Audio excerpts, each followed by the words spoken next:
In an encampment, the cook is waking everyone up with the banging of his pan, which makes most of the soldiers rise from their beds, including one Encred, who has been causing a lot of trouble for everyone, so he was demoted to squad leader for a bunch of dumbasses. Shortly after, an attack begins, and even if Encred does not have any special abilities, he got here with his endless training, and this is why now he is able to put up a fight on the battlefield. Even if he can down 1 or 2 men, eventually he is put to the ground, as he holds no talents, and he knows that his dream is out of his reach for someone so untalented. Tons of people die around him as he tries to grab his sword, which makes him recoil. He thought that even if everyone around him mocked him for trying to achieve his dream, as long as he had his blade, he could manage somehow. Now though, the dream of becoming a knight is removed from his mind, as he can only think about his imminent death. Even this was pathetic. So that means the people who were praying for his downfall got their wish. As his mind drifts to the abyss, he sees a blue flame standing in front of him, and in a few moments he awakes again, in the same bed that he did today. He thinks that this was a dream, but when the soldier next to him says the exact same thing he did in the dream, he wonders if it truly was just that, and a sense of déjà vu envelops him. He has no choice but to go back to the battlefield, where the same fate meets him again and again. The 4th time this happens, he starts questioning everything, as he can still feel the enemy's piercing sword in his neck. It felt hot, and the pain was unimaginable. He observes the battle closely, and comes to the realization that this day keeps on repeating. But now he knows what will happen to him, and he refuses to give up. The enemy comes at him with a perfect stab, in positioning and everything. This is the 17th time he sees his own death coming straight for him, and he cannot do anything about it like he hoped before. If only he trained in the sword better, put more effort into it, and worked a little bit harder. Perhaps he wouldn't have to suffer and die like this if he did. As he lays in the world between life and death, the blue flame appears again, this time captured in a lamp, and someone on a boat asks if he really thinks that. He should just try to struggle and feel it properly, and then he should give up. He should fully feel the despair of an immovable object in front of him. Encred becomes enraged as he hears this, and determination fills his eyes. He is already awake when the cook wakes them up, and he immediately tells the guy next to him, Rem, that he has a bug in his boots. When he looks, he actually finds it, and after crushing it, he asks if he put it in as a sort of prank or something. Encred explains that he saw it crawl in his boot earlier. This is his 18th time seeing that bug, making him wonder, how many more times will he see it before this nightmare ends? Since he was young, he chose to wield the sword and learned swordsmanship from a returned mercenary that came to his village. The first spark of his dream came from him, as he congratulated him for being so good, to the point where he fully believed that he could become a knight. That's when Encred began to dream. Someone like him, a true knight. The knights are people who can slay thousands on their own and change the flow of battle in an instant. They are incredible heroes that everyone respects. Like any child, he thought that he could become the knight who can finish a war, the Knight of the End, which was the protagonist of a song he heard from a wandering minstrel. That is when he decided that he wanted to be the main character too, and leave the village in order to become a knight. However, people started to laugh at him as soon as he left the village to pursue his dream, as he joined a mercenary corps,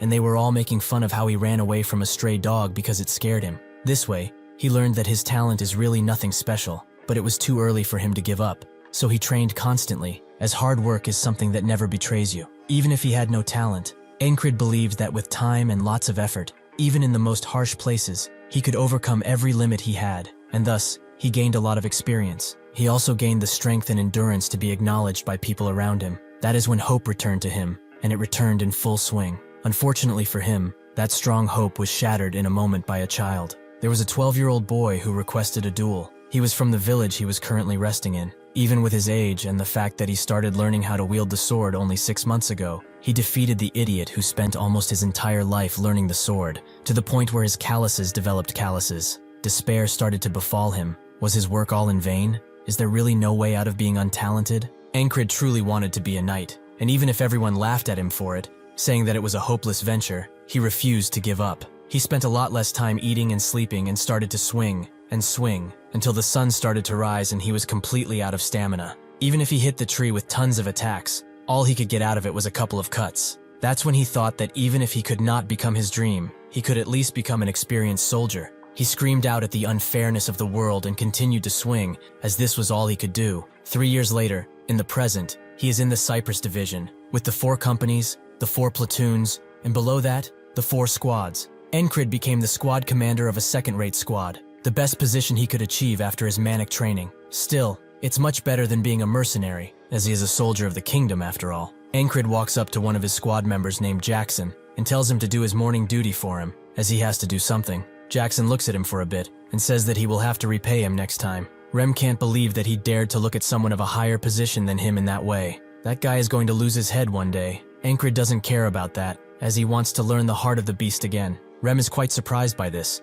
but asks why he wants to do it again. He thought that he gave up on trying to learn it. Shortly after this, the Nalilia versus Aspen close combat battle began once again, and he died like before. Encred was tired of reliving the same day over and over, but he used this time to learn the heart of the beast from Rem each time he came back. Even so, he still cannot see the tip of the sword that kills him, and he hopes that today will be the last day where he has to go through this. As the soldiers scream out and engage in fighting, Encred notes that this is the 21st time on this same battlefield, and by now, he has completely memorized the situation. First, he dodges the spear that comes from behind. Next, there is a guy who will attack him from behind, and after that, a squad member by the name of Vel will die. However, this time, Encred protects him from the arrow and from the rampaging soldier that is coming to kill him. His plan finally worked. As before, even if he blocked the arrow, he would still die. Today is the first time he has survived. What is left now is to kill the bastard who will stab him in the neck and whom he meets even if he tries desperately not to. This bastard has stabbed him in the same spot 20 times,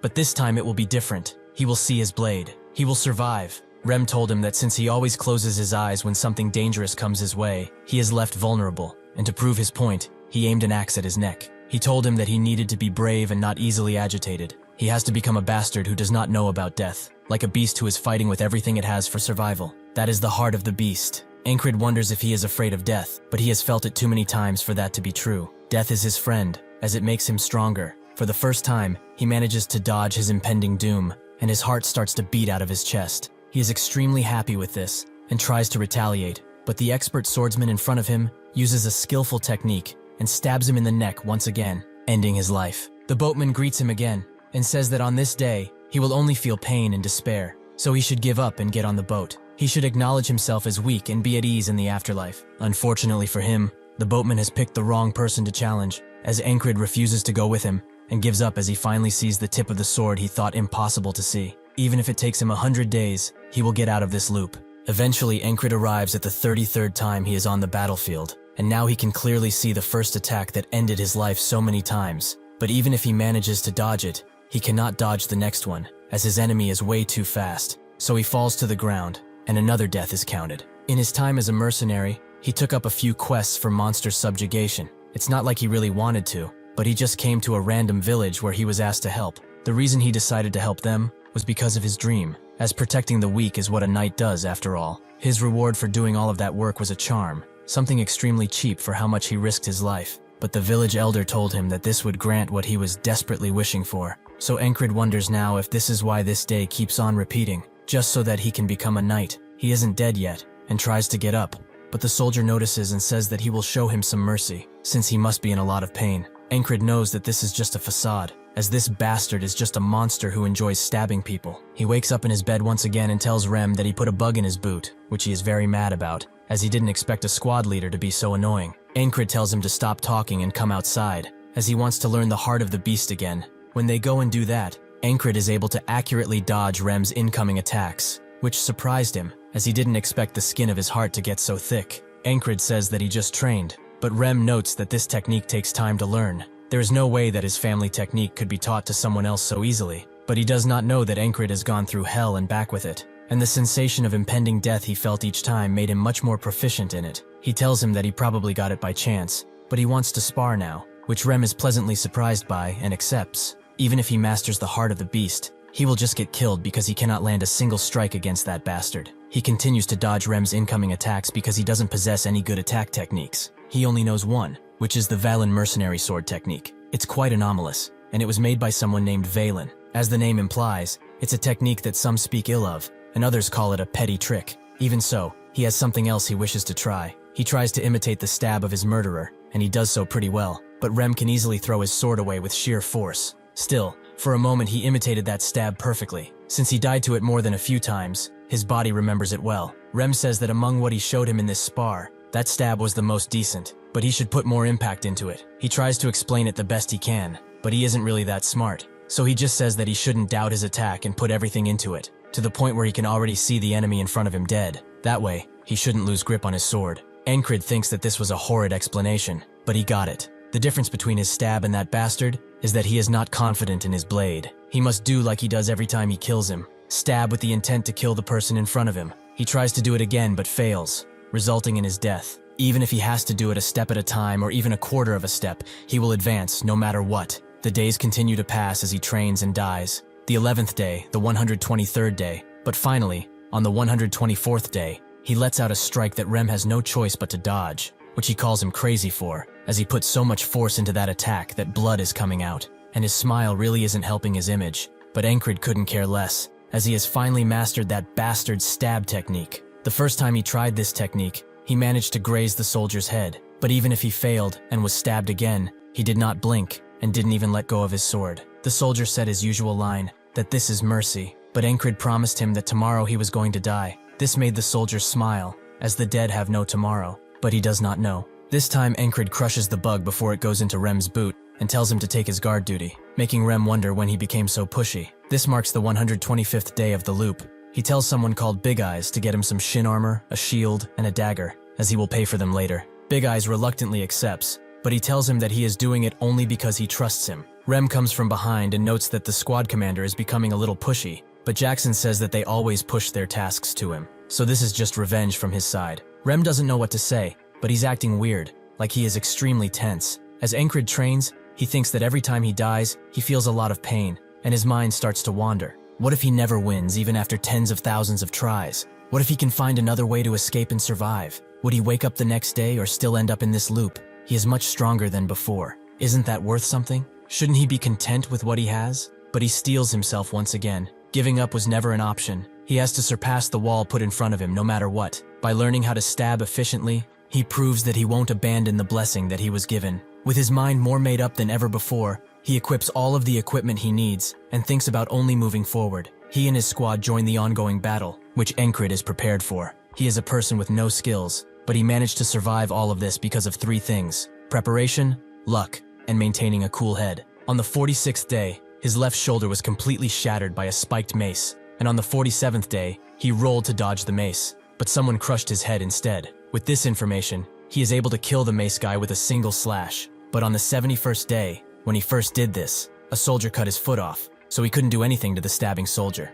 This is why he got the shin armor, and is now easily able to take that soldier out. On the 89th day, his head was split completely open because somebody threw an axe at his head. If he lets him live now, he will interrupt his main fight. So he trained in throwing weapons throughout the day, meaning that it's not difficult for him to counterattack. After all of that, Vel always ends up behind him, and a sharpshooter called the Claw of the Hawk, which he doesn't have the time to take out, but he can protect Vel. And after this comes the wall, which he meets with determination. The stabbing soldier goes for his shield first, which he breaks, letting Encred dash away. As dodging and stabbing won't give him any chances of winning, strategies like this serve him much better. This guy is just a regular soldier, but he is strong, at the level of a prodigy almost. But there is one thing he lacks: real fighting experience. Encred uses this to his advantage and headbutts him before using the Valen mercenary technique. He gathers some dirt in front of his boot and throws it in the eyes of the stabber, allowing him to finally have the upper hand. But the stabber becomes mad at this provocation and goes for Encred's neck, who knows that he had to dodge and does so expertly.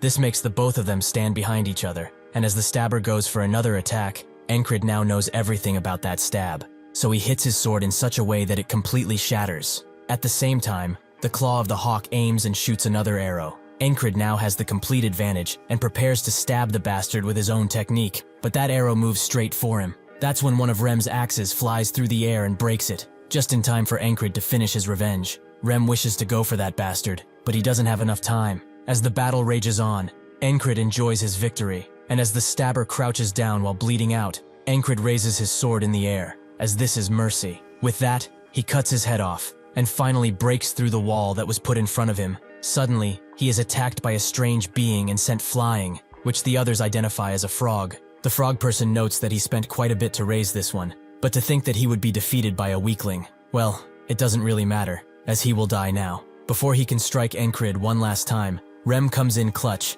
and starts fighting the frog person with everything he has, both of them emanating the spirit of a warrior. At the same time, one random soldier tries to kill the incapacitated Encred, but Jackson quickly decapitates him. Rem and the frog person back away from each other, and Rem says that if he wishes to kill the squad commander, he has to go through him first. The frog person is surprised that he isn't the commander, and Rem thinks that the frog people are a warrior race, born to be on the battlefield. He is either going to have to burn him with magic or pierce his heart. The frog person doesn't understand why someone like the man in front of him is on this battlefield. To kill him, he will have to put his life on the line, which he doesn't think is worth it, so he just backs away. As Jackson escorts Encred out, the others help him along the way by killing any attackers, and they eventually get the order to retreat, which Encred hears, meaning that finally, he has survived this day. He goes back to the land between the living and the dead, with the boatman telling him that he managed to survive, but this is all he can do because he will not be able to go through the walls that will keep appearing in front of him. His fate is filled with despair,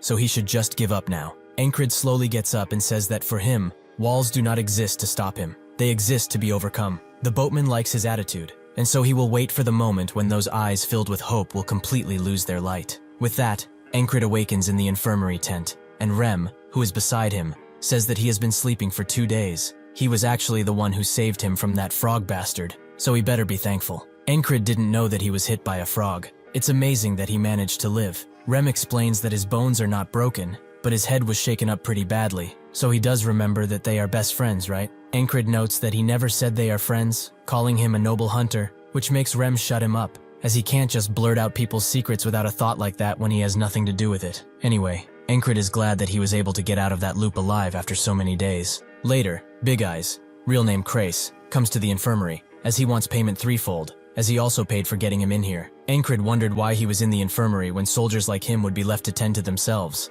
To lower the price, Encred asks where he was when the battle started, as he didn't see him anywhere. Christ says that he will give him a special discount if he shuts up, which he accepts. Much later, Jackson comes around and hands him some medicine that he will apply twice a day, in the morning and evening, but he shouldn't ask how he got it. Encred notices that this is the ointment he always uses, which is surprising since Jackson doesn't share his personal items at all. Around the same time, Auden also comes and starts praying for him, but Encred says that he's not dead, so he can leave. As night falls, Encred wonders why they are all taking shifts looking after him, as they are probably busy, as they usually are. Perhaps they are worried about him. That's when Ragna comes around, and is surprised to see him in the infirmary before leaving. Encred notes that Ragna is exempt from this, as that guy wouldn't care if the world ended tomorrow. Besides him, there are 2 other soldiers in the infirmary, a platoon commander from another company who he used to pick fights with, and 1 soldier that he doesn't know the name of who is always staring at a wall. As he thinks about him, a person with long ears and royal armor comes around,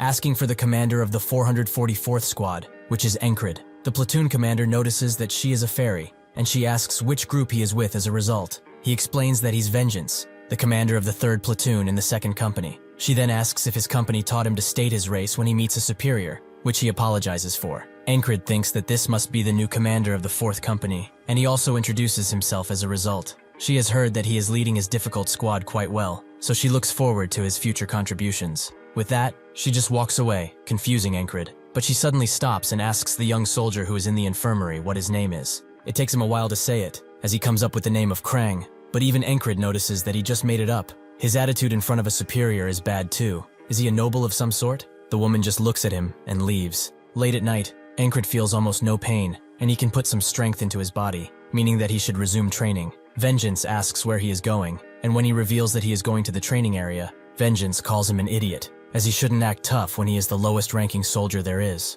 Encred eventually finds a quiet spot, and recalls the past battle, as it was one of the few useful methods he spent tons of cash on in order to learn. First, he thinks about what would have happened if his attack had failed. Perhaps it's not a good idea to put all of his strength into one attack, but if that attack fails, he dies anyway. If Rem's attacks were lethal, after he stabbed his sword with all of his might, what would be the next move? Suddenly, someone interrupts his meditation and notes that he's working hard, that someone is Krang, who doesn't know what he's doing, but his hands kept twitching in the infirmary, and now he's just spacing out here? Encred explains that he was doing the first thing to test his grip, and now he's replicating the battle. Crank asks why he's doing that, and Encred puts it quite well, so that he doesn't get butchered on the battlefield. Krang then asks if he wants to become something by preserving his life like this. Encred knows that what he wishes to become is his dream, but when he tells it to other people, they just laugh at him, a dream that he has always pursued. However, this dream is something that he will never stop pursuing, so he is proud to say that he wants to become a knight. Krang is quite surprised by this,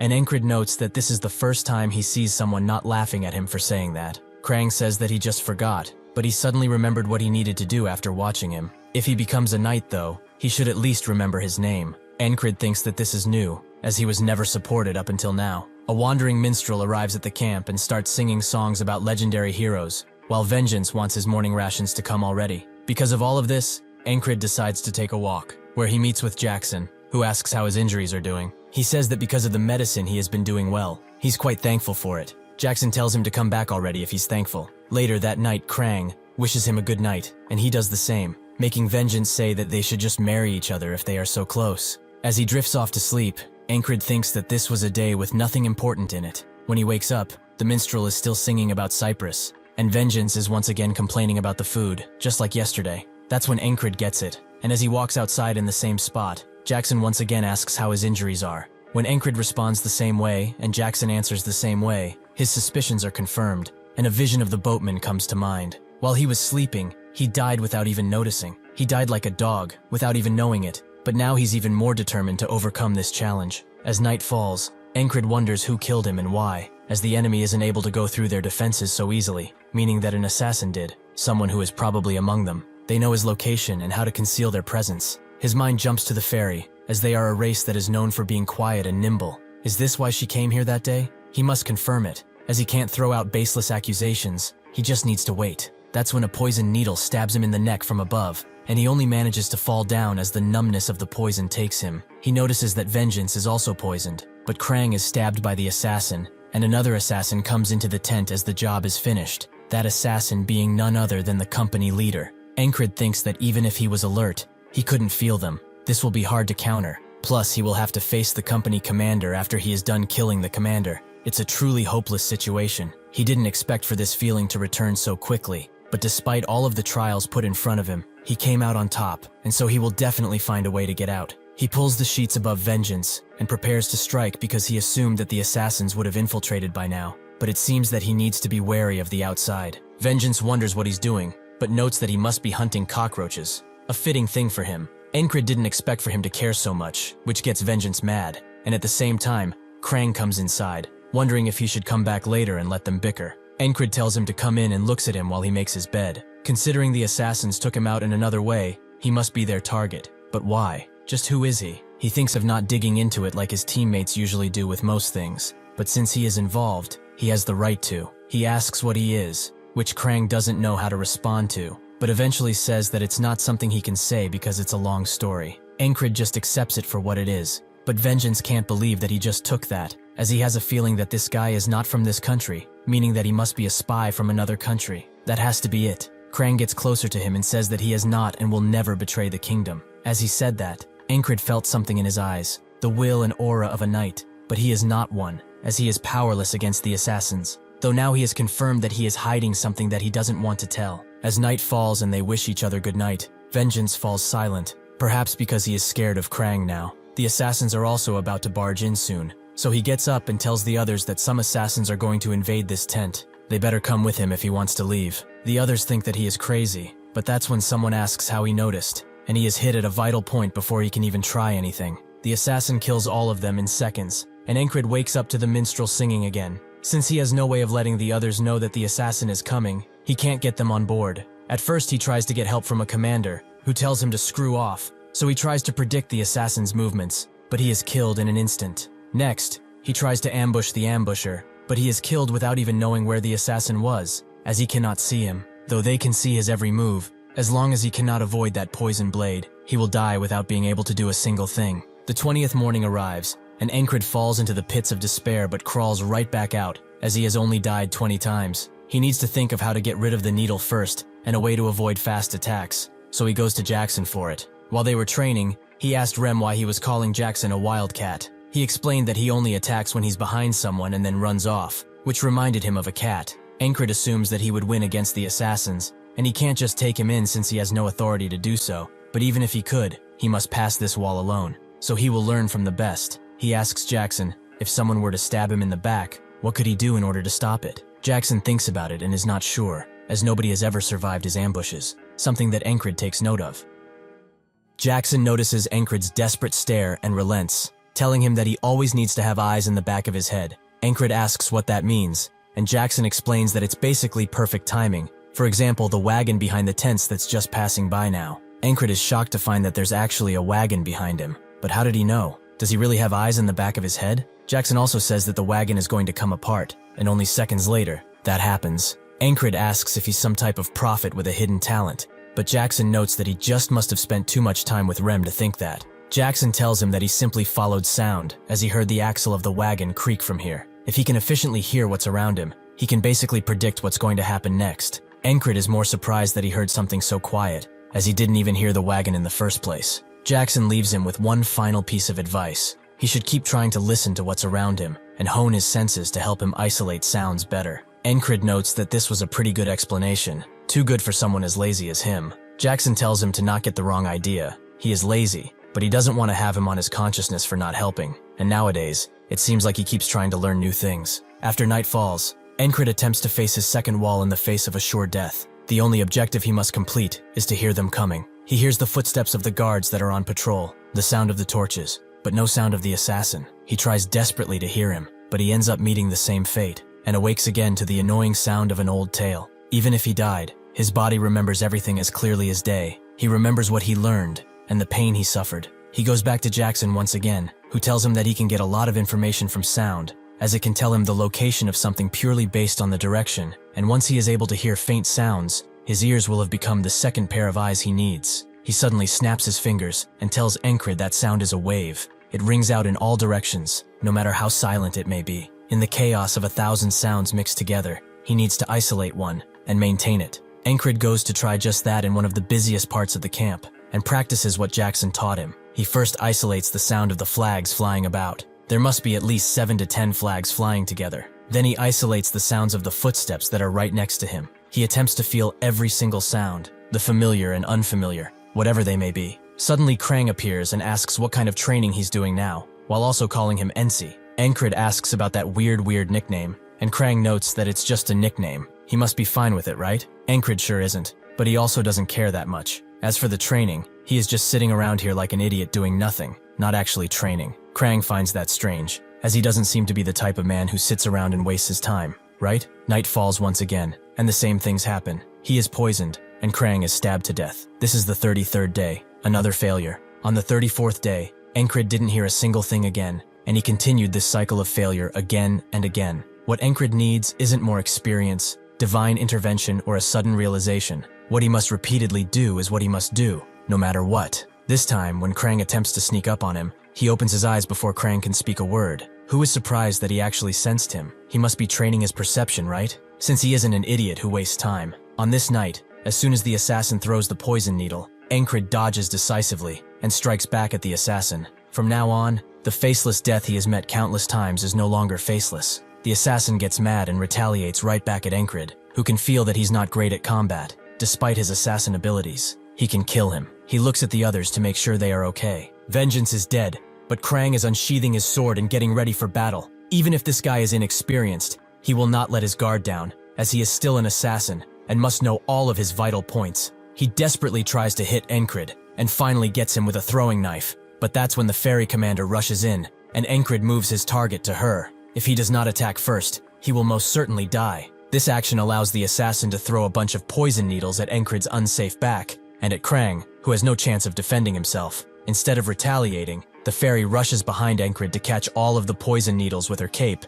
and then moves on to Krang, saving them both. Ankrid previously thought that she was with the assassin, but now she protected them. Whatever the case may be, now's his chance to put an end to this. He rushes in blade first into the assassin, who manages to deflect his attack, but without much choice, he runs away, ending the night in a victory. Krang comes from behind and notes that the assassin must have come for him, which Ankrid already knows, as nobody is going to pay for an assassin to kill a boot soldier like himself or vengeance. The fairy notes that it's precisely as he says. He has sharp senses for a soldier. Ankrid notices how she's still gripping her sword tightly. She was an ally for him, but she cannot let something like this be known, and since he is a witness, he knows what must come next. Suddenly Krang gets in front of him and tells the ferry commander that he has a favor to ask, as he doesn't want anyone to die today. The commander bows down to him and says that she will do as he wishes. Krang wants vengeance to be rescued too, as he can sense that he's not dead, and the commander confirms that with a little antidote, he should wake up soon. Ankrid thinks that she must be knowledgeable about antidotes, and Krang moves on to cleaning up this mess,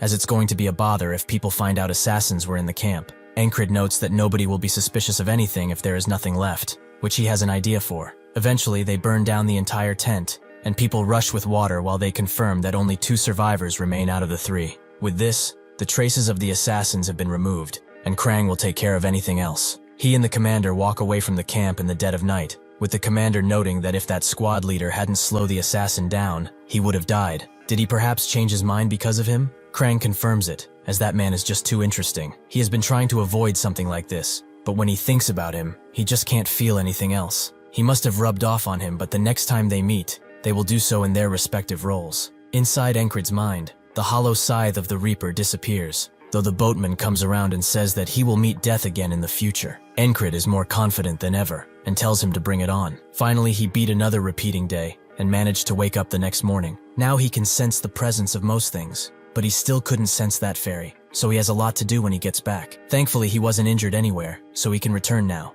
But before he does, Vengeance asks why he saved him from the fire like that, as they didn't know each other. Encred can't believe this guy is talking shit about him saving his sorry ass, but he says that they are comrades. There is no other reason needed than that. Vengeance feels kind of embarrassed, as he gave him a lot of crap before. He really is selfless. He also asks if he's returning to his squad, which Encred confirms, and Vengeance tells him to prepare for an awful vibe when getting there. Encred asks what happened, and Vengeance explains that there's a rumor going around, that the entire base is cursed by some kind of spirit. At the team camp, Ragna and Rem are bickering about something, which soon turns into a brawl, with everyone near them running away so as not to get hurt by these bastards. They continue their fighting with punch after punch, until Rem has had enough and promises to split his skull open, and Ragna tells him to bring it, as he is nothing but a stinking barbarian. Encred comes around and says that the base isn't cursed, but he might as well be with these bastards. He tells them to stop, which puzzles them, as they thought he was dead, which Encred denies, but he will soon go crazy if they don't stop doing this shit. 4 days have passed since Encred has returned to his squad, and because of his improved senses, he notices Jackson, who is trying to leave quietly, and apologizes for waking him. Encred says that it's fine, since he was going to wake up and go train anyway. Jackson also notes that he has a pretty keen hearing sense. Even though he only started a few days ago, he should keep it up, as he will help in any way possible. The usual battles are few and far between, since winter is steadily approaching. Since he has a lot of extra time, Encred will use it to train himself until he cannot anymore, as that is the only thing he can do. When he gets back from his training, he notices Auden doing one-arm push-ups with a giant rock on his back. He says that he must be returning from his morning workout. He is keeping busy these days. He finishes his push-ups and gets up, towering over Encred as he does so. He notes that a well-trained body is a weapon too, so he should be able to withstand a kick from the frog now, though his body is still too thin, so he should keep training like he has done up until now. Encred thinks that he's just too large, but says that he will try. As they try to talk about something else, a commotion can be heard in the nearby tent, as Rem has kicked Ragna off of his bed, since it was his turn for duty, yet he dares to still sleep like a lazy bastard. The barely awake Ragna crawls to his sword and grabs it before hurling it at Rem, who already had his axes prepared. They are again stopped by Encred, who asks what they are doing, and Auden prays for their foolish minds. Rem says that he's hungry, and this bastard who is on kitchen duty is still sleeping like a baby. Encred tells him to go ahead and start cooking, which he agrees to. Rem calls him a bastard and says that there was no need for what he did if he was going to do it anyway, but Ragna pushes him away, as he stinks. Encred asks Rem why he's picking fights for no reason. Is he that bored? He notes that it is precisely that. The lack of battles is making him very cranky and active. Encred notes that he shouldn't waste his energy on a random person, and should come with him, as he wants to duel once again. They go and do just that, with Rem hitting him, and telling him to take them better while charging in once again. Encred is keeping cool with the heart of the beast, and is using his new hearing to efficiently block hits. The most special thing, however, is the thing he practices while dying hundreds of times. His deadly stab.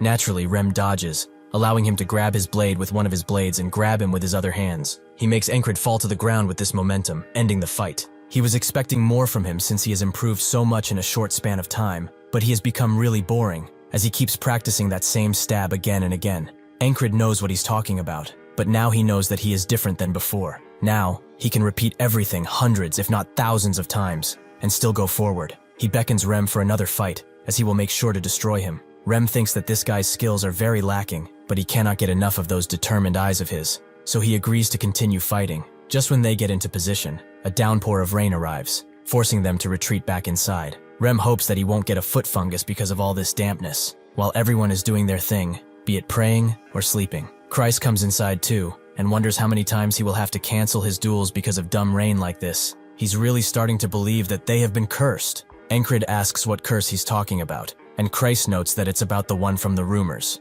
Encred remembers Vengeance talking about something similar, that their entire encampment is cursed. Kreis notes that the weather is too unusual, the casualties have increased, and the incident with the medical tent isn't helping either. People are rightfully saying that it's some kind of curse, though it probably isn't true. This downpour will only add fuel to this fire. Encred notes that the higher-ups will not let these rumors fly around for long. Kreis asks what he's doing at the entrance, and Encred explains he's training his senses. He wonders how he can do that when it's raining so hard, but Encred notes that it's especially because of that. Rem notes that this won't do him any good, but Jackson congratulates him for finding a creative way to train, as it will certainly help him. Rem looks back at him and asks what he taught him, and since when did he start caring about anything, since it's so extremely loud in this place. The others also suggest other ways for him to train, like lying down or checking his posture. Rem now gets that these guys saw what he saw in Encred. Every single one of them is attempting to help him in some way, because they want to see the flames in his eyes grow. In the commander's tent, a meeting is taking place, with the main commander noting that they should send a scouting party before the winter begins.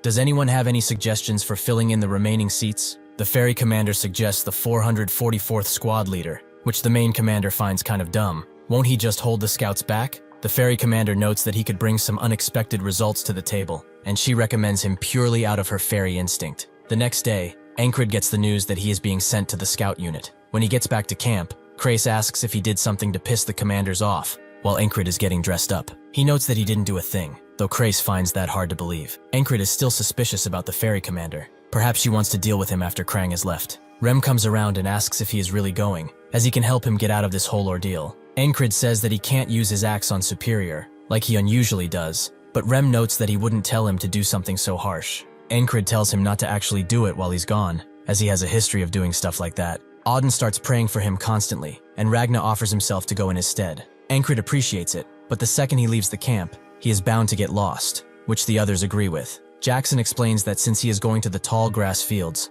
he should pay attention to the changes in the grass noises. That's how he can spot an ambush from a mile away. Rem screams at him to stop teaching him weird, sneaky stuff, making Encred wonder if it's alright to leave these guys here, as they will constantly fight. However, there's nobody better suited for this job. After he enlisted, because of his not-so-great skills, he was constantly moved around and filled in for others. The one place he ended up being useful in was right in this camp, as even on the day he came to their doorstep, they were fighting, but he was able to somehow control these miscreants. Encred tells them that 'tis fine, and Rem wonders if he's brave or dumb. Jackson notes that he should be thanking him, as he would be the one with a hole in his heart by now, though Rem thinks that he would be the one without a head. Encred thinks that even if they are how they are still very good fighters, so it would be a shame to lose them. Thinking like this won't lead to much anyway. He knows where he is in terms of skill, and all he needs to do is get better. Since the scouts are going to the front lines, he can spend his time training his senses. Another member of the scouting unit tells him to focus, as they may be the same rank of squad lead,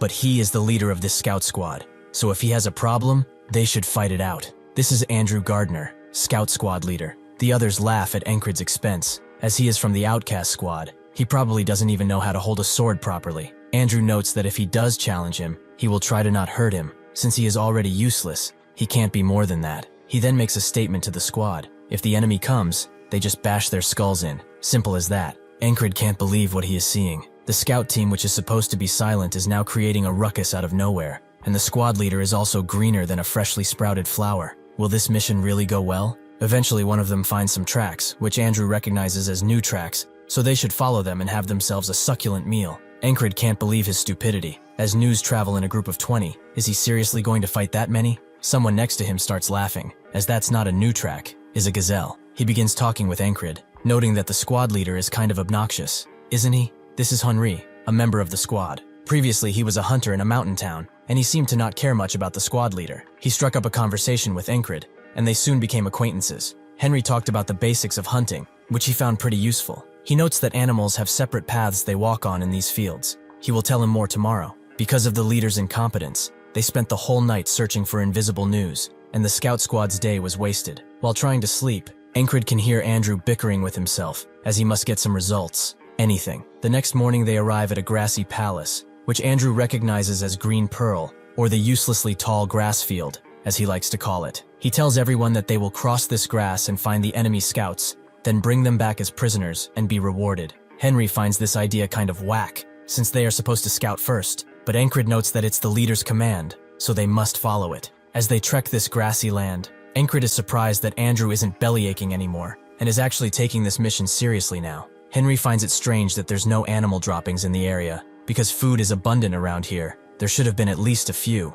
That's when a large feline creates a loud step and rushes past them. Encrid gets what's going on and grabs Andrew while telling everyone to stay down, and sure enough, arrows start flying, killing 2 squad members on the spot. Andrew finally gets that the enemy is attacking and orders everyone to run, which they do, but they are slowly picked off one by one without much of a fight, and Encrid is the last one left, completely surrounded.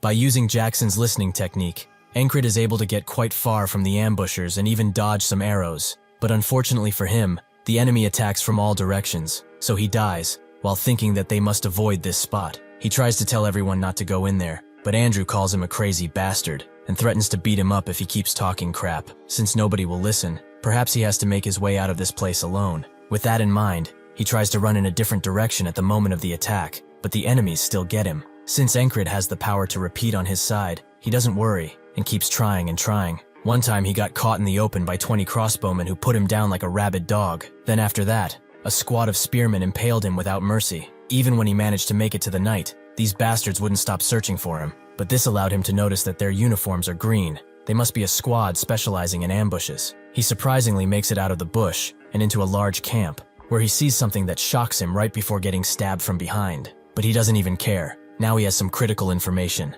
The day repeats again, and Andrew says the same words that scrape Encrid's ears. They will go in, find the scouting party, and capture them alive to be amply rewarded. They have already tried that a few dozen times, and once they go in, the result is the same every time. Nobody makes it out alive. He now knows that the Aspen fuckers are hiding something in that camp. He needs to find out what that is, but if he gives that thing up, he will not have to die. Perhaps this may be the end of all of this, but he knows one thing, that he will not run away from this wall. Nothing can stop him. Andrew tells him to get a move on, and one of the members says that he knows this bastard is a problem, but they should just go with it, as he is sure that Andrew has issues of his own to worry about. Encrid asks why he has to put up with that. There's a limit to how much bullshit he can take from a dumbass. Isn't he tired of taking orders from a child? Or is he perhaps kissing his ass so much in hopes of getting something? Before the guy can get mad, Encrid pushes him away, making Andrew ask if he is disobeying his direct orders. Encrid says that it's nothing like that. He's going to become the commander from now on, whether they like it or not. Even if he doesn't like Andrew, he knows that from everyone. He survives the longest alongside that guy and Henry. That guy especially fights like a beast,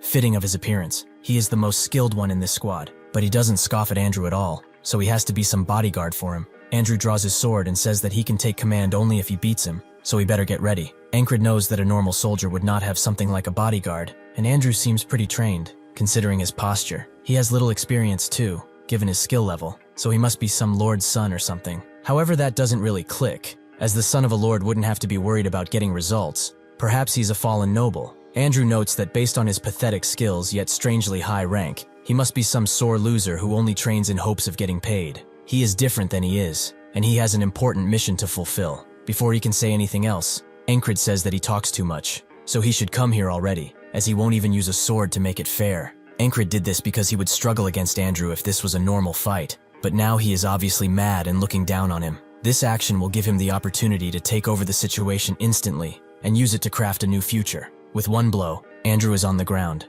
much to the surprise of the others.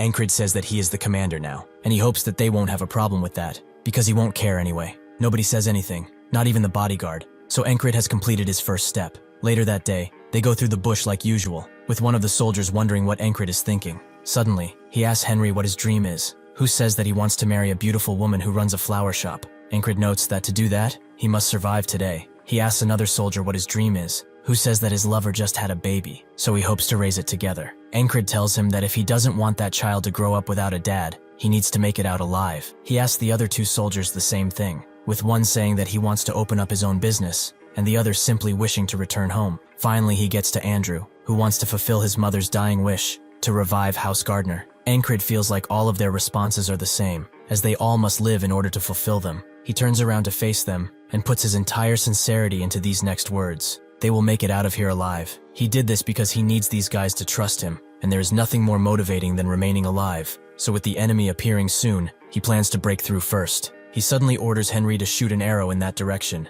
who sees nothing, but Encrid commands him to do it. So he does and hits a soldier square in the head. Everyone is surprised to see enemies around here. Encrid tells Andrew to follow him while rushing in, who does so with annoyance in his face. but Encred is doing this to gain the upper hand in this battle and be the ambushers. The soldiers react quickly to Encred, but Andrew silences one, and his bodyguard protects him from behind. With these two fighters, they are able to cut a few people down, so now the 12 original ambushers have been cut down to 8. The rest are ready enough to charge in after the sacrifices of their comrades, but Encred does not falter in his command, and commands everyone to kill everyone. With them having the upper hand, they are able to cut most of the soldiers down to size. The enemy is having a hard time locating them in a tall grass field like this one, but the main reason they were discovered first was because of this beast, an animal who was caught in human squabbles, a sign of death before, but now he is a boon, as Encred is using it to locate the enemies. He knows that the only reason the enemy failed to spot their ambush is because of this animal, so since he has a debt to pay to it, he will make sure that it gets out of here alive. The others announce that they are done with the enemy, and Encred tells them that they will move immediately. There is no time to waste. The beast follows him from behind a bit, until it notices that it will be left alone. Unbeknownst to it, this oversized cat has changed everyone's lives, and allowed fate to change. After a single casualty, Encred's unit now has 6 people remaining. He would have liked to save everyone, but he knows that it's impossible given the situation. He's just glad that so many survived. They move in to ambush yet another ambush, all thanks to Encred's repetitions, which allowed him to know the quantity and location of these groups. He knows that if they keep going straight, they will get shot down by the crossbowmen, so he takes a far right to avoid them and disposes of the spearmen who were after them, something that must be done quickly, as they cannot be hindered. They are using hit-and-run tactics and low blows in order to survive. Even if it's not honorable, it sure does work. After taking the spearmen down, Andrew's bodyguard notices that he's overexerting himself, and since it's getting dark, they must find the exit now. He tells Encred all of this, who only says that they are going further inside.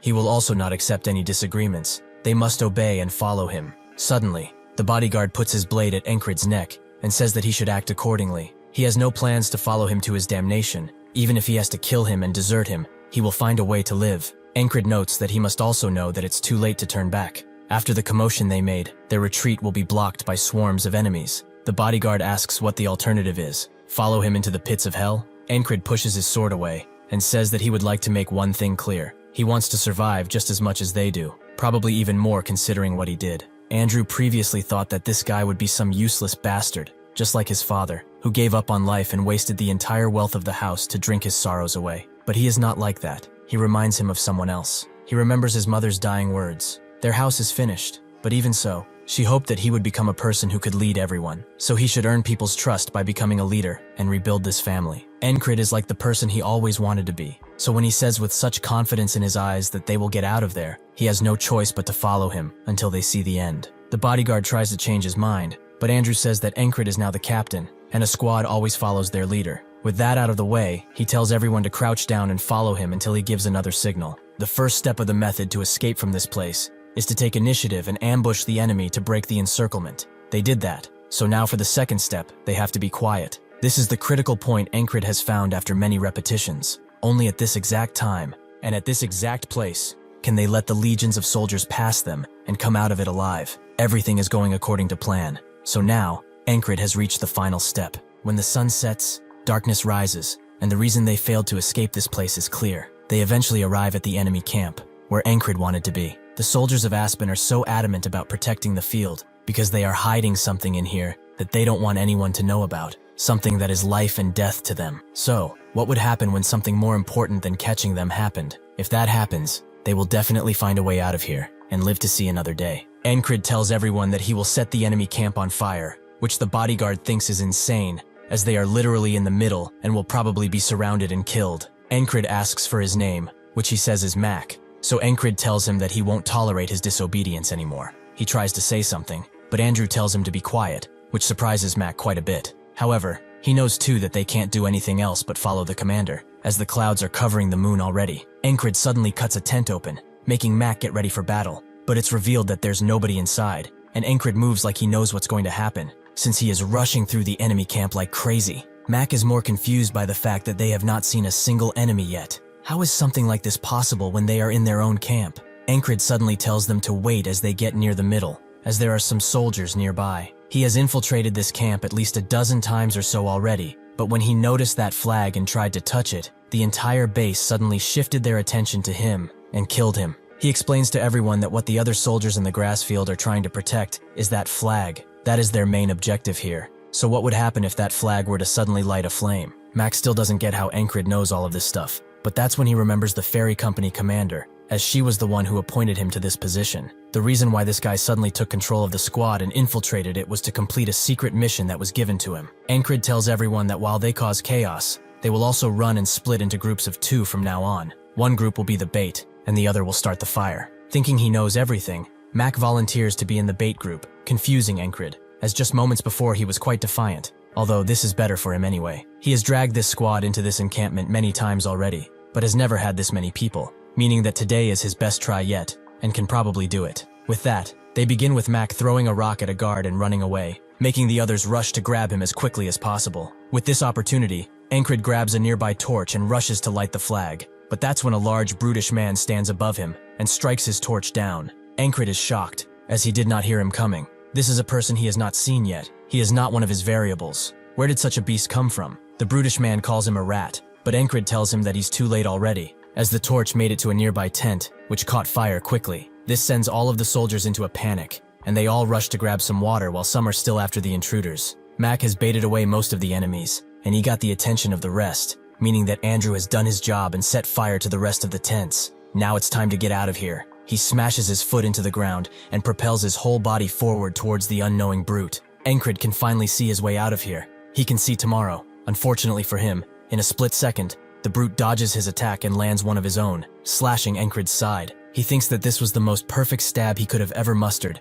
yet he didn't even make a dent in this bastard. He cannot beat him. He can't do it with his current level. He barely managed to get out of that brown hell. He was ambushed there and killed 1,000 times. He thought that he had finally passed the wall for tomorrow, but perhaps this guy was the real wall all along. If he challenges him, only death will await him. Then he will have to do all of this again, and hope that everything goes right as it did today. Suddenly, the brute's expression becomes furious, as he has seen that his opponent is laughing. Encred refuses to give up just because of this, and fully believes that he's going to beat this guy. He has passed countless trials and tribulations before. A simple brute will not be enough to stop him. Encred attempts to attack the brute, who expertly parries his attack and uses this opportunity to unleash a heavy lunge, something that Encred barely dodges. But he does not stop there, as he uses his momentum to swing at his neck before making the sword land on him again. Encred does manage to block the sword, but he can't believe how swift and precise this guy is. He tries to mitigate this difference in skill by throwing a knife after clashing once again, but the brute easily blocks it with the back of his hand and goes in with a powerful thrust. That's when someone screams that the fire is spreading, making the brute's attack go to Encred's ear, as he turns to look behind and sees their precious flag aflame. Someone starts screaming at the brute to stop fighting, as this situation demands his attention too. The brute can see that his opponent will not go down without fighting, so he relents and says that they will certainly see each other again. Encred can't believe that he's backing away so easily. Perhaps he was not the true wall he thought he was before. That's not true, however. He is still someone he will have to overcome. He must improve if he wants to survive. That's when Andrew comes around and says that they have to leave now, while they still can. The brute gives Encred one last stare, making him sheath his weapon and command everyone to retreat. They do just that, and Encred notices that one of them has disappeared, meaning that there are only 5 left in the squad. The bodyguard asks if this is it, or will their enemies send another pursuit team after them. Encred notes that they are busy right now, and notices that Henry is lagging behind, while some Grave Aspen soldiers charge them. The squad refuses to let one of their comrades die while they are there, so they all charge the enemies and take care of them before they do the same to them. Encred tells everyone to keep running, and Henry notes that it will be harder for those guys to follow them if they run towards the fox and snake field, making the one carrying him ask if that does not also apply to them, but Henry knows a hunter's path that not many know about. With that path, they easily evade the enemy, but they still have to trek the entire field, which, with the help of Henri, is a pretty easy task. After a while, Encred finally sees what he has fought for the next day. They continue running until they get to the camp, where most of them fall to the ground. Encred takes a deep breath and enjoys the fresh air of a new day. At that moment, Grey Dog's company commander asks what happened to the flag, but the mysterious figure only says that they must prepare again, and that he did not expect the Grey Dog to fail like this. The commander does not understand how this happened. The soldiers stationed in the tall grass were Grey Dog's best men, but a few measly scouts managed to get past them and set a fire before escaping. Grey Dog is an independent company with independent operational control. The name of this company comes from the Grey Dog that resides within Aspen's principalities. It has a persistent temperament,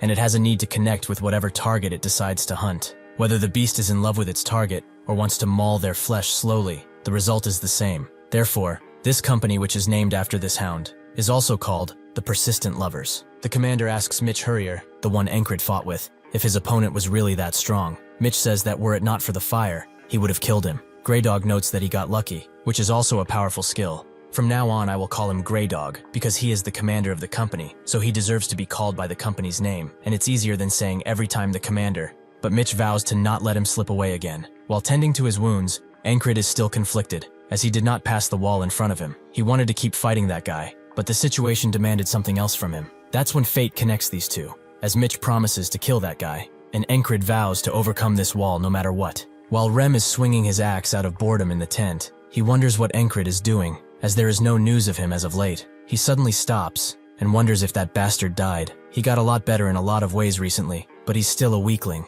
so his dying wouldn't be that shocking. However, he actually likes this bastard, something that does not happen often, though at the end of the day, there's nothing they can do if he really dies. Ragna slowly awakes from his deep slumber and is met straight with Rem looking at him, making him ask why he's doing that. Rem just flips him off, which causes Ragna to do the same, except with his toes. Rem gets angry at his provocation, and notes that he might just kill him after all, which makes Ragna draw his blade, while calling him a crazy bastard. The first thing Encred does after getting back to camp is report to the ferry commander, who is amazed that he managed to figure out there was an enemy ambush waiting for them, infiltrate the enemy base, and also casually burn it to the ground while surrounded. He says that he only made it out because of his good decision-making and sheer luck, but the ferry commander seems quite suspicious about that. She cannot act on her suspicion, however, so she just sends him back and tells him to recover. She previously only half hoped he would do something, but she didn't expect him to prove that he's such a valuable asset. Just who is he? While leaving and wondering what that woman is thinking, Encred is stopped by Andrew,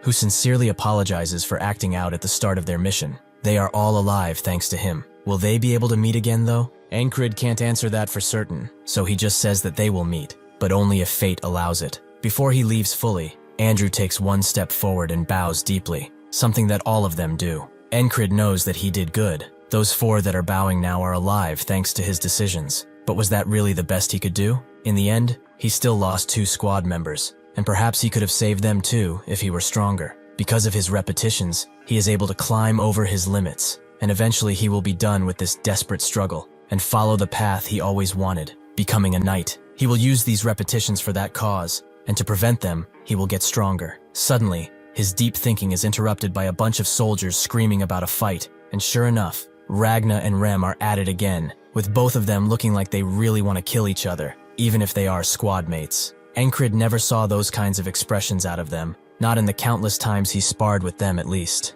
One of the soldiers resembles them as animals at this point, and Encred realizes that they just never had to go that far against him. This squabble gave him a goal though, to make them make these kinds of faces with him too. After deflecting Rem's attack, Ragna notices Encred in public, and Rem tells him that he should report when he's back. Why is he hiding like a rat in a sack of corn? Encred passes over their questions about his health, and starts asking Rem about the way he blocked the attack just now, which makes Rem note that not even a few minutes in, he's already up to his antics. He better just get some sleep. Next, he tries to ask Ragna about his attack, but Ragna asks if he's really going to do this now. Encred asks why that's wrong, but Ragna just shuts up and leaves. Encred is quite confused by his attitude, as it seems he had something to say, but if there's a guy who will speak his mind no matter what, it's him, so he will say it eventually. The battalion commander swiftly learned of the enemy forces trying to ambush near the grass field, so he moved an entire battalion closer to it. Encred's wounds healed significantly, and he constantly reflected on the way he fought. While having dinner,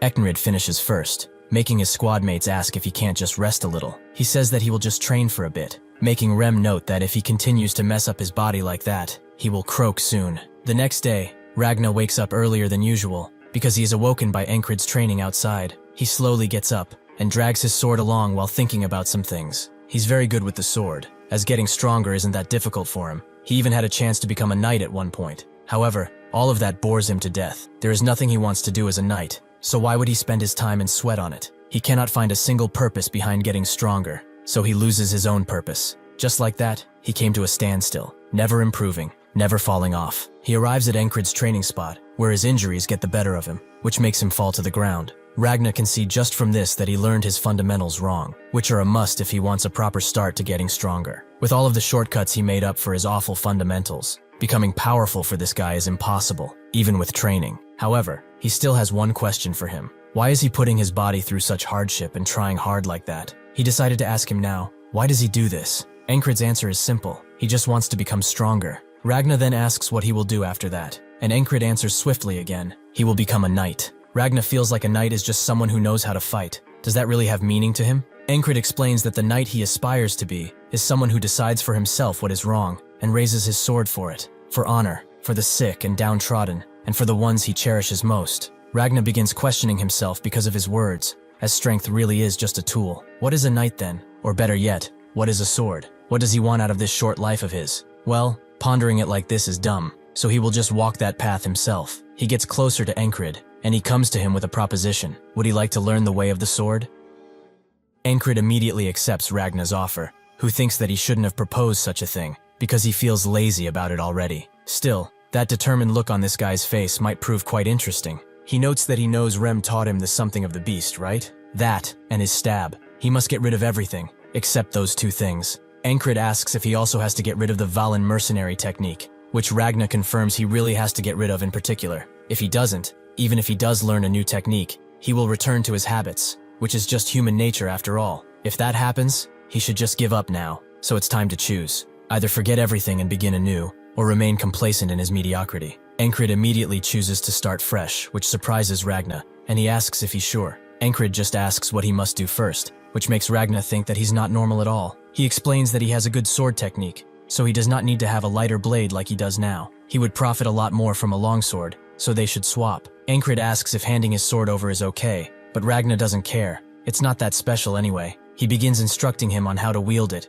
and notices that he's clenching quite tightly. Encred explains that he does it so he doesn't lose the sword, making him wonder who taught him such a thing. Encred says that Rem did, which doesn't surprise Ragna at all, but he orders him in position and starts attacking him with full force, making Encred have to block and see why clenching so tightly is such a bad idea. Ragna notes that it should hurt if he does that. If he stiffens up, things are going to break. He's like an old branch or something like that. Encred wonders why all of these squad members are awful talkers. Just what is that metaphor supposed to mean? Is he perhaps saying that he's too stiff because of how much he's clenching the sword? He probably wants him to stay flexible to keep the sword from breaking, so he needs to become more malleable. With that, he begins his training in earnest, with Ragna instructing him again and again when he spots an issue. This goes on for a while, until Encred falls and allows Ragna to think. He did not expect for things to be this bad. This guy doesn't even know the basics, which is not something that can be taught so easily. Still, Encred refuses to give up. He slowly rises and asks Ragna to go again. Ragna can't deny his conviction and notes that they should take things slow.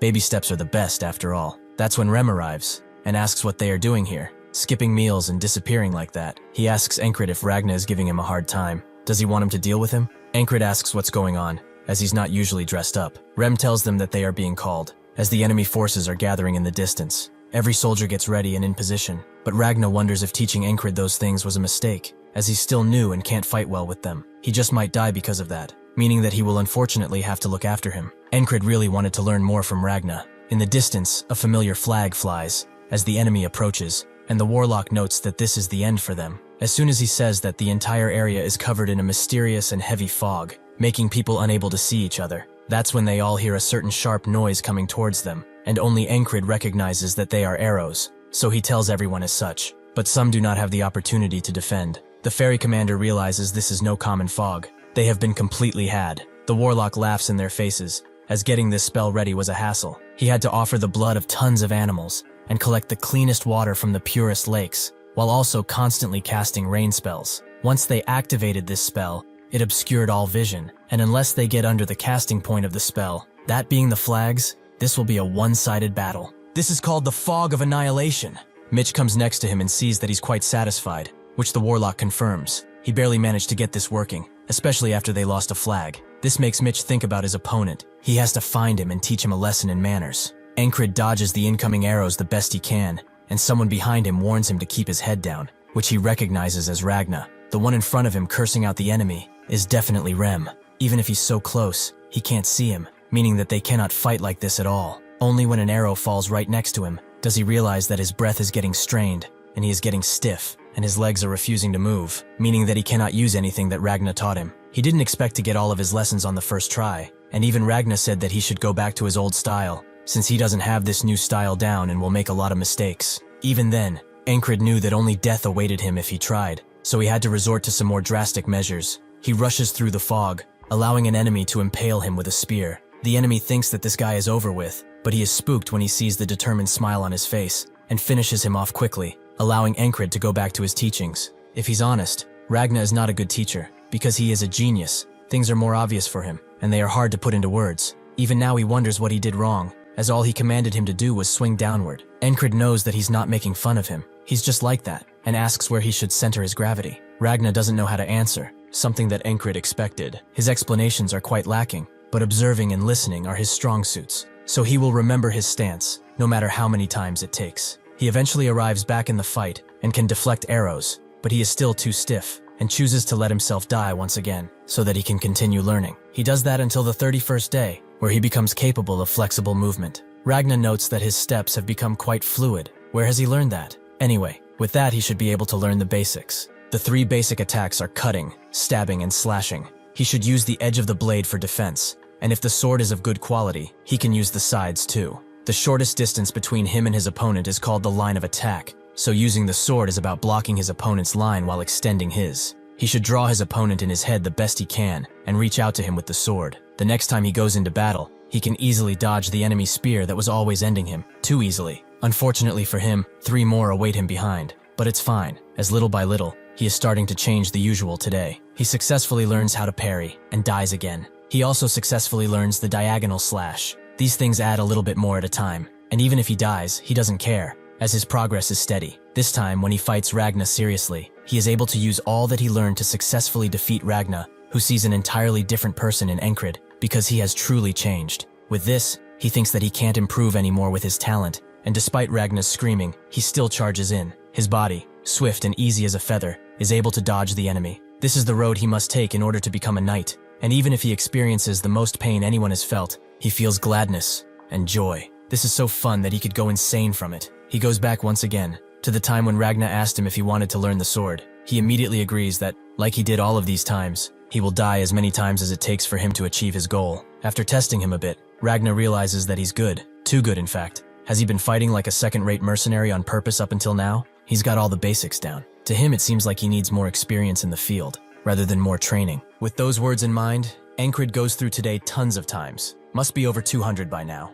And now, he tries to use everything, to see where the techniques he learned will take him. He slashes through the first enemy like butter. He grabs the knife that killed him so many times, and uses it to attack the hidden enemies in the front, who are all confused. Encred disappears for a bit, making the enemy think that they are safe until he comes around and starts slashing them up. One of them tries to shoot him with the crossbow, but Encred has learned from Ragna that he should use his eyes to predict, his feet to move closer, and his hands to end the fight. Encred can only smile, as things are much different. Fighting feels fresh and swift, compared to when he didn't know anything. He wants more, so he moves forward with great anticipation. He is met with a dozen or so men pointing their crossbows at him. One of them congratulates him for making it this far, but this is where he will stop. Encred takes a step forward and says that they should fight things out with their swords like men do. The enemies become scared of him, and so they shoot him down before he can do anything. Suddenly, he is dragged into the realm of the boatman, who calls him foolish. As he has walked into his own grave, he must have lost his mind because of all the deaths he has suffered.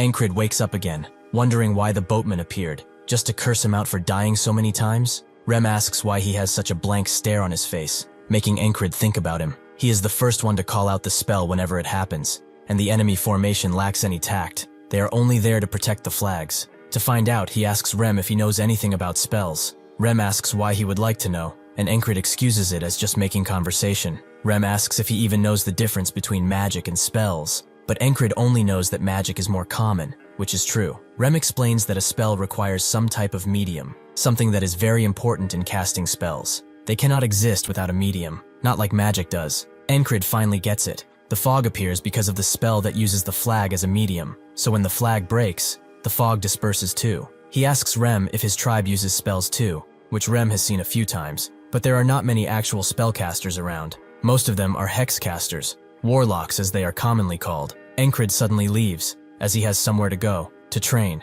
Ragna notices that he knows all the basics. They have the same background, but does he know of the Oniak sword technique? About 500 or so years ago, there was a prodigy, a 1 in a million talent. The child, born on a sword farm, killed 12 bandits that attacked the farm, with nothing but a fireplace poker. Having lost his parents at an early age, he began learning the sword, and a noble, having heard the rumors of his actions, took him in. That prodigy's name was Leonesis Oniak. However, even if he was gifted, he was also cursed. He began losing his strength at just 10 years old, and by 12, he was fully paralyzed. Just like that, a prodigy destined for greatness was lost to history. However, his dream of improving swordsmanship did not falter, so at the age of 20, he compiled all of the sword techniques and categorized them into 5 categories: the righteous elaborate sword, the heavy strong sword, the flowing confounding sword, the fast swift sword, and the gentle parrying sword. He rewrote the entire history of the blade, and with this, the Oniak family became the greatest house of the empire, and even today, his technique is used as a foundation for all swordsmanship. Even so, branches of these techniques began to appear, like the Western Swift Sword or the Eastern Chi Sword. Among these, the technique he personally developed branches from the Northern Heavy Sword and should be more useful than whatever Rem taught him. He should concentrate on one single point, forget everything around him, and only focus on his and the enemy's sword. He will show it to him first so that he can learn from it. Before Encred can react, Ragna lets out a slash so swift and deadly that it cuts his neck. He knows that he nearly died, and that's when Rem comes around, asking Ragna if he wants to kill the squad leader. Ragna notes that people learn better while almost dying. He's just helping him out. Rem notes that he can't learn shit if he doesn't have a head. Does he even know how long it took for him to teach him the heart of the beast? While they argue, Encred thinks that both of them are awful teachers, and Rem knows that Ragna is from the far north, which breeds more barbaric people. Ragna also knows that he's from the southern barbarian tribes, which makes him want to fight him now. But Encred tells him to stop, as he's here because they were ordered to come, right? Before he leaves,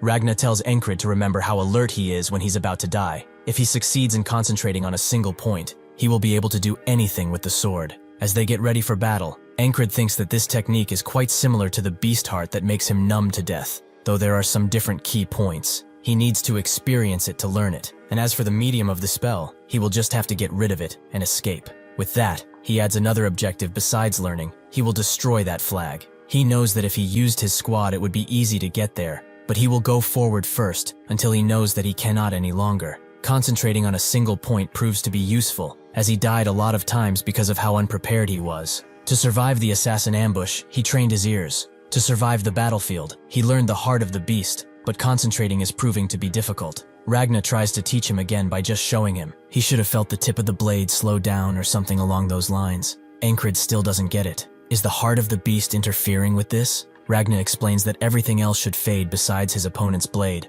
which will give him the ability to predict the path of the sword. Encred knows that channeling his fear of death isn't the way to do it, so he asks Ragna how he did it. He notes that he could always do it. It's just easy for him. Encred knows that he won't get any good information from Ragna, so he will just have to figure it out on his own. He will keep practicing this concentration, but his first priority now is knocking that damn flag down. He should minimize casualties and charge in. When the fog drops, he screams at everyone to drop down, and then orders them to shield, saving the lives of those who would have just died before. He has repeated this today 300 times already. He knows where the attacks come from even with his eyes closed. He slays the first enemy without him even knowing he was there, and the second too. The others charge in, but they are all going into the meat grinder, as Encred is now determined to achieve something. Their commander tells them to rally and prepare for the attack, making Encred smile as he can see fear on their faces. He charges in so hard that he goes through any blade and smashes the flag down. It took him 10 days to get here, but he finally succeeded. However, the fog doesn't disappear, which is strange, as the flag is done for. The enemies circle and stab him all around, with one of them noting that he has been deceived. This gives Encred enough information. There is only one real flag, the rest are fakes, so he must find the real flag. He charges in once again, as he has a 1 in 5 chance to get it right. He orders everyone to shield themselves, who cannot hear him, or rather are too confused to, allowing the arrows to pass through and slay them. Encred wonders why they aren't listening this time. Perhaps it's timing. He has to let them catch their breath. After another 3 days, he broke the second flag, which was a fake, meaning that he had 4 more to go. He spent another 5 days for the third flag, which was a fake. It took him 7 days to get to the fourth one, which was also a fake. So he died again. There are only 2 left, and he can only guess. But the real one is most likely the one furthest from the battle. Now, he orders everyone well, and even makes Rem follow him, who asks if he's out of his mind. Encred knows that the flag is far away, so he can't get exhausted before getting to it. He lets Rem handle the enemies in the front, as he slides past them. Even if unarmored, Rem can handle them pretty well. He has spent an entire year in this today, but now he will end it, as the fog will disappear, and they will win. Suddenly his sword is deflected by Mitch, who notes that God listened to him. He really prayed that he would get the chance to kill him with his hands. Encred has forgotten this face after so long, and asks Mitch who he is. He cannot believe that he forgot about him when only a few days have passed. But time doesn't work like that for Encred. Encred once again asks who he is, which Mitch is annoyed by, but he will remember once he feels his cold blade in his chest. Encred decisively dodges the incoming blade, and with his new footing, performs an attack that forces Mitch to back away suddenly. He is surprised, as this doesn't seem like the same person he saw before. He's gotten better with the blade, much better. However, he cannot believe this guy is trying to catch him with a single step. Encred doesn't stop there and moves forward again, this time clashing blades with Mitch, who is amazed by his mastered basics and sword technique. Combined with how he deflects attacks, he's a force to be reckoned with. He pushes Encred back, who deflects his blade, making Mitch think that he must focus all of his senses on this battle. If he gets distracted for a single moment, he will die. He must pour himself into the blade. The flag shall be forgotten, the outcome of the battle, even the sword techniques he has learned so far. Everything around him fades, leaving only the cold steel of the sword. With this amount of dedication, Mitch gains the advantage by deflecting Encred's blade, allowing him to impale Encred through the chest, ending the fight right there and then. Now, Encred remembers him. He was the guy who blocked the flagpole in the tall grass region. Mitch introduces himself as the Greyhound Squad platoon commander, and Encred does the same. He's the now Lilia Kingdom's squad commander. The enemies gather around him, as Mitch says that this guy's specialty is hiding, but the others consider him quite wistful. When Mitch looks at Encred to check, he sees that he has a smile on his face. This is because Encred realized something. It's not the concentration that comes from the fear of dying that is necessary. What he always needed was a good rival, an opponent who would force him to use everything and fight him with all he's got. Mitch has no time for crazy bastards, and pulls his blade out, ending this today. The next today, Ragna tells him concentration on a single point is similar to the sensation he feels as he's dying, which Encred kind of listens to, making Ragna wonder if he's given up on his training. Rem as usual calls them to battle, which makes Encred immediately radiate energy and walk away, with Ragna seeing this energy for himself. Because of it, he thinks that he should go a little harder during the warm-up today. The battle continues as per usual, with Encred saving lives by telling everyone to duck and shield,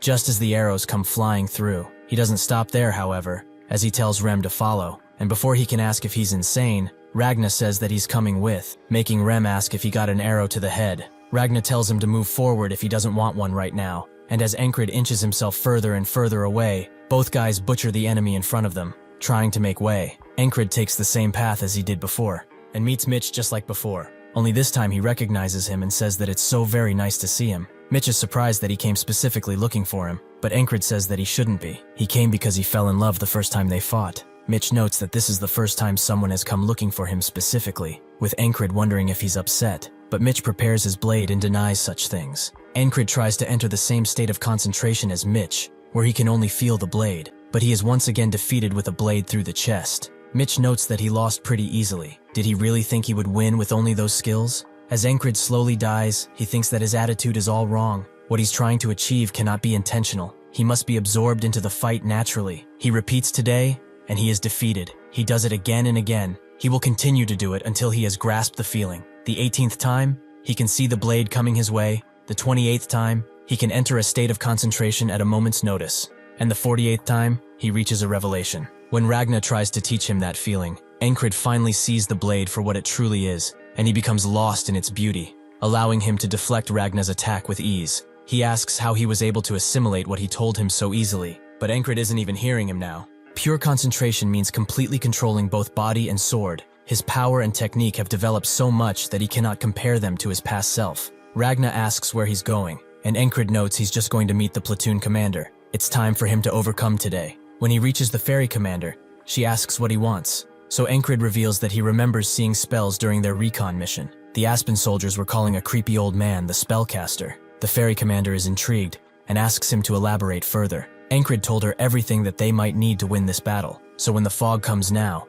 the soldiers are prepared to block the arrows, and Encred's team charges in without words. He has put his hope in the commander's competence, as he has a mission to overcome this next obstacle. Encred immediately says that he recognizes him. He wanted to fight him from the very beginning, and today, he shall defeat him no matter what. Encred lets out a powerful strike, but Mitch sidesteps and rushes in with a slash, which Encred expertly deflects. Mitch knows that he's in a precarious situation, and can barely block Encred's next strike, and they continue clashing blades until they arrive at a standstill. Mitch feels obligated to ask, was he hiding his skills all of this time? Encred notes that it appears to be so, making Mitch ask for his name, which Encred tells him. In that moment, Mitch deflects his blade and says that he will remember his name, but Encred notes that there won't be a need for that, he will make sure he always knows it. As Mitch raises his sword high into the air, Encred becomes concentrated on the blade, and combined with the fact that he has all of his weight on his right foot, he predicts that he will slash diagonally, and he's right. The techniques he has learned from all the Todays, the battle experience he gained through these repetitions,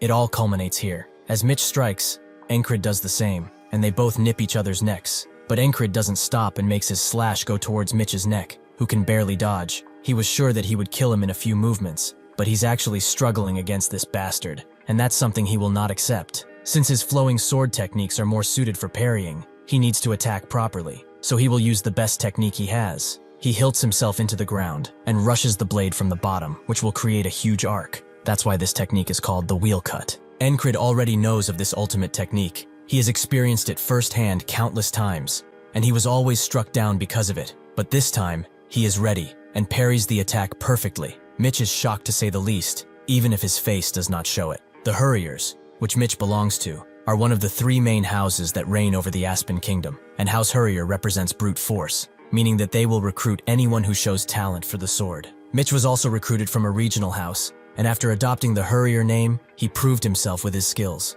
and fought off 2 adult knights at the age of 15. He won against a champion swordsman at the age of 18, and by 22, he was the strongest champion of the entire city. He then went on to be among the top 3 best fighters in the Greyhounds, through sheer skill alone. Only few could ever match his talents, and even those didn't want to try their luck. As he saw others training, he wondered to himself, why do they do so until failure? Why must they swing a sword until their hands bleed? He did not see any point in training, as his entire body was pure skill, and this was the mistake that got him here. Without any way to swing his body in any way but backwards, Encred easily punctures his chest and pulls his blade out, making Mitch start to bleed heavily. He damns himself for underestimating him, and says that he's not as good as him when it comes to strength or sword technique, which Encred confirms. But yet, he was still the one who won. Mitch can't refute that, and in his last moments, he can only regret his past of complacency. Who knows what he would have become if he trained? The moment Encred's sword reaches his neck, Greyhound jumps in to save Mitch, who is still bleeding heavily, but he is swiftly escorted out of the battlefield by one of the men. Greyhound notes that he did not expect a single man to cause this much of a mess, but as punishment, he will not have an easy death. Encred already knew that, since he's surrounded by enemies, but he is also not deterred. This only means that breaking the flag and finding an exit is the next wall that he must overcome. Greyhound tells everyone to fire, and Encred is prepared for the worst. He charges in through the arrows as he cannot avoid all of the attacks, so he will take them while continuing to advance. Greyhound isn't there just for decoration, however, and strikes Encred, who can feel how heavy his strikes are just from this. So to win this fight, he will have to die numerous times, but the objective for now is to destroy the flag and get out of here. With that in mind, he throws a knife at the flag, as even if slightly damaged, the spell will stop working. Greyhound sees what he's trying to do and slashes at him, but Encred rolls away and throws another dagger, this time hitting it expertly. In the fog, the fairy commando holds her ground, yet her mind is set on the fact that she asked command for more troops, yet she didn't receive anything. This kingdom is as rotten as ever. They sent the weakest men to command the lines. At this rate, slowly, they will be wiped out. That's when the fog dissipates, allowing her to move more swiftly than ever and take care of the enemy with ease. She recognizes this as a chance to turn the tide of battle, so she rallies everyone to attack, which works, as they all scream and shout while charging. With the fog gone, they have a better chance, but who destroyed that spell? Perhaps it was the one who told her about it, Encred. All bloodied and spent, Encred knows that he messed up, as he thought that he would run into his team after the fog went, but he cannot spot a single friendly, and even he has a limit. Rem is taking care of hundreds of men, but he is actually aiming for the spellcaster, as he wants to have his head. At the same time, Ragna got completely lost, and is aiming his sword at one of the commanders, only now realizing the mistake he made. The enemies mock Encred, as he's trudging along like a dog, and he will die like one too. Just before one of them strikes him down, the puma from the grass fields attacks the soldier, and just as the enemy is about to unleash a flurry of arrows, it cuts all of their crossbows to make them useless. The puma seems adamant in protecting Encred, but he tells it to leave, as the man in front of them is quite special. Greyhound has had enough of this, and is ready to strike him down, but that's when Vengeance shows up, and tells Encred to rest easy, as he's about to show him what a real man looks like. He lunges at Greyhound, who immediately deflects his blade and throws him on his ass, making Vengeance fold and order his men to shoot at him. Greyhound isn't fazed at all by the arrows and charges forward, allowing the puma to charge in from behind with its claws bare. Greyhound is caught by surprise, but he manages to hit the beast with the hilt of his blade, rendering it unconscious. The next strike is aimed at Encred, who can still see the blade, but since he cannot parry his attack with the strength he has now, it means that he will have to use a technique Mitch liked and let the blade flow. He does the exact same thing, which surprises Greyhound, as he recognizes Mitch's technique that he just used, and Encred is more ecstatic than ever. Vengeance surprisingly rushes in again, but Greyhound does not counterattack. As he sees the army of men coming in his direction, he reluctantly backs away, but not before telling Encred that he will not soon forget his dirty face, and promises to take him down one day. He orders his men to retreat, allowing Vengeance to focus on Encred's well-being and get him out of there. But Encred brings the puma along too, even if his strength is waning second by second. Vengeance orders everyone to retreat, and Encred slowly loses consciousness, the tiredness and bleeding catching up to him in the end. In his dreams, he sees the boatman once again. Did he accomplish his objective again? He is truly a persistent bastard, but what drives him so? In the end, even if in this state, Encred has survived another today. Encred slowly wakes up as the others around him talk about his state. Some wonder how he managed to do it. Others know that he went off without any warning, and one of them prays for his swift recovery. As Encred gets a feel of his hands, he feels something fuzzy, and when he looks, the puma who saved him is now cuddling with him. Rem asks if he's finally awake. They all thought he was going to bite the dust. Encred slowly gets up and asks what's going on, and Jackson gets up to hand him some water, while explaining that he lost quite a bit of blood. Crace goes on to say that thankfully, the medic healed him enough so that there won't be any lasting effects. The goddess of luck must truly be on his side. As Encred looks at the puma he just dropped a little water on, he notes that he must have passed out during their retreat out of the battlefield. Everyone slowly leaves since they saw their commander awake, and Encred is happy to see that he survived another day. Rem, however, does not leave, and stares at Encred, who thinks that he's interested in the puma, so he asks if he would like to pet him or something. Rem doesn't care about that beast. What he wants to know is how did he know that the fog was a spell? Encred is conflicted, as Rem will not believe him if he tells him about his ability. So must he really lie to him? He doesn't want to. Rem has been a faithful friend, so he would like to return that trust in kind. He explains that in the past, he was friends with a settler, and he suspected it was so based on what he heard from that guy. Encred thinks that this excuse is perfect, since he really did hear it from a settler, that being Rem. He gets up, as it's fine if he doesn't want to tell him, but he shouldn't get into spells that much. As he leaves, Encred questions him about what he was doing during the fight, with Rem telling him that he was going to have a chat with the bastard who set up the flags, but he really didn't like his face, so he sent his head flying. While Encred thinks of Rem doing that, Crace tries to bribe the puma with some beef jerky, but it's having none of it and it snaps at him. Encred tells him to be careful. This little guy might just rip him to shreds if pushed enough. Crace doesn't care, as he really wants that 10,000 krona. He heard from that Henry guy that because this beast has blue eyes, it's a lake puma, and they hold the energy of the land inside of them. Each of its claws is supposed to be worth about 10,000 krona, and they keep growing new ones. Encred is pretty amazed. A single bronze coin is worth 1 krona, so 10,000 must be like a gold coin, more than what he has paid, that's for sure. After he passed out, they dominated the battlefield, but the battle itself came to a standstill, and both sides chose to retreat. Since then, nobody has made a move. They are all recovering from their wounds after all. While his mind is racing, he wonders if the parry he did back then would succeed if he tried doing it again. Perhaps he will never know. Jackson comes around later and tells him to stop stretching. He will not heal if he keeps his muscles moving. Encred feels that he's not overdoing it, so he can move at least a little. Ragna agrees with Jackson. The most he can do now is stretch like that. He should get some sleep and recover faster. Rem comes around and bumps into Ragna, asking if he's trying to spread his laziness to their commander too. And by the way, standing in the walkway like that is a dumbass move.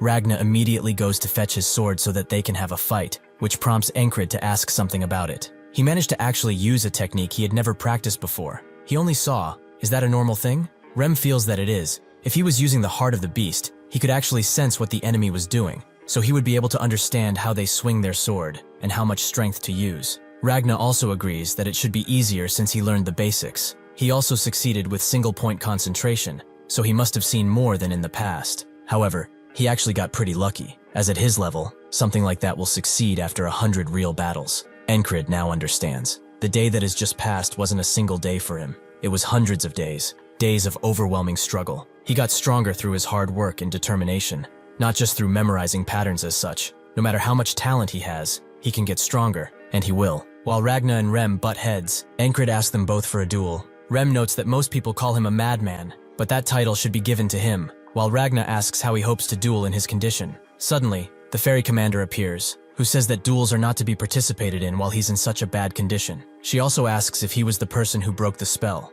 Encred knew that someone would come and ask him that question, but why the company chief commander? He says that it was indeed him. He saw it while on patrol and also knew a little about it from previous encounters. The ferry commander is surprised. There were 5 decoys. How did he find the real one? Encred notes that he just guessed, which makes the ferry commander stare at him for a bit, but she turns away and takes that as the truth. Encred asks if this is all she came to ask, but the ferry commander explains that she also came to see his face, as it seems that fate has brought them together. Encred has no clue what she's talking about, but Rem and Ragna think that they are together or something, with Ragna surprised that he has those types of skills. Encred tells them that it's not like that, but Krace also comes around and notes that he's the perfect guy to start a host bar with. He will make the terms favorable for him. Encred tells him to shut up, but he also wonders why she said that. She's their boss, so this is really uncomfortable. Krace also has some news for him. A squire from the Knight Order has arrived. Encred is surprised. Someone from the Scarlet Cloak Knight Order is here. The battalion he is a part of is named the Cypress Division, which was named after a knight,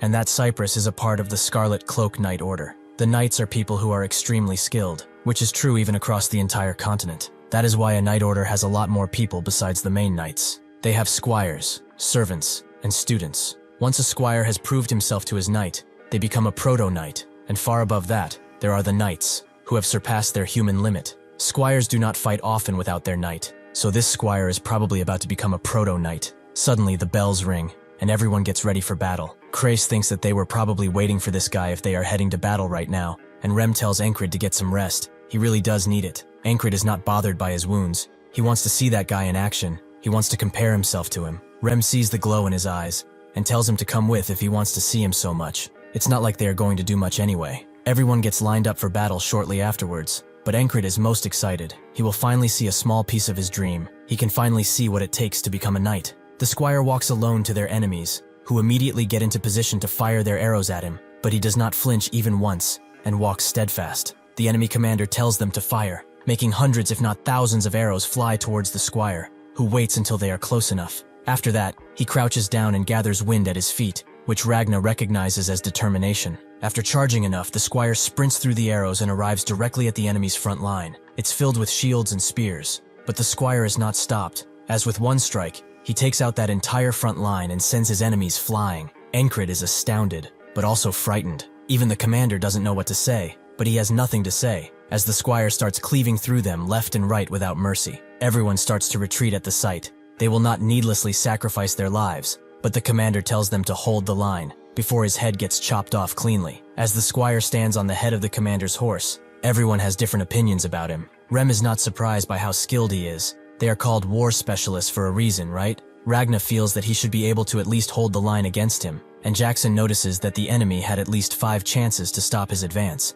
The enemy commander was a fool. Krace is only glad that this will be over without them needing to do much, but Encred starts to ponder heavily. Is he using the righteous sword? But that's not it. It has elements of the heavy and swift sword in it too. The righteous sword is a just and intricate technique that lures the opponent into the user's moves. The heavy sword is, like the name suggests, a heavy sword technique. It uses strength to cut through everything and dominate no matter what. The confounding sword is the most confusing technique, as it tricks the opponent and allows easy ambushes. The Valen sword is a subsidiary of this technique. The swift sword is the fastest sword technique. It overwhelms the opponent with sheer speed. The flowing sword is a soft and gentle technique. It parries the opponent's attacks and retaliation in kind. Encred can see both heavy and swift swords in that squire. They are both vying for control. He breathes in and regathers his thoughts. Even if different in character, all techniques started from a single source. If one is to understand the resemblance between all 5 techniques and wield the sword like it is a living, breathing object, perhaps then they will be able to do this too.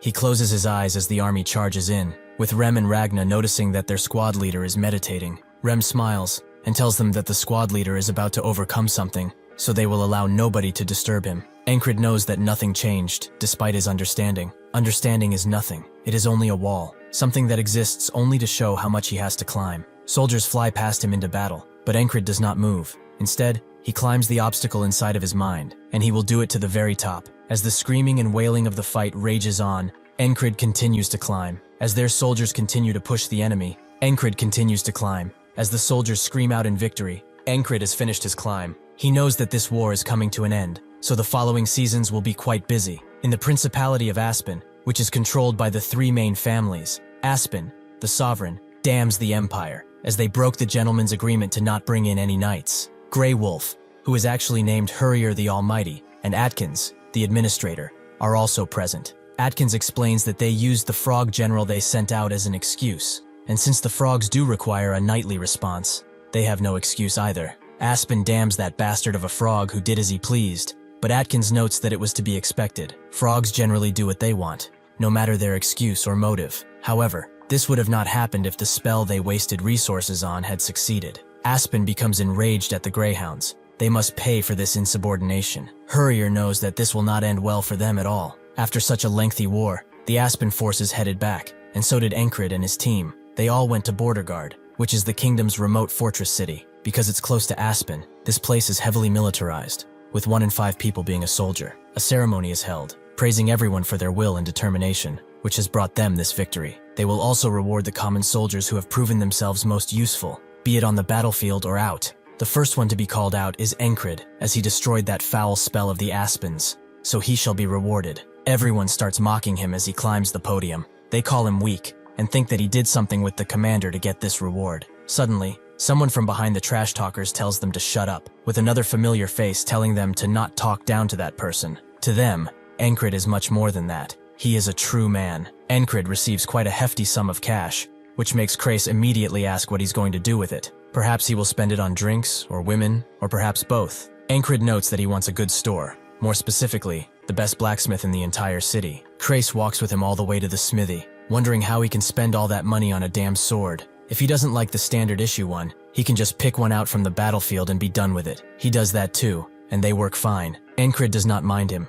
To become a knight, he needs to prove himself. More specifically, he must prove his skills. He is going to take the soldier promotion exam, as it's about time he ditches the life of a lowly foot soldier. Crace thought he wasn't interested in things like promotions, but Encred feels that he can't stay in one place forever. Crace understands, but they must get stuff set up first. Norilla has a soldier ranking system in order to increase morale, with those stronger than the scale being considered special grades. A person is also treated differently based on their rank. To be promoted, one must have a duel with 3 of the soldiers in the rank that he is after, and win. For the soldiers that are just spectating, this is just a fun sport involving betting, which naturally Crace is the expert of, and incentivizes everyone to come and bet. The first soldier Encred has to face is arrogant. What is a low-rank scum like him trying to achieve by going for medium rank? He won an award based on the squad's actions, and now he thinks he's some hotshot. Encred knows this guy. Even if arrogant, he is skilled, and hails from a famous mercenary group. The betting box Crace has is filled with bets on the other side, while there is only a single bronze coin on Encred's side,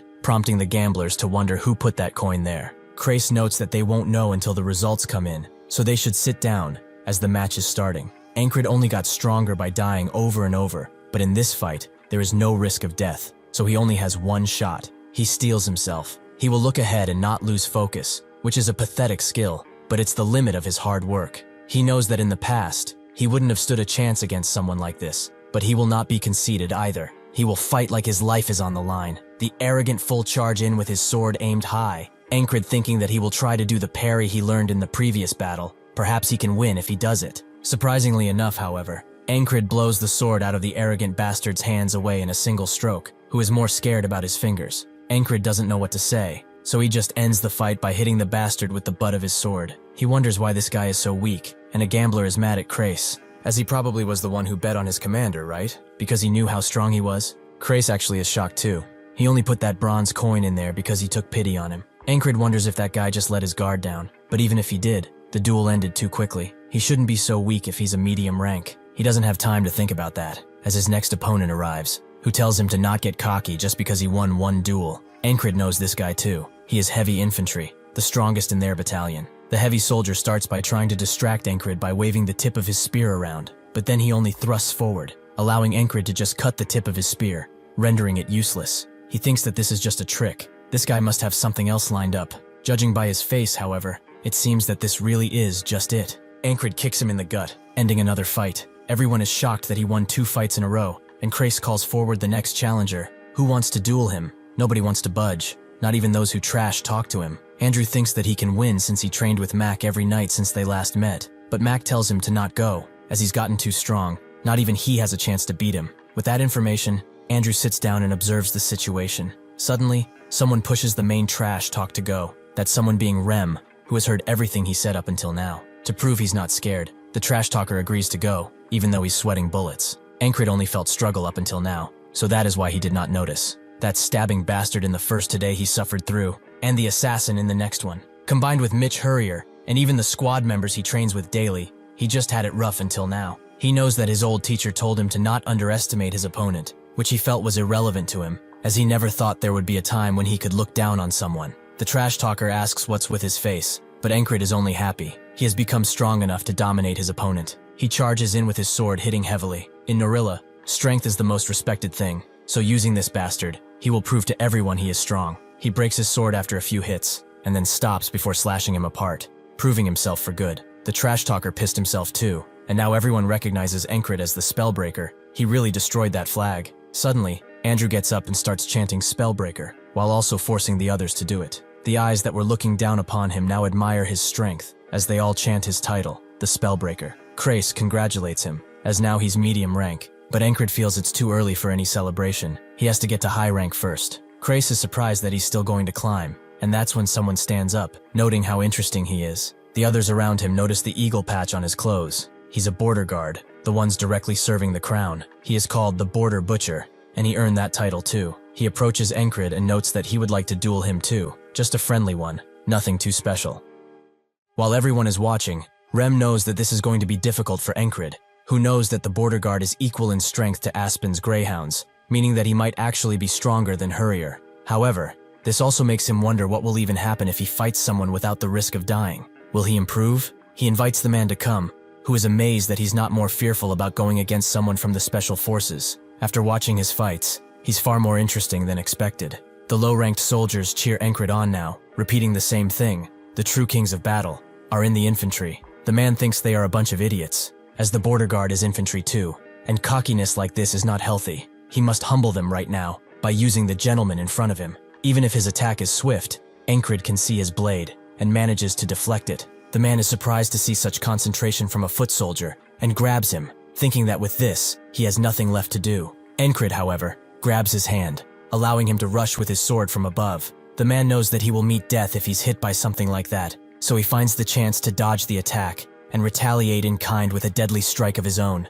Unfortunately for him, Encred is prepared, so he catches the tip of his blade, and kicks him in the gut. He has let go of his sword for this, making the man rush in for a final encounter. Encred pulls out a small blade and strikes at the same angle. Victory is inches away for them both, but that's when the ferry commander appears, and with one swift strike, blocks their attacks. Encred sees that his crew was already behind the man. They aren't just about to let their leader die after all. Rem notes that he's quite the lucky bastard, but the man says that this is only a duel. If they get excited like this again, they will have to be punished. Encred cares more about what happened in the fight, as he lost sight of his movements, and almost lost. But who knows what would have happened if they fought until death. The man sheaths his sword and tells Encred that he did not expect much, but he cannot just not recognize his strength now. He is called Torres, and he is the platoon commander of the border guards. Encred also introduces himself as he accepts the handshake, but every spectator is shocked, as the platoon commanders are special rank soldiers, meaning that Encred is at least a high rank soldier.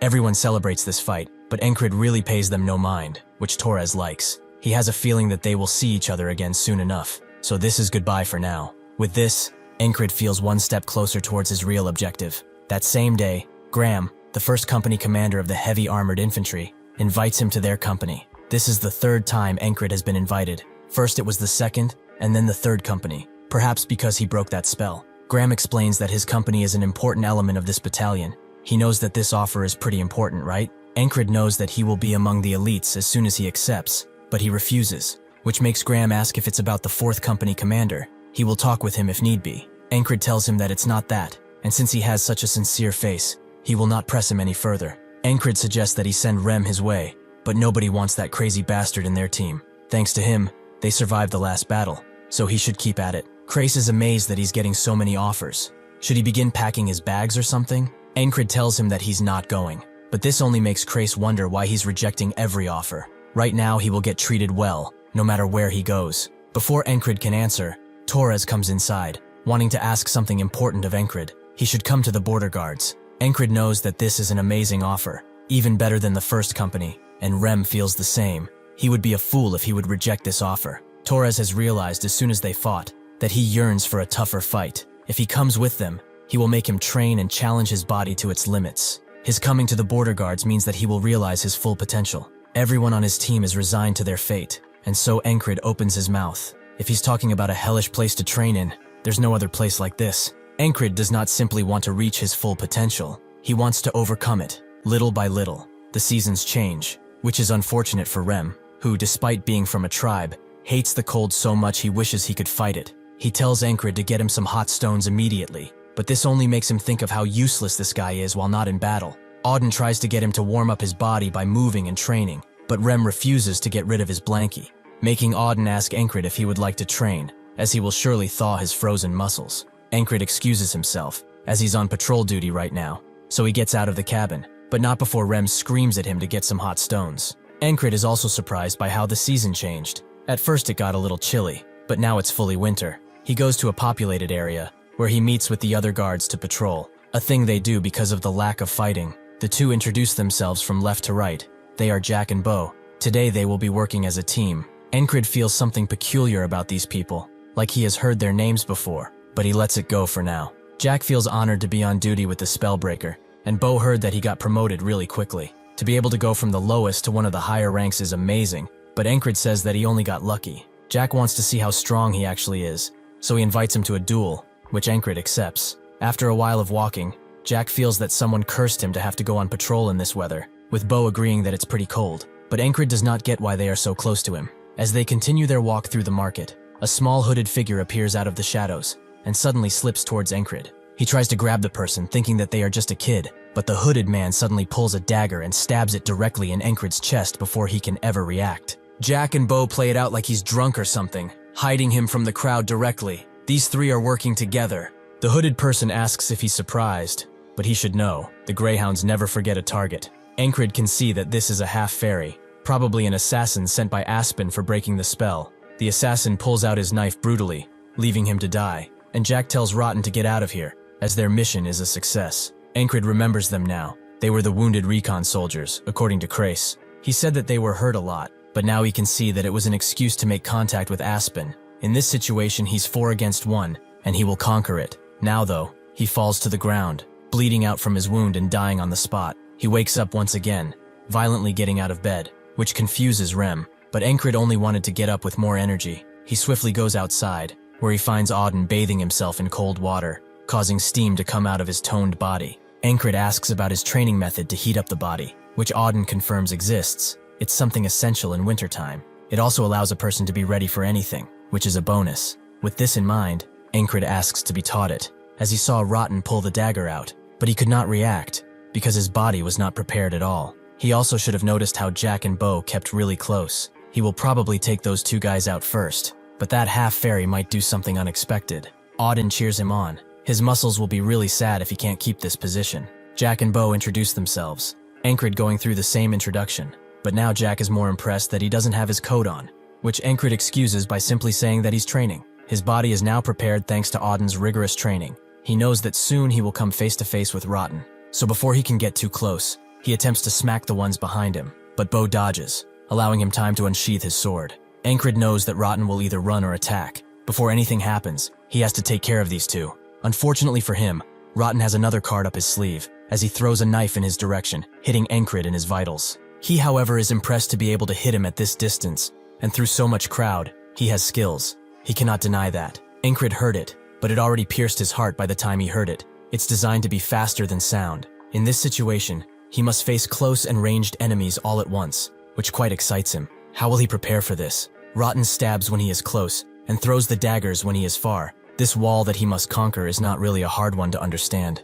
It's actually quite simple. Encred continues his training, although he feels like he's going to die, making Ragna and Rem wonder if it's really as hard as he says it is. Jackson comes into the cabin, only to see all of them spread out and stretching, even the panther. He feels like he walked into something he shouldn't have, so he decides to leave. Encred knows that he has to find a way to block the dagger that will be thrown at him. Its speed and accuracy, however, is something much deadlier than normal daggers. Jackson comes around and recognizes this as a whistling dagger, but Encred is curious. Why is it called that? Jackson explains that it makes a sound when it's thrown, and if handled by an expert, the target will not even know what hit them, so it's good to stay far away from these things. Encred has gained a bit of knowledge from this, but no matter how good Rotten is with his daggers, he cannot do anything if he blocks ahead of time. He attacks the ones behind him again, Bo dodging again, but this time Encred grabs him and uses his body as a shield against the daggers. Unfortunately, Rotten doesn't seem to care about his teammates, as he throws one dagger into Encred, one into Bo, and another straight into Jack's neck.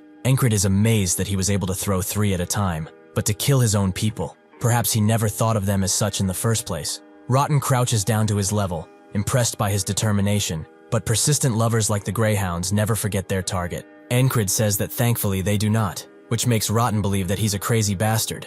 Encred has underestimated this whole thing.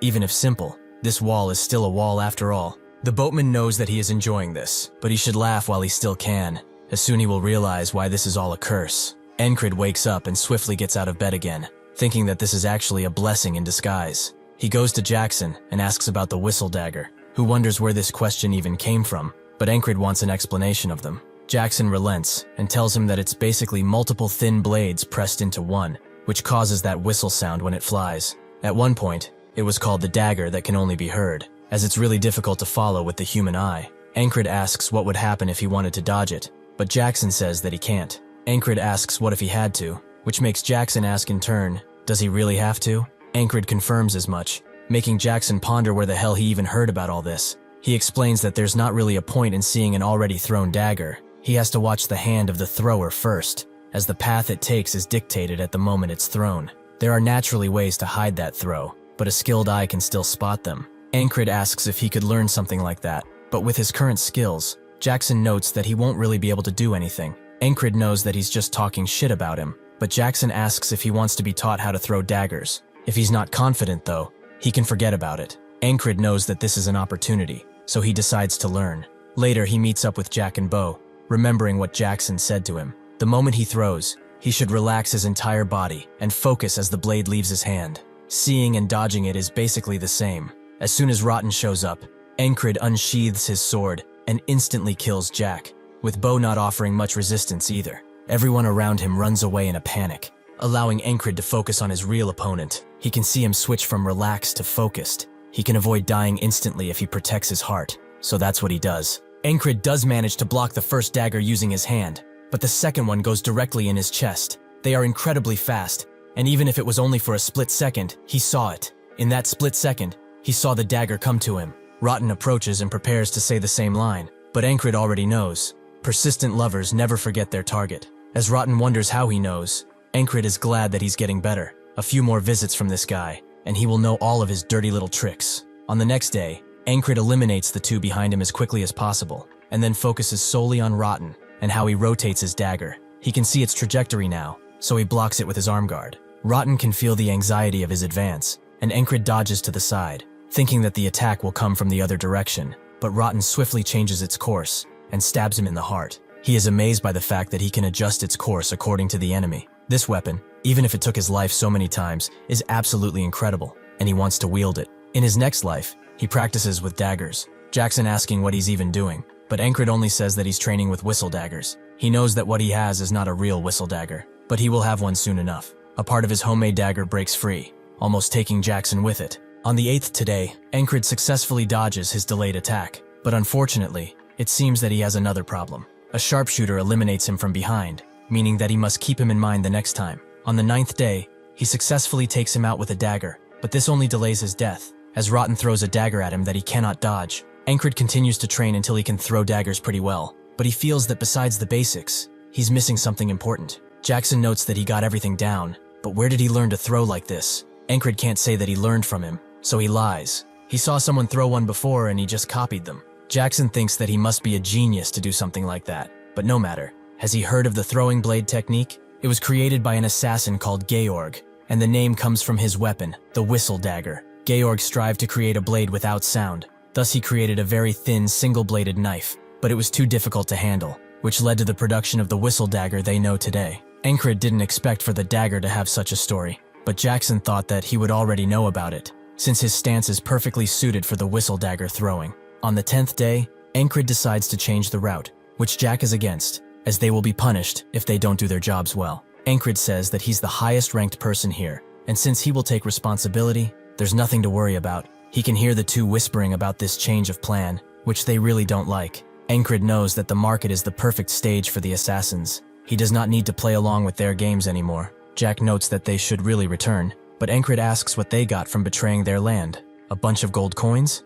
This prompts the two to immediately jump in and attack, but Encred easily strikes them down with 2 swift strokes of his blade. As soon as he's done with them, Rotten and the Blue Assassin arrive, which he feels is kind of late, but it's no matter. They should come with all they've got. Rotten throws 4 daggers at the same time, but it doesn't matter now because Encred can see his hand. The Blue Assassin moves behind him to strike, but Encred takes him out with a dagger. Rotten takes this as an opportunity and strikes while his back is still exposed, but Encred blocks his dagger expertly. Even if it hurts him, it will not kill him again. Rotten is now frightened and asks who the hell he is, but Encred feels that it's not for him to know. Anyhow, how many of these beautiful weapons does he have on his person? Rotten can see that this bastard can throw these things. Is he also an assassin? He answers Encred's question, saying that he only has 2.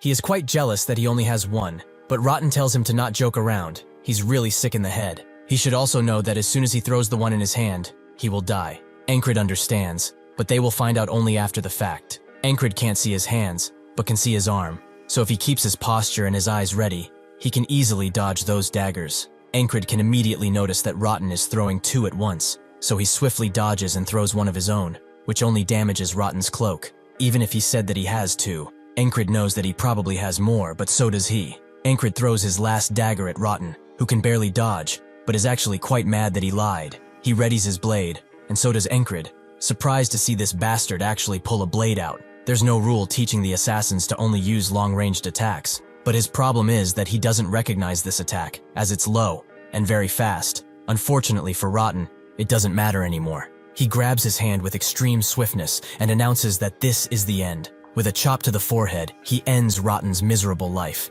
He has climbed over this wall with only 10 tries, fighting, losing, and getting stronger to eventually succeed. These things have come to give him alive. He looks at Rotten's body and opens his clothes, revealing a bandolier of knives that he really wants. He goes to report to the ferry commander about what just happened while wearing that same bandolier, saying that all of this was once again just mere coincidence. The ferry commander wonders if it's still a coincidence that he only got off with a scratch against 3 people, but Encred says that the goddess of luck is really on his side. The ferry commander eyes him for a moment, before giving up and telling him to return to his post. He does just that and returns to his squad lodging, but as soon as he opens the door, an axe flies at his face, which he only has seconds to dodge. This was naturally thrown by Rem, who is glad to see that he dodged his sneak attack. Encred asks if he has gone insane, but Rem was only training him, because he has assassins on his ass after all. As revenge, he suddenly gives Rem a hot stone and tells him to eat it. Rem believes that it's a potato at first, only for his hands to burn the moment he touches it. Encred notices that his hair has grown pretty long, so he tells Crace to give him a haircut. He asks for 10 coppers. Encred says 5, and they meet at 8. As Encred gets said haircut, he tells Crace that he's charging more now. Does he not get a squad discount? Crace tells him to go to one in the city if he doesn't like the price, but Encred refuses. The ones in the city suck after all. The snow continues to fall, and Crace notices how cold it is. Rem doesn't like the snow and cold at all, which Ragna agrees with. Auden believes it's a test from God, and Encred wonders why they are all out here in the first place. He also thinks of how the assassins get into the border guard, and when exactly did they turn. He asks Kreis if he knows where Jack, Bo, and Rotten are from. Who actually knows? Jack was forced to conscript after he was caught as a pickpocket, and Bo insulted a noble right in his face. Rem can't believe how fine these people were, and Encred agrees. As for Rotten, he was from a failed merchant association, a mercenary by profession. They all joined in the past year. They must have been in a guild together. Encred thinks about it. He can only deduce one thing from a guild that left its members a year ago. The Thieves Guild. It's a guild only in name, really, as in reality it's a place filled with thieves. A Thieves Guild member would know the entire city easily, so it makes sense. He asks Jackson if he knows anything about this Thieves Guild, who wonders why he asked him, but Encred thought he might know. Jackson can't believe that he has become so brazen, but tells him that after the restructure, his contact with the guild has been cut off, so he doesn't know anymore. Kreis is finally done with his haircut. Encred is only surprised by how much it's snowing, which makes Jackson say that he will be out in the city tonight. Rem knows that he's trying to get out of shoveling duty, which he will not let him do. Encred sees this and tells them that they should go on a mission. If they agree, they won't have to shovel snow. Everyone immediately agrees, even Kreis, but Encred still has to get permission from the company commander. Ragna calls him lazy for not even doing that, so they all retreat inside, patiently waiting for him to do it. Encred tells the ferry commander that he believes the Thieves Guild is behind the assassins, and he wants to bust them while he can.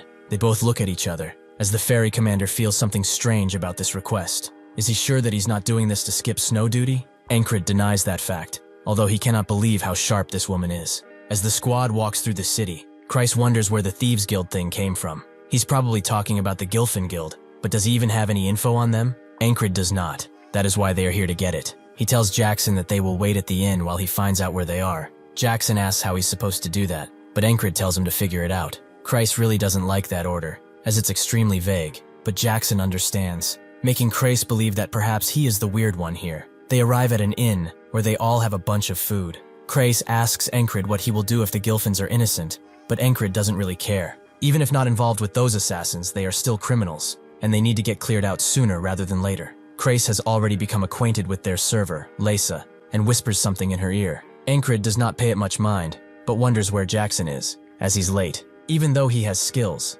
he's starting with no real clues. He wonders if his orders were too vague, to the point that he feels bad for him. Jackson is propped up somewhere high, looking around and not moving at all, letting the snow fall on him. He suddenly notices two strange figures, which gives him an idea. Ankrit asks Kreis if he knows that woman, and tells him that she's Leysa. Her father is a shoemaker, and her dream is to open up an inn in the big capital. Ankrit is surprised by how much he knows, but Kreis only knows so much because she might be a valued customer. Jackson finally comes back, covered in snow and freezing, only to see everyone enjoying a warm meal while in a warm place. Ankrit notices his annoyance and tells him to eat, but Jackson believes that they shouldn't wait and go right now. Rem doesn't want to, as it's cold outside, but Jackson asks if he wants a shower in his own blood. He promises it will be the warmest thing right now. Ankrit agrees that they should go now, but the snow is quite immobilizing, so they need to be careful and leave when it stops snowing. Ankrit looks out the window for a solid 5 seconds, and then says that it won't stop, so they should go. Kreis asks if he didn't just say they will wait, but Ankrit has been careful enough. As they walk through the slums, two beggars notice them and pull out their daggers, charging the group with murder in their eyes. Rem immediately turns to them with a smile and smashes one with his axe before smashing the other with his fist. Rem asks Jackson if these are his rat buddies, with Kreis believing that they are from the Gilfin Guild. Jackson discovers the entrance to their hideout, but it seems to be locked. Auden tells him to move a little bit, as he will politely knock for them. He raises his fist up and knocks once, surprised to see that the door magically opened. Rem wonders what kind of knocking this is, but Ankrit doesn't care, as long as the door is open. As they go in, Rem asks what he's going to ask them, but Ankrit says that they should subdue them first, then they will have time to talk. They continue to approach the door, and those inside know that Ankrit is coming. The leader knows that reporting their failure will be a pain, so they should take care of him themselves. One of them wonders if it's okay, as his squad is with him, but before the leader can say that they are a bunch of nobodies, Auden knocks again, but this time with his foot. Rem immediately rushes in to kill them all, but Ankrit begins his speech. Those who have never killed the weak, those who can surrender, and those who do not wish to die, should throw down their weapons and cross this line. Everyone else will be killed. Rem asks why they aren't killing them now, but Ankrit just wanted to look cool, and he believes that he is. The leader can't believe that a mere grunt dares to order them around, and Auden tells him that they are clouded by their demons. They will not listen until they force them to. Ankrit resorts to using force then, and asks their strongest to come forwards. The leader wants this to happen, and tells their strongest swordsman, Wyvern, to go, who immediately pulls out his blade. He wonders if he can block his blade, as he has never been beaten, but as he talks, he suddenly charges in, only for Ankrit to deflect his blade and stab Wyvern in the shoulder. This is something from the Valen mercenary sword technique, to stab while talking. This is what he was stuck at before, but he has overcome it by a lot. Ankrit believes that he doesn't need to see anything else if this is their strongest. He will give them one last chance. Either they surrender or die. His squad looks at him unimpressed, all of them believing that he's just trying to act cool. One of them throws his weapon and surrenders, making the leader jump up and try to strike him. Before he can cut him down, however, Ankrit throws a knife in his head, killing him instantly. Rem can't believe that he thought he was cool, while Auden does believe so, and Kreis is amazed. Jackson thinks that he's not bad, while Ragna suffers from cringe, like Rem. Ankrit knows that he must have looked pretty cool, but this makes all the thieves surrender and fall to their knees. Rem wonders what they should do. It would be better to kill them now, since they might become trouble again. One of them begs them not to kill them. There are people here with sick mothers and poor families. Ankrit believes that it doesn't excuse their crimes, so the man says that if he has to kill someone, he should kill him, as he is Gilfin. Ankrit is surprised. So he was the boss, and not that brute right there? Gilfin denies it. That man was indeed the boss, but he also isn't Gilfin. He is. Ankrit is confused beyond his wits, so Kreis explains that they named the guild after random people on purpose. If they start getting chased by the law, they can ditch that person and run. Gilfin explains that their boss was a bastard, a real rotten to the core individual, but the rest are not like that. Again, if he wishes for blood, he can have his. Everyone around him begins to try and defend him, as Gilfin is kind, and some of them even ask to be killed in his place. Rem can't believe that Encred would kill them when they are like this. He did not take him to be such a devil. Encred tells him to shut it. He was the one who suggested they kill them in the first place. Gilfin tells them about the guild fortune. They can have everything in that stash if they let them live. Christ begins to smile, as he knows there's some cold, hard coins involved. Gilfin points it to them, but they need to find the key first. Auden proves them otherwise by gently pulling the door open, and so Encred tells his squad to take as much as they want. Rem immediately finds some thermal leather, which is extremely warm, but Ragna wonders if it's that important. Encred also finds a piece of flexible yet strong leather armor, which is not bad at all for him. Kreis gets his attention and says that they should take over this guild. Encred asks if he's really asking for him to become a thief, which Kreis is, but one that does not kill. Even if they were to take down this guild, within like a week or two, another will pop out in its place. So if things are like this, they should use this guy as a puppet to run it. Encred feels that this is all far too convenient, so he asks what he told that girl, as it was strange for all these guild members to be gathered here. Kreis is surprised that he noticed, although they got them all in one try. If he allows it, he will get him a monthly krona payment, and will also gather information. Encred doesn't really do this for money, but it can't hurt. He allows it. So Kreis tells Gilfin that from now on, their guild is one that does not kill. They will sort out the bad people and send them to prison, while they slowly reform this organization. Gilfin tells him that they will all die if they do not disband. Their boss worked for Aspen and took their money. Once every spring and fall, a frog comes to check on this organization, and if he realizes what happened, he will not just let them go, as the frogs are beasts. Kreis tells him that they shouldn't worry. They have some beasts of their own after all. Encred believes that they should go back since they have completed their objective, but Rem looks at him and wonders, are the others done with shoveling snow? Ragna also believes they have some unfinished business, and Auden wants to reflect and preach the word of God just a little bit longer. Jackson also believes that he had something to do, so he will return tomorrow morning.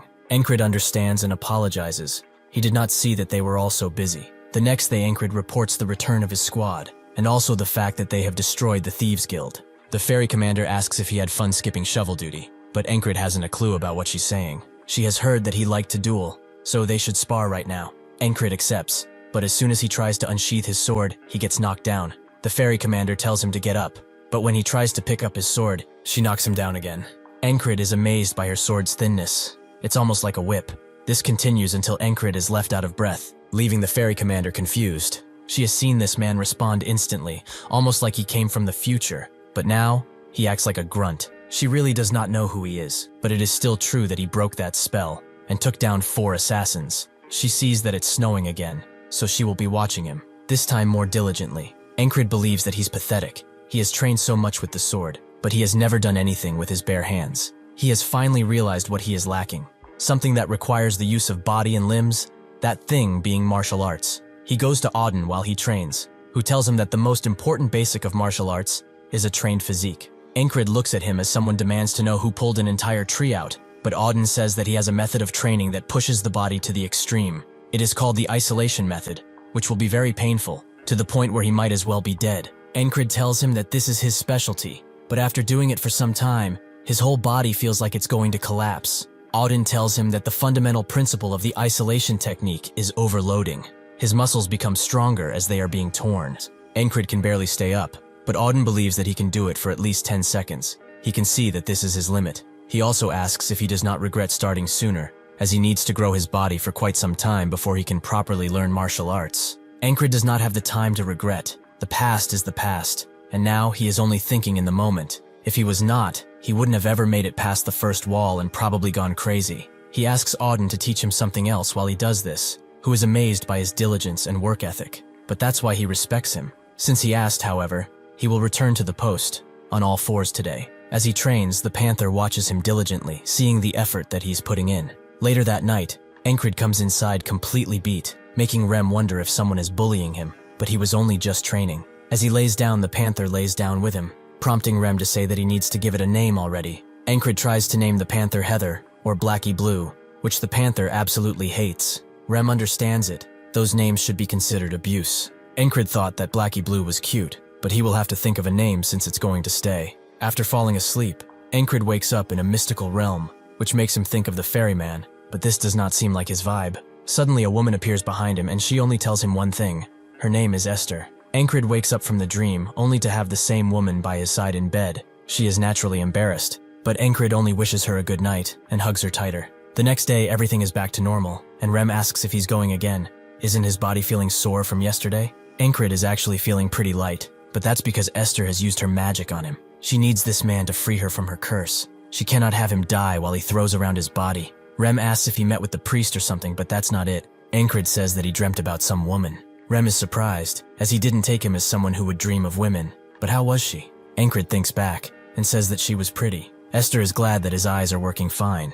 It's common for magicians to explore magic and knowledge, and in her pursuit of those things, she got cursed and turned into a beast, her powers bound. She was wandering the fields one day, but she suddenly felt the scent of a curse, which led her to this guy. Encred continues his training as Esther watches, but he notices her and accidentally calls her Blackie Blue, which she absolutely hates. The realm of magic is affected by the power of names, so if someone carelessly calls her by another name, her powers will get weaker and weaker. She used what little power she had left to tell him, but she made a mistake. She can only thank God that this guy is pretty dull, but she can see that he's under a curse. It is not set in yet, but it's far more powerful than what she is afflicted with. His is a curse that slowly eats away at weaker curses, so if she sits beside him, she will eventually recover her mystical powers.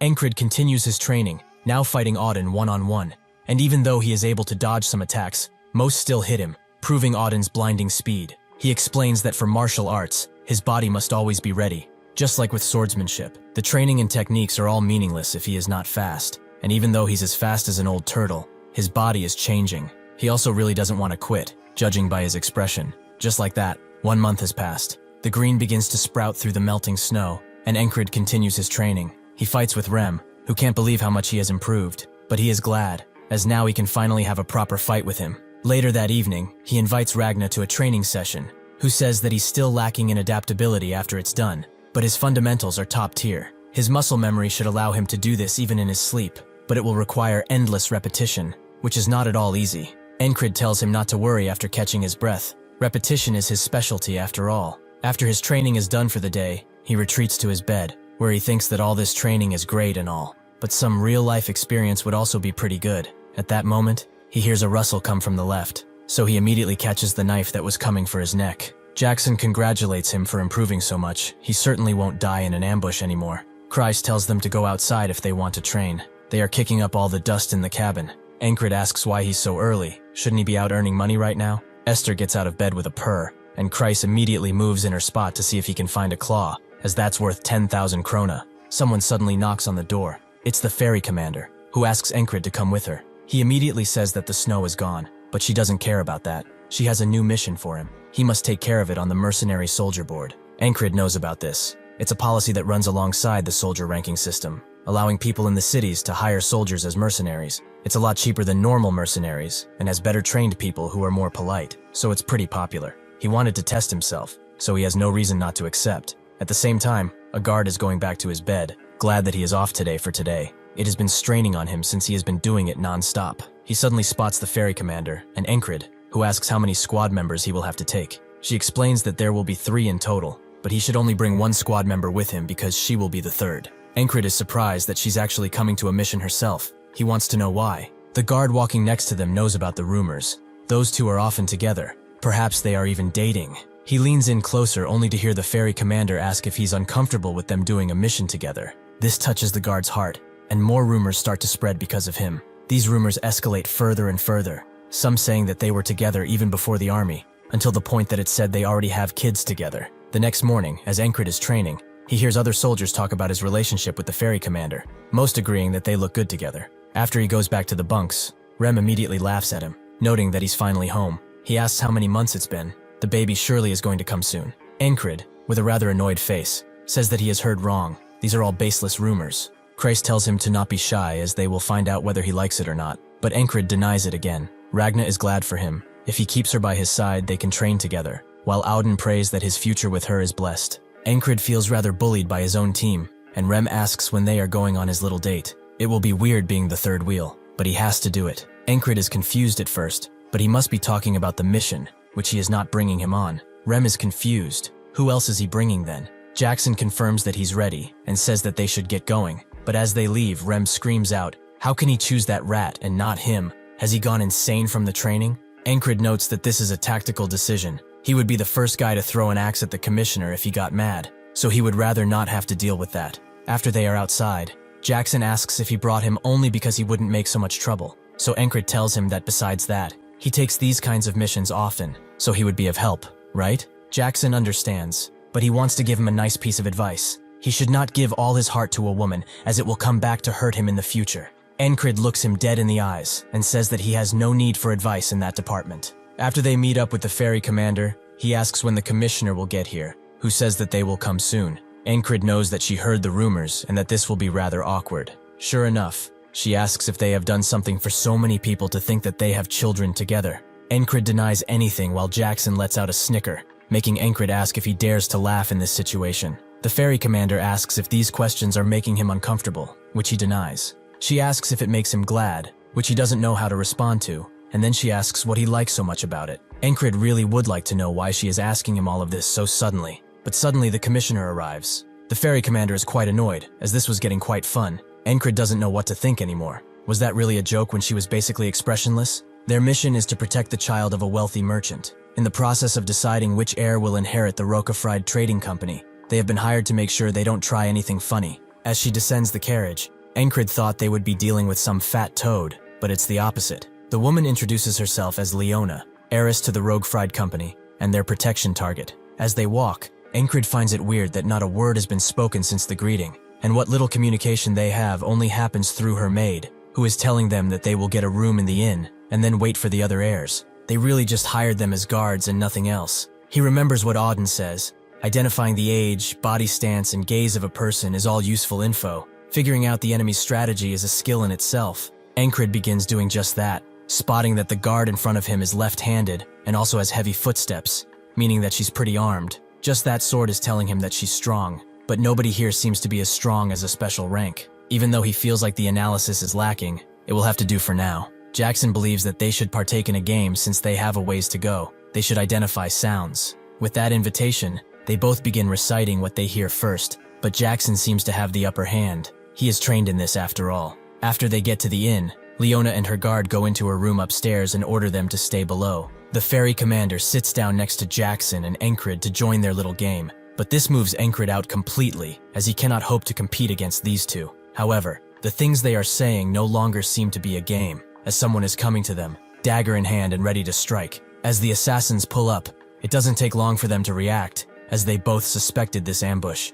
The other guards are rightfully scared. One tries to get to Encred, but he swiftly takes him out. He hears screams coming from above, and since the commissioner comes first in these types of missions, he rushes to their rescue. An assassin sees this and throws a bunch of knives at him, but Jackson covers his back by holding a stool over him. The ferry commander swiftly sweeps the area of the assassins, who are beginning to show worry, but they are still confident because they outnumber them. As Jackson fights, the ferry commander looks at him and notices he's much stronger than Encred. Most of the squad members are, but they still listen to and trust his orders. She wonders who helped create all this. It is honestly quite interesting. She kills the guy that was rushing her by simply holding her sword forward. Encred continues his quest, and it's quite easy for him. After encountering the assassin who tried to get Krang, and that half-fairy assassin, such measly attempts at assassination no longer faze him. Another rushes in, a perfect opportunity for Encred to test his new physical skills. Although he's still too slow, he can move more freely now. He can feel a difference from the past. Suddenly, Leona's guard is thrown outside of the room,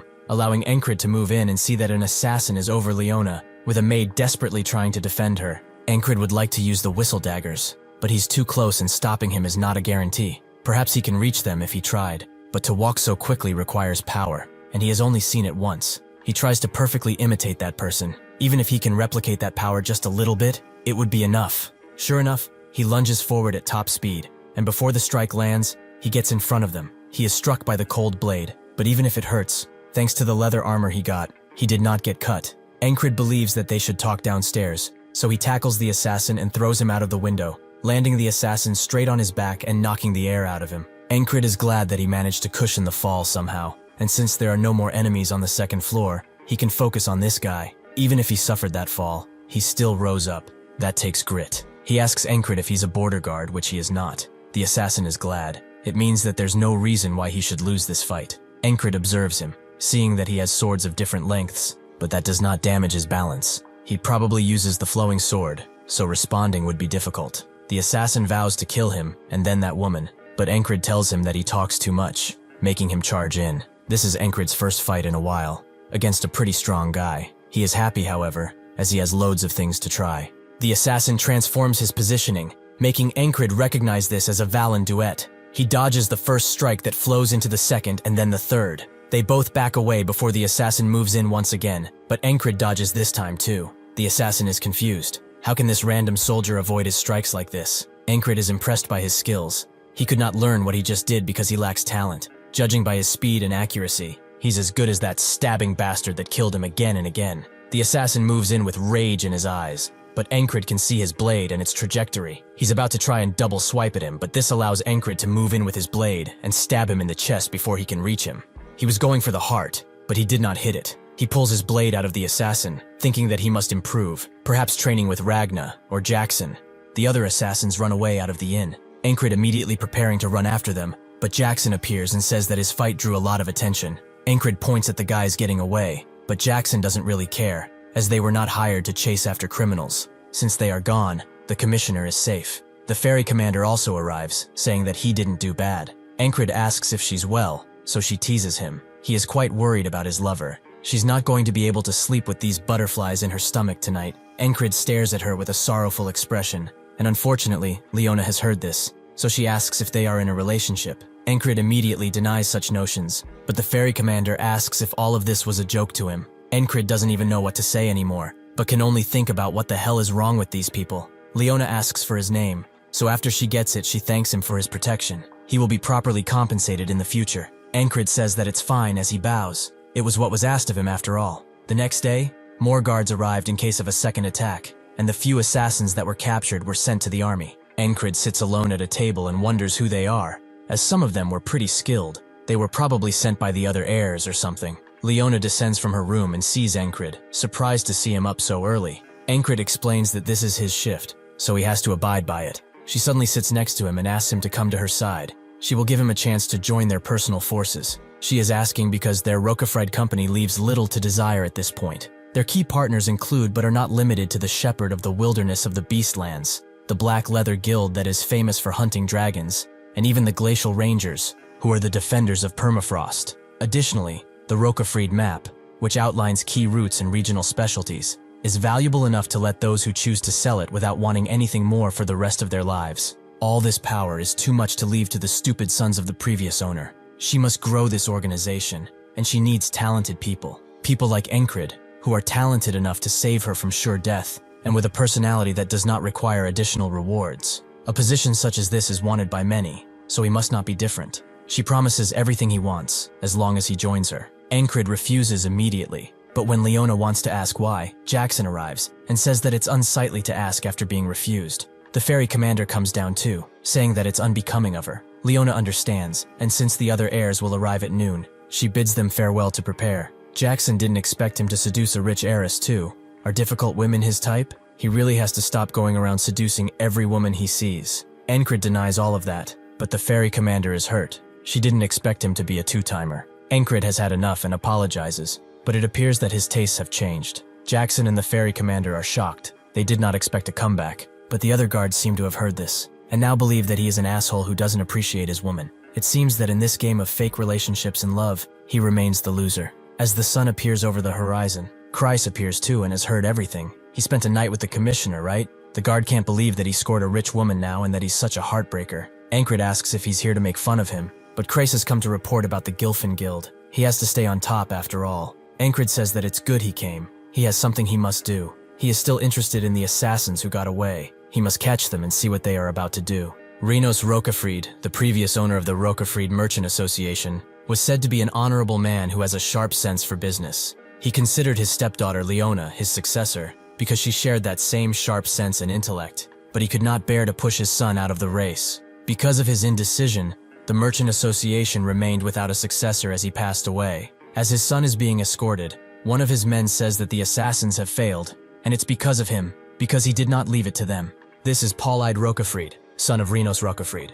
The man says that they will have to figure something out, although their agreement still stands, right? Paulide, with a certain stutter in his voice, confirms as such. They will be rewarded handsomely if he inherits everything, as promised. The silent man next to them says nothing. He's a man of few words after all. Soon enough, they barge into the tavern where Leona is held, and he immediately begins complaining. There is too much dust here, but it's to be expected from Leona. Encred analyzes the silent man closely and can see that he is strong. They exchange glances for a few seconds, but he soon backs off. Polide screams at them to stop sitting around and get Leona down here, making Encred believe that it was really a good choice to bring Jackson. If he had brought Rem, he would have certainly split his head open already. That's when he sees Jackson slowly moving in with his blade, forcing Encred to hold him in place as Polide screams at them to move. Fortunately, Leona comes down of her own volition, saying that it's unbecoming of him to scream in such a place, but he is also late. Polide tells her that he doesn't care about that. She should start educating her bumpkin guards first. She suddenly slaps the living daylights out of him, making Encred wonder if there even is a person around these parts who won't immediately resort to violence. Polide, rightfully angry, asks if she's gone insane, but Leona begs to differ that he is the crazy one. He seems to be messing around with a soldier mercenary of the border guards. Does he want to end up in prison for the rest of his life? Polide did not know about that. He did not know what to say, but that's when the man clears his throat, making Polide say that it was not him. Why does she dare to frame him like this? She's just a mere outsider in this family, yet she dares to yell at him? Leona agrees. She was adopted, but he cannot even analyze trade routes or calculate finances. Polide makes up an excuse, saying that it's a job for his servants to do. Leona is annoyed. She wouldn't even waste time like this if their father's will said that the successor should be decided after talks. This makes Encred believe that the previous head was quite soft. Leona is much more suited for the successor position. Why did he give this brat a second chance? Leona believes the only argument he has for succession is that he's a blood relative. However, no matter how close he looks at him, he's nothing like her father. His ignorant behavior and ugly mug, she can only wonder where he got it from. Polide immediately begins to pull out his blade in anger, making Encred do the same, but he sees the silent man do so as well, although in a much calmer manner. The whole room freezes as Encred stands in front of Leona, his blade inching further out of its sheath as Polide's guards attempt to protect him. Encred analyzes the silent man's stance a little closer, seeing that it's actually the swift sword. He wonders how fast he will be, perhaps faster than even a whistle dagger. He is too eager to find out, so he desperately wants to fight. He wants to see this man's style of blade. The silent man begins to forcefully move his blade forward, making Encred smile in anticipation, but that's when someone commands them to stop.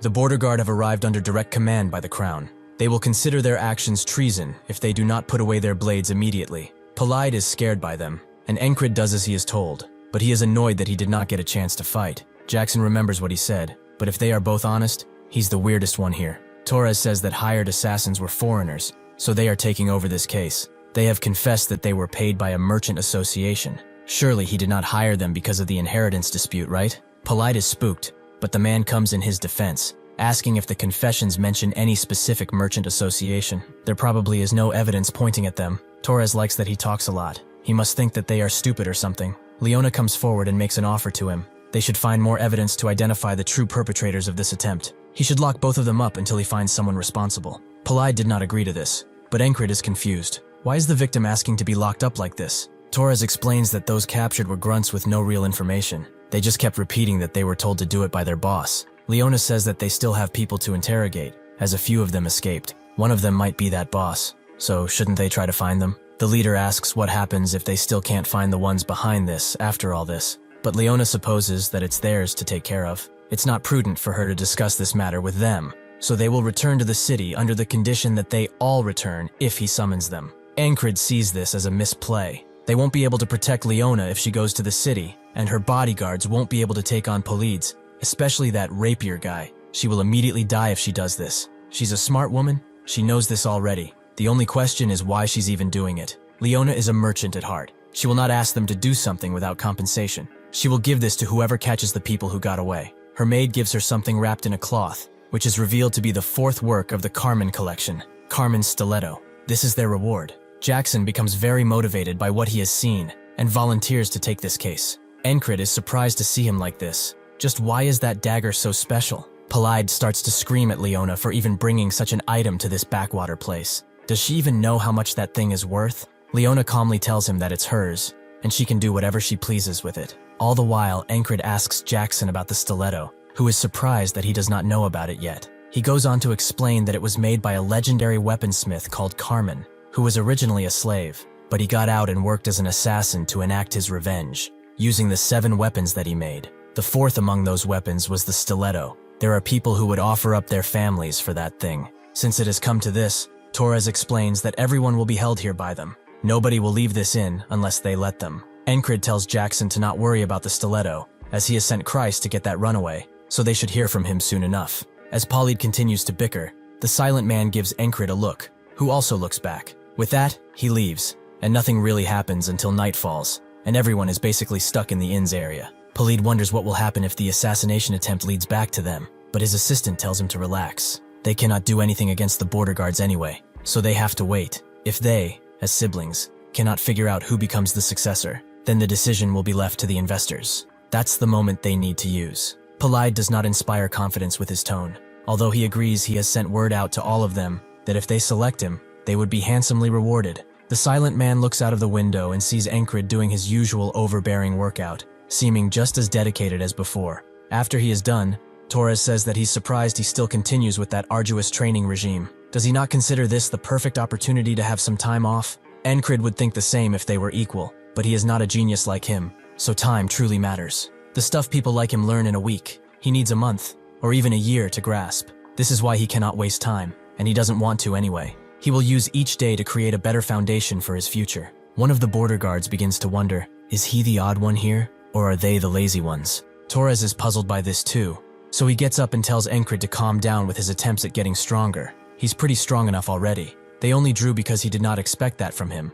But what about right now? Encred knows that this is an invitation, so they begin to fight again and again, Torres continuing to win back-to-back matches. Everyone congratulates Torres and belittles Encred, but he does not mind and wants to go again. Torres asks how the hell he isn't tired yet. They have been going at it 11 times already. That's when one of them gets up and suggests they swap, prompting others to join the queue as well. Polide watches this show of strength with disgust. These barbarians really do not know class. The border guard who is now in the ring immediately puts Encred to the ground, which the silent man watches carefully. Encred gets up and asks if he can do what he just did again, the silent man recognizing that his pride is not hurt by these defeats. Rather, he is akin to a child who has found a new toy to play with. On top of all that, his open hostility in that encounter, while he knew full well he was stronger, makes him a very unique individual. Even if he is unique, he seems to be falling for the same trick 3 to 4 times. He really has no talent for fighting. However, after experiencing something repeatedly, he gets the hang of it pretty quickly,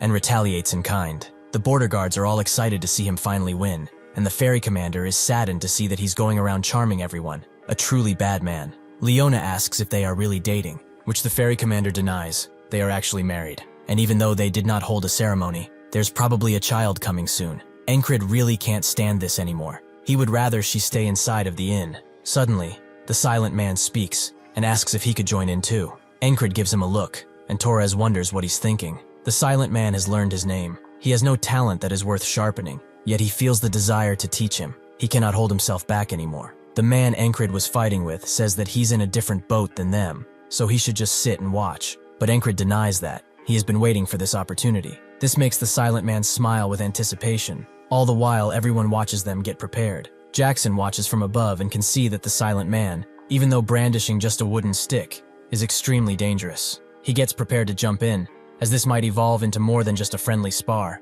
Encred feels a certain tension in his body, just as if he were at war once again. As the silent man strikes, Encred can see his attack path clearly. Even though he's using a feint, he knows that he's aiming for his neck, so he has to block before it's too late. Unfortunately for him, if this was a real battle, Encred would have been dead, as the silent man moved far too fast for him or anyone to anticipate. He tells Encred that he reads attacks quite well, but he has to work on his speed. Encred expected his swift sword to be fast. It's in the name after all, but it's much faster than ever imagined. He thought he got pretty strong, but this man has proved to him that he has not. They are so far, they are at polar opposite levels. Instead of despairing, however, he smiles and asks for a rematch. The silent man likes his attitude, and so they fight the night away. Most people drift to sleep, only the ones that are interested staying up to watch. The silent man thinks that any man who has held a sword knows the despair of losing when they meet someone they cannot beat. He has shown this guy the gigantic gap between them, but he still refuses to give up. Jackson sees that Encred's reactions are too slow to be dodging everything. If he continues like this, he will never overcome this wall, meaning that he must teach him more about his speed. The silent man tells him that they should go to bed too, as they don't want to be tired. but Encred simply calls him amazing. His swift sword, he will learn it someday. The silent man smiles and thinks that he's the amazing one. If he only had the slightest bit more talent, he would have been legendary. As the next day continues, someone screams for Torres, as they have captured the mercenaries who ran away. Encred nods at Crais to signal that he's done a good job, but he feels it was easy. These rats never hide that well. Leona recognizes him as one of Encred's squad members, so he thanks him. Torres immediately begins interrogating the mercenaries, asking who hired them. Polide's chest tightening as the possibility of being discovered rises. The mercenary explains that a mercenary association from Aspen hired them. They wanted to expand through the contested zones. Any more than that, he doesn't know. They only got a letter and the money, with the promise of more pay after completion.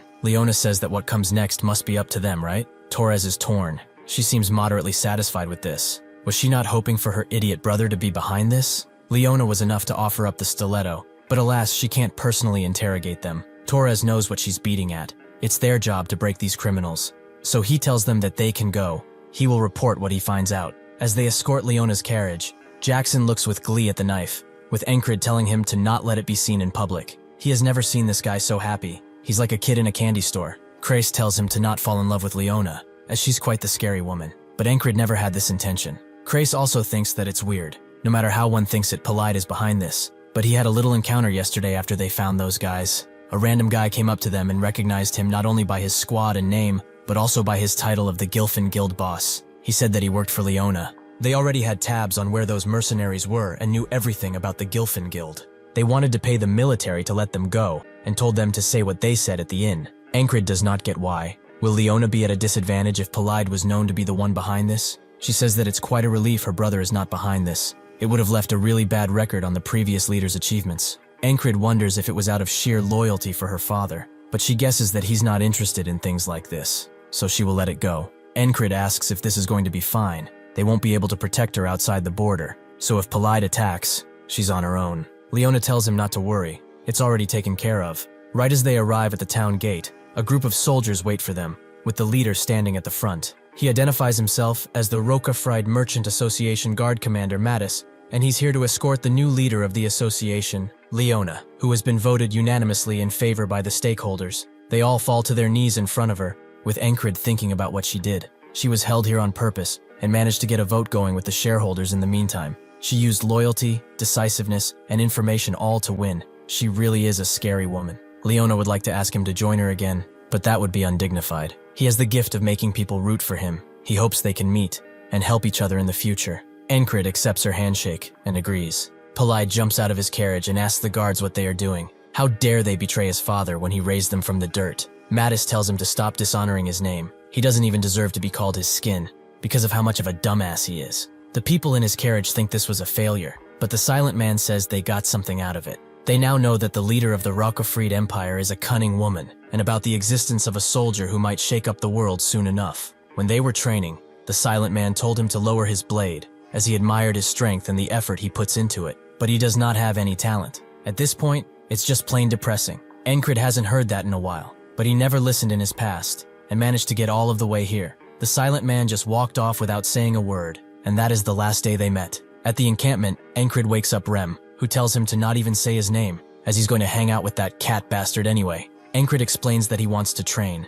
and he needs him for that, making Rem's face light up instantly. What Encred really needs for the swift sword is first, the decision-making for finding the most efficient line. After that, the swift movement to back it up, that flows through his body efficiently. He manages to scratch Rem, who is quite confused. With this, Encred has become faster than him, due to all that he has done again and again. Rem recognizes that he's surprised. He finally figured out how to swing faster, so he will speed up too. Encred doesn't get it, but Rem immediately bashes him at double his speed, and then goes for his neck, forcing Encred to back down. He is surprised. His axe was fast, but now it's like a cannonball. Encred knows he has improved, but there's still a long way to go. Later that day, as he continues to train alone, he suddenly feels someone come at him, so he blocks preemptively. Jackson is glad that his eyes and ears are working well. He won't have to train those anymore, but Encred doesn't get it. Did he do that just to confirm it? Jackson says that he did, for now, but suddenly, Encred feels his killing intent and starts to choke. Jackson tells him that this is what comes out of a person's intent to kill another. If he cannot predict an attack from his sight or hearing, he must detect that instead. This skill allows him to detect something that supersedes the five senses. It's basically a sixth sense. He will teach him that, in return for the stiletto, of course. Encred is glad that there's always more to learn. It means that there's an endless amount of fun waiting for him. Jackson explains that the sixth sense borders on his instincts. He cannot rely on just his perception, as that relies on his other 5 senses. His sense of direction, his ability to move, and the way a predator kills its prey, they are all part of instinct. If he repeatedly fights with all his senses on alert, he will eventually be able to detect ill intent too. Even if he tries hard, this won't come easily to him. But as his training continues, his sixth sense will soon open. That night, as he sharpens his blade, Rem says that he looks different, with Encred thinking that he's talking about his physical appearance. But that's not it. Auden says that he smiles more than before, but that's not it either. Crace knows he's more insane than usual, which everyone agrees with. Encred says that it's only natural.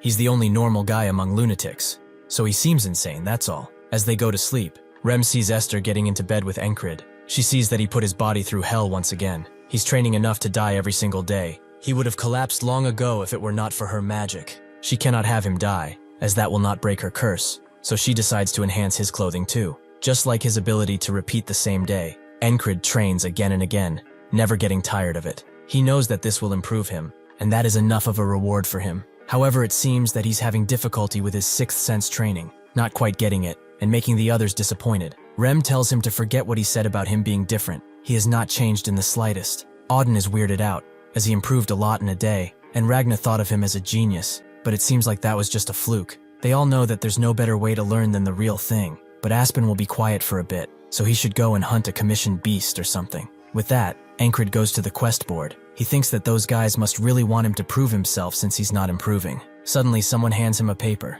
telling him to take this quest for him if he's not seeing anything fun here. Encred reads the quest, but it's quite strange, as it's to investigate a shoemaker's basement. Encred asks the man if a recon party isn't better for this sort of thing, but the man explains that it won't be enough, as according to the shoemaker, there's probably undead in the basement. Encred doesn't believe something like that can be in the city. That guy must have heard a huge rat or something, and since he needs more experience fighting, perhaps this is too unworthy. The man begs him. He can probably tell, but nobody wants this job. Doesn't help that the shoemaker is short-tempered, but he's a good lad. His wife recently went missing, which probably accounts for his angst, but he can just go and check it out, then leave if he doesn't like it. Encred goes to refuse the request, but somehow he winds up accepting it. Once he gets there, the daughter immediately invites him inside, as the shoemaker is currently digging into the ground. He is glad to see Encred, as he found something under the floorboards after just a bit of digging. Encred is surprised to see a tunnel in the middle of the city. Now he knows this is not just a mere rat. He decides to climb down with a torch, seeing that the cave looks man-made, and since it's large, there's bound to be something down here. He and the shoemaker eventually stop, as they have walked up to a 6-way crossroad, confirming that this is man-made. Encred decides to take a path while the shoemaker says that there must be an undead, but Encred tells him to not just walk around randomly. He will head in first and see what's up. Unfortunately, as soon as he steps in the path, he can feel immense heat as a mighty blast arrives within a second and pulverizes the both of them, leaving only their shadows on the dirt path. Encred wakes up once again. He knows that what he has just experienced was a magic trap. It is common for people to give someone this advice about facing magicians, and that is to simply run. The ones that die in combat with a mage are lucky. If they survive, it's a much worse fate awaiting them, and this advice also applies to traps created by them. He goes back to the quest board and wonders what he can even do against that. What skill can he master to overcome this? The man offers him the job again. Encred thinking that this needs a magic specialist or higher up support. It's not like the other walls he has faced up until now, which he could face head on. He thinks that the ferry commander will listen to him, and before that man goes in alone, he has to be quick. He suddenly remembers just that and rushes to the house, kicking the door down and jumping straight into the hole. He runs towards the crossroad, only to see the shoemaker go into one of the walkways. He tries to stop him, but the man has already stepped inside, so the magic trap blasts them once again. Encred knows that he must find a quicker way. He needs to go see the man first and tell him to stay out of there. The boatman speaks. He only felt it for a moment, but he did feel it. The mane of his flesh turning inside out, and his body turning into ash. Does he still intend to step towards that flame, which might pulverize him again? Encred agrees that it was excruciating. It felt like 1,000 needles piercing him in an instant. However, it hurts even more to watch an innocent man die for nothing. That is not the way of the night. When he wakes up, he immediately dresses and jumps out of the door, Rem wondering where he's rushing off to. Encred says that it's simple. He's going to save an annoying shoemaker. Rem wonders if he's off to fight leather boot monsters or something, and Encred gets to work. He cannot make the man stop digging and just ignore it. and he also can't leave this thing under his house. After he digs it up, Encrid orders the man to stay put and not follow him, which the shoemaker doesn't like, but Encrid insists. After he goes inside, Encrid thinks about finding a magic specialist,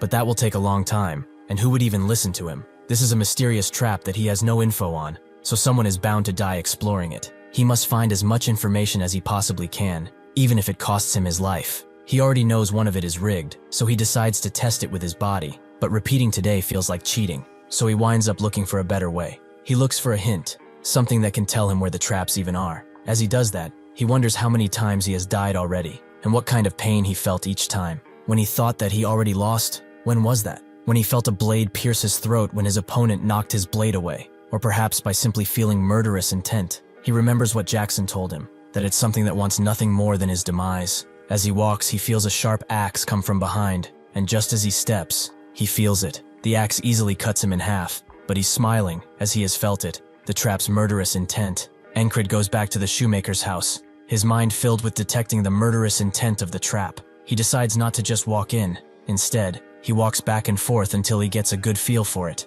He goes to a path he has not walked on yet and feels nothing. Perhaps this is the right way. He decides to walk to the others. One of them will launch blades at him, and the other is where he got split into two. He finally remembers what happened then, as he did not just detect something unimportant. The shoemaker asks why he's pacing. Does he want to take a dump or something? Encrid told him to stay up, but it doesn't matter anymore. He goes back to the path he has not been on, and decides to keep going until he detects it. Dawn turns tonight, and Encrid eventually gets out of the hole, with the shoemaker surprised that he went on for so long without a meal. Encrid tells him that he will come back tomorrow and to not mess with anything, as that place is filled with traps. The shoemaker asks him for help once again. He cannot even sleep because he's afraid that he will lose his only daughter. Encrid asks if he has any leads on his missing wife, but the shoemaker reveals that there's a lot of missing people recently, but none of them have been addressed. So if he sees a brunette woman with freckles, wearing a wedding band like this, he should let him know. Encrid agrees and goes back to his bunk, where he tries to train his killing intent sense, but he misses entirely,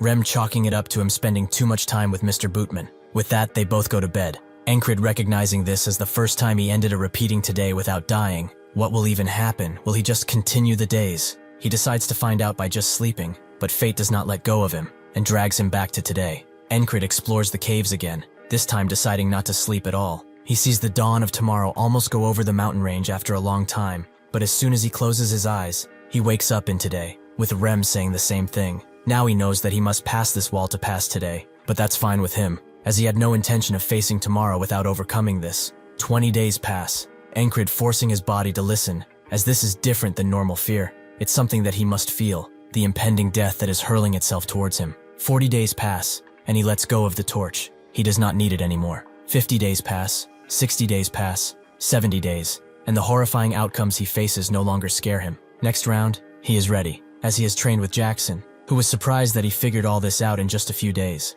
The 72nd day arrives. He gears up appropriately, Rem wondering if he's going to war on the boots. Encrid knows the 6 paths like the back of his hand, and the only one leads to an exit without traps. That was what he thought anyway, as whoever made this tunnel is a real creep.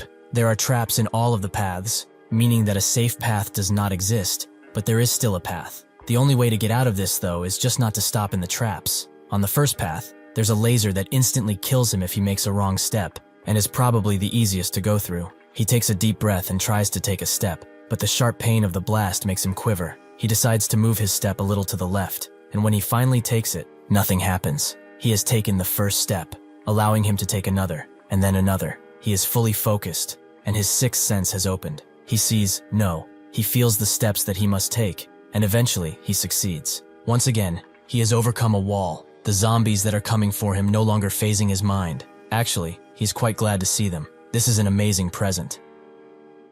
As the zombies charge in, Encrid, knowing that these things have a strong poison on their fingertips, even a scratch would lead to a deadly injury. So normally zombies are taken in groups, but for someone like him, who can move and weave with no concern in his heart, this is too easy. He continues slaughtering the zombies with none of them even getting close to hitting him, and after he's done, he thinks that he fought pretty well. So well, in fact, he wishes the others could see it. Suddenly, a bunch of ghoulish beasts appear, something that Encrid does not recognize, as it's a mix of more than one animal. He wonders what is in front of him as a result, and continues his journey. Somewhere close, Esther seems to be on the move, as Encrid seems weird today. Why would he go to a shoemaker while being so heavily armed? Will the boots attack him or something? If he ends up dying, that would be bad for her. He's far too reckless. As she gets to the shoemaker's house, she detects some bad energy and the unmistakable smell of spells. Encred finishes off the last beast, but can sense breathing deeper into the cave. It's faint, like it's about to be the last at any point. He wonders if there's another demon nearby or something, but once he gets to the end, he sees a gruesome sight. This cave is filled with body parts of humans and beasts alike, strung on hooks to rot. The person he was hearing demands peace. She wants the sweet embrace of death to take her from this hell. Encred recognizes that ring. It's the same as the shoemaker's, meaning that this woman is his wife. Suddenly a strange man appears. He has heard some noise. It looks like he has some fresh meat to play with. Perhaps he shall make a playmate for Bamilio, as he's been quite lonely. Encred asks if these corpses are his doing, which the man does not deny, but those are all trash and failures. This is his best work, Bamilio, a work of art, and soon he will make something beautiful out of him as well. Encred knows the best way to counter a mage. He has to run, as that might grant him death. If he survives, he will meet a fate worse than death, but he is not scared.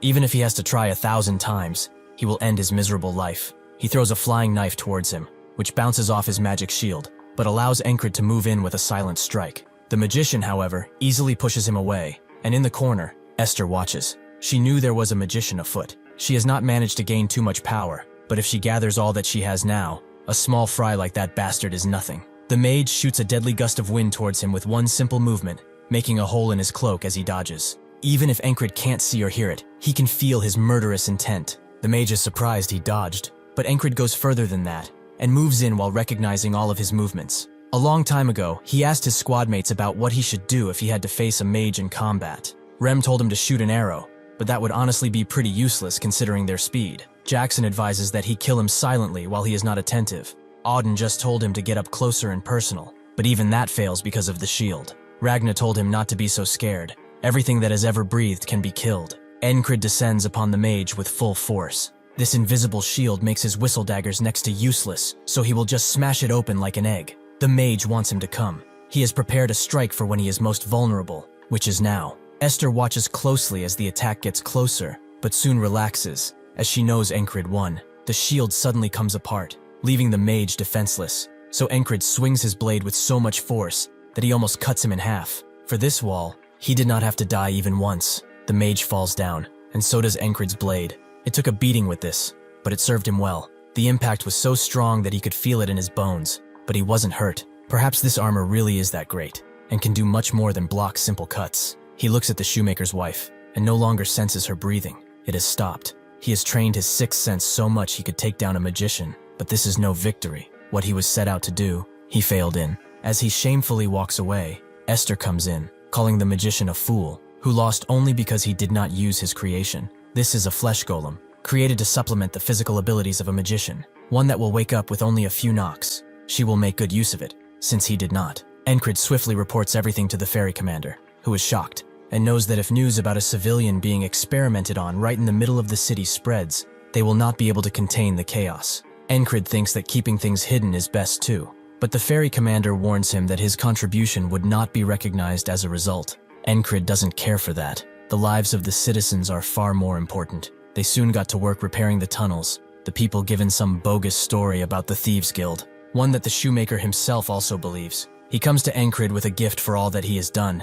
His shoes seemed worn out, so he made him some new ones. He's glad he got this off his chest. He hopes that his wife will make her way back safely to him one day. He already knows he has done much work, but if he could at least try one more time to find her, he would be eternally grateful. Encred keeps silent for a moment, and then says he will do his best. After this interaction, he goes somewhere quiet to collect his thoughts. Was it really right for him to give that man hope? Would it have been better to just tell him the truth? That would have made him despair? If he ever becomes a knight, would he be able to prevent these things? Encred cannot know the answer to these questions, so he leaves them in the dirt with his old sword. After all of this, Encred and his team took on a monster hunting quest, thinking that it would be at least exciting, but really, the monsters are way too slow to be a threat, making them pretty bored. Encred can't deny that this is for normal people. Should he have gone on a solo mission perhaps? Rem notices that he's bored too, but he would like to fix that. He drops his shield and charges in with his blades, surprising the commander of the mission. He tries to tell Encred to keep that guy on a leash, but Encred charges in too, despite the commander's screams. As he takes down a beast, Rem tells the commander not to get it wrong. They were the ones who rubbed off his craziness. Encrid can't believe he's the one saying that, but it doesn't matter anyway. Together, they unleash hell on the beasts, leaving the common soldiers to only stare at them. After they are done, Encrid still does not seem satiated, so the commander tells him to go to the armored units if he desires more action, as they are fighting much stronger monsters. Sure enough, besides having to deal with disgusting-looking beasts, deadly harpies are also a concern, who pick up the soldiers with ease, and then throw them from up high, dealing some pretty heavy blows. Encrid and Rem charge in, with Encrid having a history with harpies. In his brief job as a mercenary, his squad was butchered by harpies. He remembers it vividly, because he had really good people around him. He draws his blade sharply, as no more people will die today because of these chickens. One of the harpies sees them charging in, and lets out a high-pitched scream, making the other soldiers flinch with pain. But Encrid is not affected by this disorienting sound. He has faced death countless times after all. He successfully hits the harpy's wing, and cuts it off completely with one last charge. Rem holds another harpy and tells him that he's doing great. Why don't they bet on who can get the most kills? Another harpy approaches from behind, and Encrid says that he's not here to play. He swiftly gets out of the way and cuts down the harpy, making the soldiers think that he's actually pretty cool. Rem doesn't let up either, and together, the harpies are soon dealt with. Torres and his group are there too. They were supposed to help the heavy company, but at this point, they aren't needed. The harpies see Encrid as a threat now, so they swiftly disarm him and rush to incapacitate him, but Encrid takes care of one with a whistling dagger. He's not out of the fight just yet. The other knows that its time is limited. It rushes in, and as Encrid does the same to get his blade, with only a few seconds to spare, he swiftly grabs the handle and cuts up, killing the harpy. The others refuse to fight any longer and leave, much to the soldiers' surprise, to think that they would make actual monsters run away like this. Encrid looks upon what he did. These harpies are probably not the same ones that killed his mercenary group, but maybe one or two were. After his squad was annihilated, someone came and called him weak. All of these bastards died to save him. Now though, he's the one saving others. Torres guesses that they should go back now that they are finished, but one of the squad members suggests they go hunt a beast or something, to not go empty-handed. The armored company leader tells them that they got support for the harpies, so they can go now. But Encrid feels that it's far too soon to return. They should kill at least a couple more beasts. Torres and his company think of him as a lunatic. After helping the armored company, he still trains. Some soldiers are surprised that he's trying so hard, one of them asking the other when he will try so hard, because he's pretty lazy. The next day, Encrid takes another request, promising to finish it by the evening, and getting another, making the boardmaster wonder if he has clones or something. Even after taking care of so many requests, he still trains, something which the soldiers keep in mind, and one of them feels inspired to try too. A day passes, and someone joins him. Another day passes, and the training ground is filled with soldiers. The ferry commander notices how different these guys seem nowadays, and her assistant says that they are all following Encrid. It's basically become a trend. She cannot ignore him anymore with this, so she drags him somewhere empty, as she got some order from above for him. Starting today, his squad, Squad 444, will be promoted to an independent platoon, operating under the 4th Company. This makes him an independent platoon leader. Encrid doesn't understand. They only have 5 men in the squad. They cannot be a platoon, but the ferry commander explains she will assign more men according to his requests. Encrid thinks that being platoon leader sounds nice, but it will be a pain with all the lunatics in his squad. The ferry commander also adds that platoon leaders are exempt from menial tasks, meaning that he will have more time for training. Encrid immediately bows down and thanks her for the opportunity, but she's not done with him yet. She wants to have a duel, and her only weapons will be her hands. Encrid finds this as an opportunity. After his crushing defeat against her, he trained constantly with Auden. It's time for him to see just how far he has progressed in hand-to-hand combat. Encrid remembers Auden's teachings. Hand-to-hand combat requires him to get close, so something quick is much better than something sophisticated. The ferry commander charges in, but Encrid uses his size to block and push her back. He pushes her so much, in fact, he pins her to the ground, meaning that he has basically won. The ferry commander wonders if that is so. Human proposals really are aggressive. Encrid can't believe she's doing this stuff once again, but this leaves him distracted enough for the ferry commander to turn the tables and get on top of him. He analyzed his opponent's weakness and broke them down with his advantage. He really did well for her fiancé. Encrid denies ever getting engaged and tells her to get off of him now. She apologizes as they dust off. She just couldn't help it. Encrid wonders what she's talking about, but doesn't care enough to ask.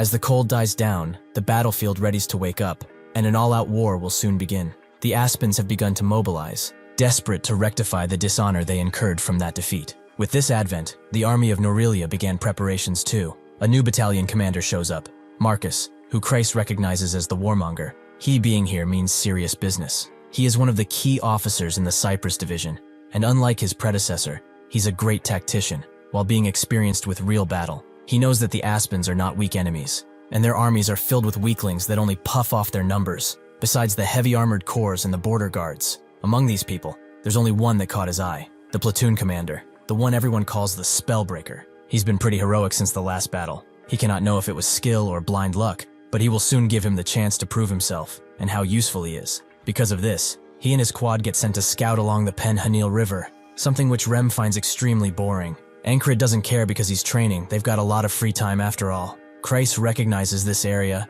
and their newest team member confirms it's near the Crossguard, Aspen's fortress city. This is Henry, and he finishes by saying that it was created for military purposes, similar to how they got border guards. Kreis knows that they are probably going to gather a bunch of intel on them, but Rem doesn't want to go, and tells Encred as such. He is kind of forced in this situation. He cannot refuse an order from the commander after all. Rem guesses that he's going too, if that's the case.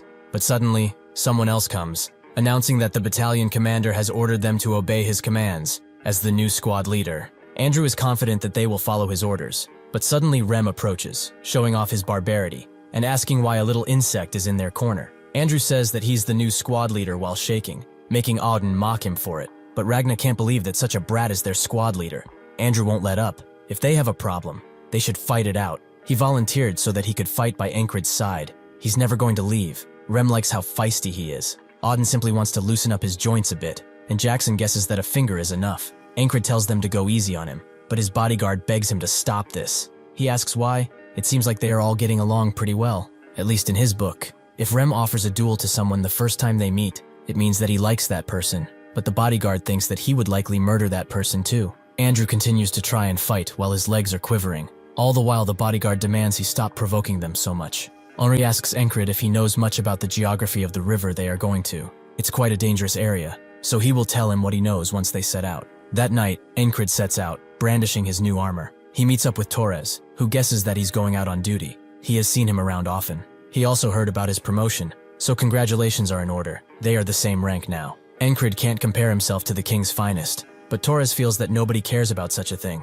He asks how old he is, and Encred says 30, confusing Torres. He is older than him and has that handsome face. Encred heard that he should relax, so he will. What's the mission about anyway? Torres explains that they will cross the Penhanil first. He was going to explain it in more detail once the others arrived, but even the bosun is not here. Can't be helped. They should just relax for a little longer. Encred agrees and starts swinging his sword. Apparently this is what passes for rest to him. Torres can't believe how persistent he is. He trains hard and people acknowledge him. He's also pretty handsome for his age. This bastard, doesn't he have too much? Encred notices killing intent coming from him, but it's actually just seething jealousy. Torres relaxes, remembering that their record at the inn was 14-6. He's at least better at fighting. Encred smiles, as that was in the past, but Torres reminds him that he's not the only one who got stronger. Encred is glad to hear that, and readies his blade for another fierce number of battles. Torres is the first one to strike, but Encred retaliates, forcing them into exchanging a flurry of slashes. Torres already knew by watching him fight the Harpies,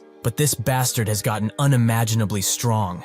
He can't go down like this, so he puts both of their blades to the ground and goes for a punch, something Encred doesn't get, but soon sees the reason behind and barely gets out of the way. The hidden knife slashes Encred's cheek, but he is more impressed by it rather than scared. This is Torres's hidden technique, hidden knife, and he doesn't have to cut his ring finger for it either. Encred finds it ridiculous, making Torres think that he's going to call him a coward, but Encred actually finds it pretty cool and wants to learn how to use it. Torres can't believe him, but agrees to teach him a few tricks. The boatswain actually arrives, but they don't even notice him as they train, making the old man wonder if they are even crossing the river at this point. Eventually they do so, but even on the boat, Encred continues to learn. They arrive at their destination as day appears, Encred knowing that they are supposed to meet with a recon team, but he does not know where the rendezvous point is. Torres suggests they wash up for a bit. They are already drenched in sweat, as is from their training. Encred can't deny that after smelling himself, so they both get into the water. Torres turns around just as Encred is taking off his pants and sees his real fighting sword.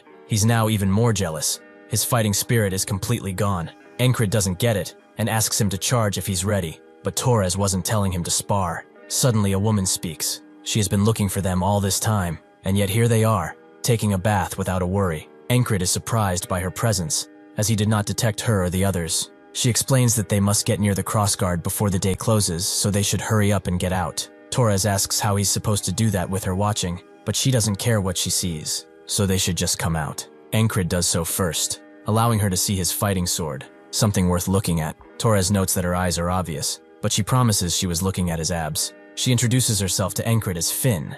She looks forward to working with him. Encred takes her hand, while Torres wonders if his abs aren't worthy enough. As they walk, Finn explains that before they talk about the mission, she should brief them on the actual situation. Their spy inside the Crossguard, codenamed Cat, obtained some critical intel, which they were supposed to receive 4 days ago. But the Cat never showed up to their meeting point, and they haven't been able to contact them since. Encred asks if they are in danger, which is what Finn thinks, so they will infiltrate Crossguard to rescue them. The very front of that place is the land of monsters and beasts. The enemy uses it as a natural barrier, so they do not patrol in that area much at all. They have infiltration routes too. First, they will use the dog hole, a path usually used by smugglers, which the guards know about, but they choose to ignore it. After that, they will climb over the city wall as soon as night falls, which is physically demanding, but it's also safest. The last option would be to disguise themselves as a merchant group and go in, but this means they will go through the main gate, which is risky, although it's much more convenient than climbing.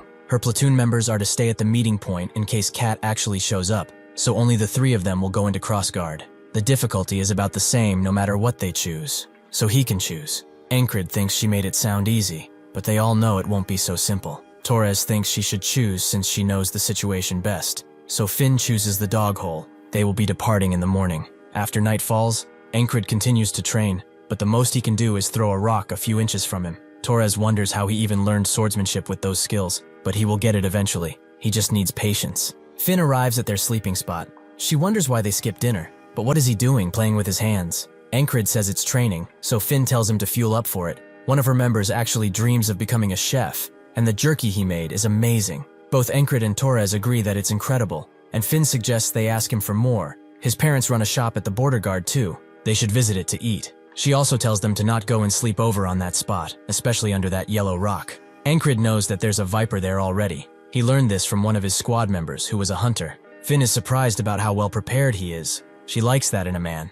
Does he want to train with her, but in the way adults do? Encred becomes confused, but Torres clears it up for him. She's trying to hit on him. Finn thinks that even though she's rough, she's actually pretty nice in the places that count. Torres asks if they mind not doing this in front of his jerky, but Encred actually refuses. Finn wonders why at first, but then remembers he's actually dating the ferry commander. What a shame. Encred doesn't understand. When did that joke even become a confirmed fact? Finn leaves while telling him they should speak casually from now on, and orders them to rest, as tomorrow is a long day. As Encred rests under the red moon, his mind becomes blurred, and the ferryman appears. This makes Encred get up. He has not seen that bastard for a long time, meaning that he must have something to tell him. He also remembers the ferry commander apologizing for something, but this actually makes him smile. He knows that this mission is another massive wall that he must clear.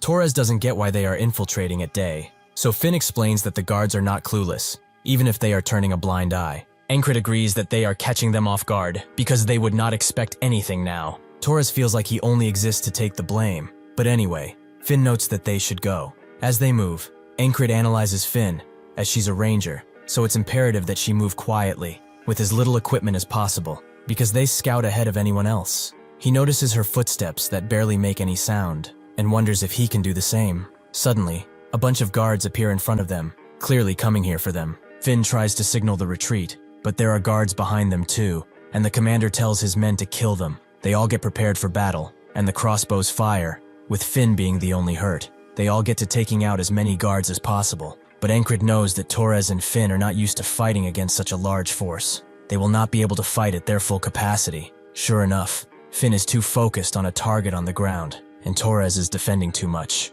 causing both of them to die at once. Encred understands. This is the wall he must pass, but he will not just give up. He throws a bunch of whistling knives and rushes in with his blade, but under the orders of the commander, he is swiftly pinned down, and even if he tries to dodge, his death is more than assured. After the reset, Encred thinks on the situation, as a force of that size wouldn't just appear there. They were waiting for them, so they have to keep that in mind. Finn asks why he's not ready, as it's time for the smuggler's hole, but Encred explains that he doesn't feel good about that place. How about they enter by scaling the walls? Torres tells Finn that Encred once destroyed an enemy spell just by following his senses, so listening to him won't hurt. Finn understands, but they will need to wait until night, so time will be wasted. Encred suggests they go for a round, with Finn not knowing that he liked it during the day. Encred was talking about a regular duel, which Finn is disappointed by, but she doesn't work with swords. Encred tells her that they should fight without weapons, which she can do. Encred thinks that the enemy might be knowing of their arrival either way, so they will end up fighting in every situation.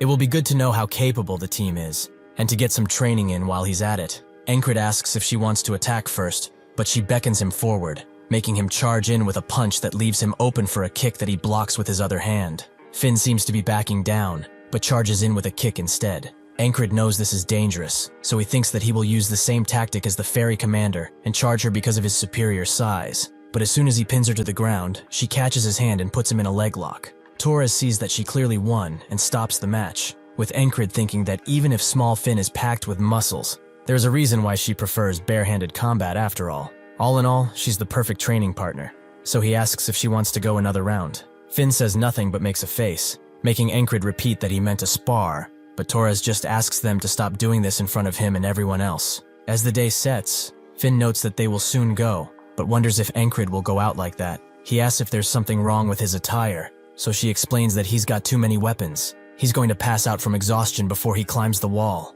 Torres asks how he's doing, and Finn just looks at him and says that he's fine or whatever. He goes to cry in a corner because of his hurt feelings, and Encred tells her that he can probably climb the walls fine with this much gear. Finn likes how innocent his thinking is. They aren't just climbing the walls, but those mountains too. Encred knows that climbing will be a challenge, but none of his walls have been easy to climb after all. When he returned from the magician's tunnel, he picked up some small trophies to buy a new sword, since his old one broke. Crace was shocked when he saw the magic tools he brought. Just one of these would get him enough krona to buy him a full set of equipment. Encred told him to get him the best sword for that amount, making Crace wonder if he thinks about anything else besides his sword.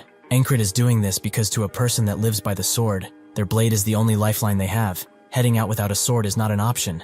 Finn thinks that he really should have left that longsword behind, even if we're to put away all the other weapons. Only carrying that thing will drain him. Encred agrees, as it's pretty damn heavy however. His muscles, which have been pushed to their limits to become stronger, will not allow him to react to something like this when he has passed harder challenges. This much is nothing. He finally makes it up, with Finn noting that he's just making things difficult for no reason. But Torres wonders if he just brought it to get some training in. Suddenly, a pack of lycanthropes rushes below them, with Torres saying that it's rare to see them move in such big packs. Finn tells them that they have to be on guard from now on, as the wall is right in front of them. Even if they want to climb it, they can't take any cover because there's still light out. Finn tells them not to worry too much. It's actually so bright when the two moons are up like this that the guards do not pay much attention, so at her signal they charge in silently. But Encred is the only one who notices the guard that was presumably ignoring them stare right down their souls. They do make it to the wall, and Finn notes that it's like she told them, pretty easy. Encred is sure that the guard saw them, but maybe his visions are playing tricks on him. They get ready to climb, while Finn explains that past this wall is the slums. If they hide there, there is no way those bastards can find them. She also suggests that Encred ditch his sword, as this climb will be much harder, but he says that this will not be a real workout without some weights. Finn thinks that he really is insane, and as they climb, Encred understands why this would be the safest route. If they do get past the walls, infiltrating Crossguard will be easy, but only if this wasn't a wall. Just like how there were guards ambushing them in the tunnels, there's a pretty good chance that they will be waiting here too. He wonders, how do they plan to stop them now? As soon as they step on the wall, a woman tells them that they worked hard to get here, but now they can rest. She throws a bunch of vines at them, and Finn tells them to duck, as this is a magician. She begins throwing her knives while telling the other two to run to the base of the wall, but the mage simply destroys anything that comes next to her. Encred certainly did not expect such an impressive trap, but he charges in nonetheless, as he has dealt with a magician before. Using his sixth sense, he can close the distance. As he does that, he remembers what Jackson told him, to trust his senses, but not swear by them. A strong opponent will fool any sense, especially magicians. Sure enough, he is pushed away by the vines, and Finn screams at him for being an idiot, causing both her and Taurus to be impaled. No matter how much he tries, Encred cannot take the vines away from himself. The mage applauds his courage, so before anything, she reveals that she is Retcha of the Rose Vines. With a clenching of her fist, she explodes Encred. He was a fool, just like how not every foot soldier is equal. He shouldn't have expected the same thing to apply to magicians. He was cocky. He got drunk on the fact that he got stronger and charged in without any type of analysis. The ferryman wonders if he knows his place now. He finds it odd, using the power of today to get stronger instead of suffering for his consequences. But against such an overwhelming wall, he is nothing but an ant. Encred thanks him. He reignited that fire within him. This is exactly what this wall needed. The ferryman smiles, as he wonders if he will say that after meeting the third wall. Encred tells Finn that he wants to enter as a disguised merchant this time, as he has a bad feeling about the other ways. Finn agrees, but they will have to enter along with the merchants who go in regularly, and that would be tomorrow morning. This is a problem, as Encred cannot make a day go by without surpassing the wall. How will this manifest now? Torres says that there's nothing they can do, and since they have time to spare, Finn knows what they have to do. She tells one of her men to bring out everything, and they pull out an assortment of drinks and meats. But Encred wonders if they will really do this in front of the damn enemy. He asks if being so relaxed isn't dangerous, but Finn says that it's inefficient to stay stressed when there's nothing to do. One tends to lose their foresight when they are so stressed. He should also drink and relax, as his shoulders look quite tense. Encred has always done his best, and thought that was for the best. But perhaps Finn is right. He tunnel-visioned, and began to think the only way to surpass these walls is to face them head-on. He should think calmly about it. Struggling head-on is not the only way. Today, even this moment, will eventually become a part of him. Finn told him to rest, but she does not get what he's doing at all. Torres guesses that this is resting for him, but even if she doesn't get it, Finn notes that he's a delight for her eyes, much to Torres's dismay. Night arrives, and Encred had a revelation today. That alone made it productive. They should have arrived at the walls at about this time. The first time it was the guards, the second time it was a magician atop a wall. Now what will stand in their way? Suddenly they all hear the blood-curdling howl of a lycanthrope, and Encred immediately realizes that they are the same ones that they saw in the second today. Finn tells everyone to run, but they are cornered by the beasts, unable to move. Torres notes that they need 10 men for a single lycanthrope, and there are like 20 of them. They are as sure as dead at this point. Finn doesn't understand. When did these guys arrive when there were no monsters nearby? Encred thinks her senses were fooled, meaning that this might be the work of Recha. He did say that he would not throw himself into his problems, but he will not be taken down easily. He tries to use his senses to dodge, but the lycanthrope attacks are irregular and come from all over, proving their will nature. He is forced to block the next attack with his blade and tries to zoom out his focus, only to hear everyone else being butchered by the beasts with no sign of remorse. He knows that none of this matters once this day repeats, but seeing all those deaths, it is still too painful. He begins to take down the beasts one after another, but one much larger than the others crashes his fist in his chest. This is likely the leader of the pack. He throws Encred into the air, leaving him defenseless against the maws of the other lycanthropes. The ferryman tells him that no matter what he picks, the walls are all hopelessly tall, and as long as today exists, he will be forced to repeat the situation over and over. Does he still find it fun now? Encred says that this is certainly not an ideal situation, making the others confused, but he mustn't give up on the situation, as he will find a way, even if all 3 paths are blocked. They go through the tunnel once again,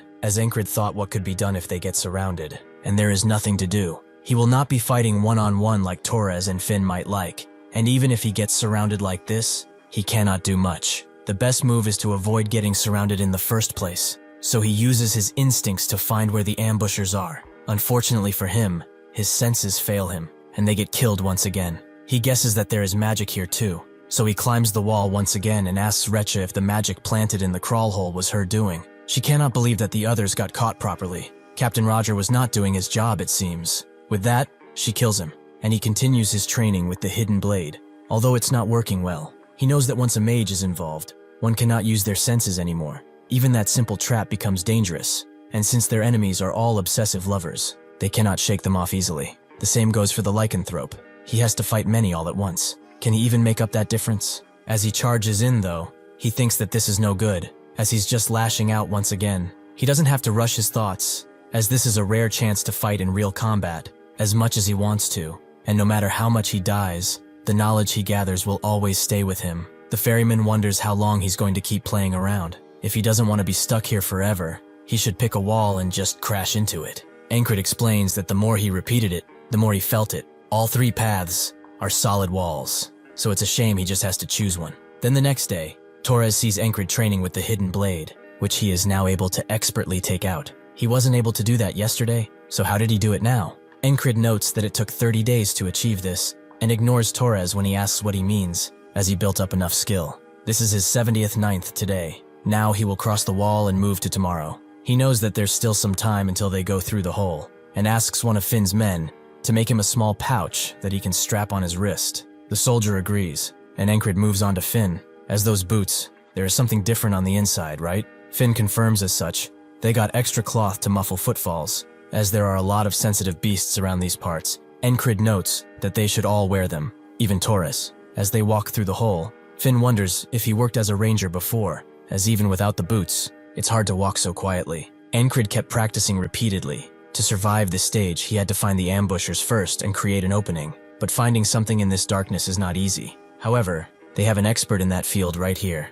He asks what will happen if enemies are waiting in the crawl hole, which Finn finds the chances to be slim, but they will just retreat. Encred asks what they will do if their routes are blocked. How high or wide is this tunnel anyway? Are there perhaps any other side paths? Torres asks if he's scared or something, as that's a lot of questions for him. Encred just says that if armed guards were waiting ahead, they would all be dead, right? Finn tells him to sit it out if he's scared. Better than him saying all that ominous stuff. Encred just wants them to be a little careful. He has to make his teammates move how he wants, and given their status, he cannot just brute force it like in the past. He must use persuasion. He has to be like Krang back in that old infirmary. A forceful will that conveys his words exactly. Finn admits that she has been too relaxed, and by raising her senses, she is able to discern that the footprints they see were deliberately erased. With that feeling, she tells everyone that they have to turn back now, but the crossbowmen are already searching for them, ready to strike at any moment. Without warning, Encred rushes forward and says that he's a messenger from Captain Roger, surprising the two, but the crossbowmen don't know anything about a messenger. They still let him approach foolishly, allowing Encred to start his true climb.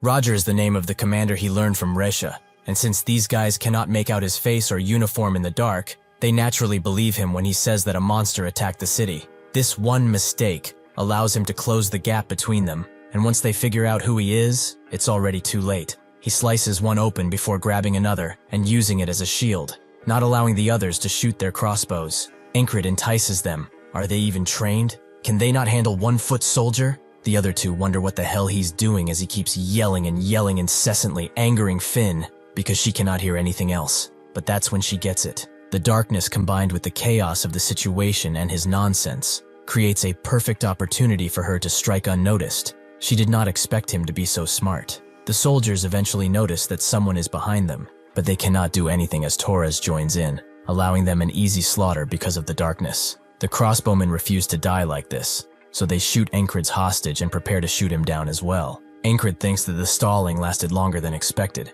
He's happy with the results. He throws 2 knives at the ones in the front and rushes to the others, where Finn commands them towards the exit. Suddenly, though, the main force of the Grey Dogs, led by Roger, appear, who look determined to cut them down. To confuse them, Encred screams at Roger to relay Resha's message, stunning everyone and allowing them a few more seconds to run. Roger becomes furious and tells his soldiers to get them, and they all eventually get out of the tunnel. But Finn wonders how long they are going to keep chasing and thinks of where they can try to shake them off. Encred tells her to head for the campsite, and she asks why, but he says they don't have time and to hurry up already. With that, she guides them towards the camp, Encred noticing that the sun is about to set, meaning that he can call up those guys soon. He remembers stories about the vipers underneath some clay-like stones, so he throws 1 stone at a soldier, who blocks it, but does not expect the absolute army of vipers that are attacking them now. Finn wonders why they're making so much noise. It is not wise here. That's what Encred was aiming for, with those big ears of theirs. They cannot miss something like this. The moon is rising, and the monsters that herald its arrival appear. These beasts care not for allegiances or status. They just want flesh and blood. Encred tells the two to get to the side, but they both do not want to abandon him, as he is a precious comrade. He tells them to go already, as he has a plan, which they will only get in the way of. As the soldiers circle in, Roger sends some men after the two who are running, and the rest are pointing their spears at Encred. Now that the Grey Dogs and werewolves are in one place, he can make them fight each other. This is his turning points, so that they cannot chase after Finn and Torres. He has to make them focus here, and the only way he knows how is through sheer killing intent. Both the soldiers and the wolves are struck by it, and both groups charge in at once, creating utter chaos. The werewolves begin to attack anything in their sight, most of them not even caring for Encred anymore. As they run, Torres notes that Encred always has a plan, but should they go back, considering the situation? Before Finn can answer, they can both see the absolute chaos that is ensuing with Encred right in the middle, making Torres scared for his life. But he soon realizes that his concerns were wasted on him. Encred continues to dodge attacks even if the enemies are fighting each other. There are still some who are coming for him from all directions. Using his senses, though, he can easily detect any attack. Split-second decisions are critical here. Even the smallest mistake will ensure death. But naturally, he will not let that happen now. Roger screams at his men to form ranks, which Encred does not like. The Grey Dogs are still elite soldiers. If they form up like this, the wolves won't put up much of a fight, so he has to make the chaos continue. There was something he accidentally discovered in a loop when he was fighting Roger. One of the men proudly boasted about him as he never takes off his helmet. He was naturally curious and tipped it over, only to reveal the shocking truth. Roger was extremely bald and was also very insecure about it. Now he instigates him by urging him to take off his helmet. He who sent his hair up to the heavens before he rose reveals that barren wasteland he calls a scalp. Roger is naturally angered, but keeps it together, as he will not let himself be used by some low-grade soldier. Suddenly, Encred flexes his full head of hair, making Finn think that he finally lost it. But this managed to make Roger go over the edge, so he dashes towards him in anger. Exactly what Encred wanted. They begin exchanging blow after blow, but Encred is getting closer and closer, as he wants to reunite with his hair. Before he can deal the final blow, the pack leader takes Roger's head clean off, shocking the men. The pack leader growls at Encred, but suddenly rushes past him and begins hiding in the chaos. Encred knows that it is planning a surprise attack. This bastard forced him to loop back several times, but he knows of its games. He blocks the strike coming from behind and then slashes its hand before it strikes, allowing him another slash at its chest. The beast tries to use the other hand, but Encred pierces its chest, ending the fight. The other two are pretty amazed by this. Truly, this guy is way too overwhelming. Finn believes they should regroup and calls Encred over to get out of here. The soldiers would follow him, but the beasts are too much for them, so they are fated to die here. Finn asks how the hell did he know that the werewolves would show up here, but he only counts it as luck. Torres is curious about how strong he is. How did he even know the enemy commander's name was Roger? Encred believes they are right to be suspicious, but they cannot understand even if he explained. He tells them that their mission is not yet over. They have to go over the wall. He has a score to settle after all. As they climb the wall, Finn asks if Encred was a ranger to climb this well, but Torres can't tell her, because he really doesn't know what this guy is. Encred's sixth senses are not on fuller alert because of this mage, but he knows where she's going to be, as she has not moved from here in all his loops. He tells the others that there's an enemy, and that he will move first, before suddenly charging Resha, who grabs his arm and pushes him away. Encred frees himself from her veins, and she asks how he is here, as her children should have rid of him. Encred notes that her dear children are busy with the greyhounds now. She must not have trained them much. She uses her magic to attack him, but he parries the tendrils and moves in to cut her whips, which are her main source of damage. Finn is surprised by how well he's dealing with a mage, and Torres wonders if they should help, but they would only get in the way. Fortunately for them, they can have some fun too, as a bunch of guards are rushing in to help Resha, but suddenly get intercepted by the two. She has had enough of their games and sends angry tendrils towards Encred, who has already figured out how to beat her. She is still a human, and will still die if stabbed, but how does one create the gap to achieve that? He has just the thing for that task. He moves in with his blade, rushes in with his blade, forcing her to block, but he can get past that and set up his trump card, prepared with the help of the hidden knife. He knew that these magic devices would be useful. He got an offer to sell them beforehand, but he was sure they would have some use. He throws one of them directly in her face, creating a beaming light that covers the entire area. Resha is naturally blinded, allowing him to cut her down. Once he learned to relax his shoulders, he realized there's no need to pick just one direction. All of the three walls were excellent in their own ways, and so, he created this today by beating all of them. Finn and Torres finish the last soldier, with Torres knowing that more enemies are about to appear soon, and Finn agrees, so they should run while they can. The guards search for them, but they successfully infiltrated amongst the beggars. Now they only need to rescue the kitten and escape. Finn brings them to their last place of contact with Kitten, where it's clear that an ambush took place, meaning that something happened with Kitten. Finn thinks that they are dead. This entire plan of theirs was just a trap of their own being.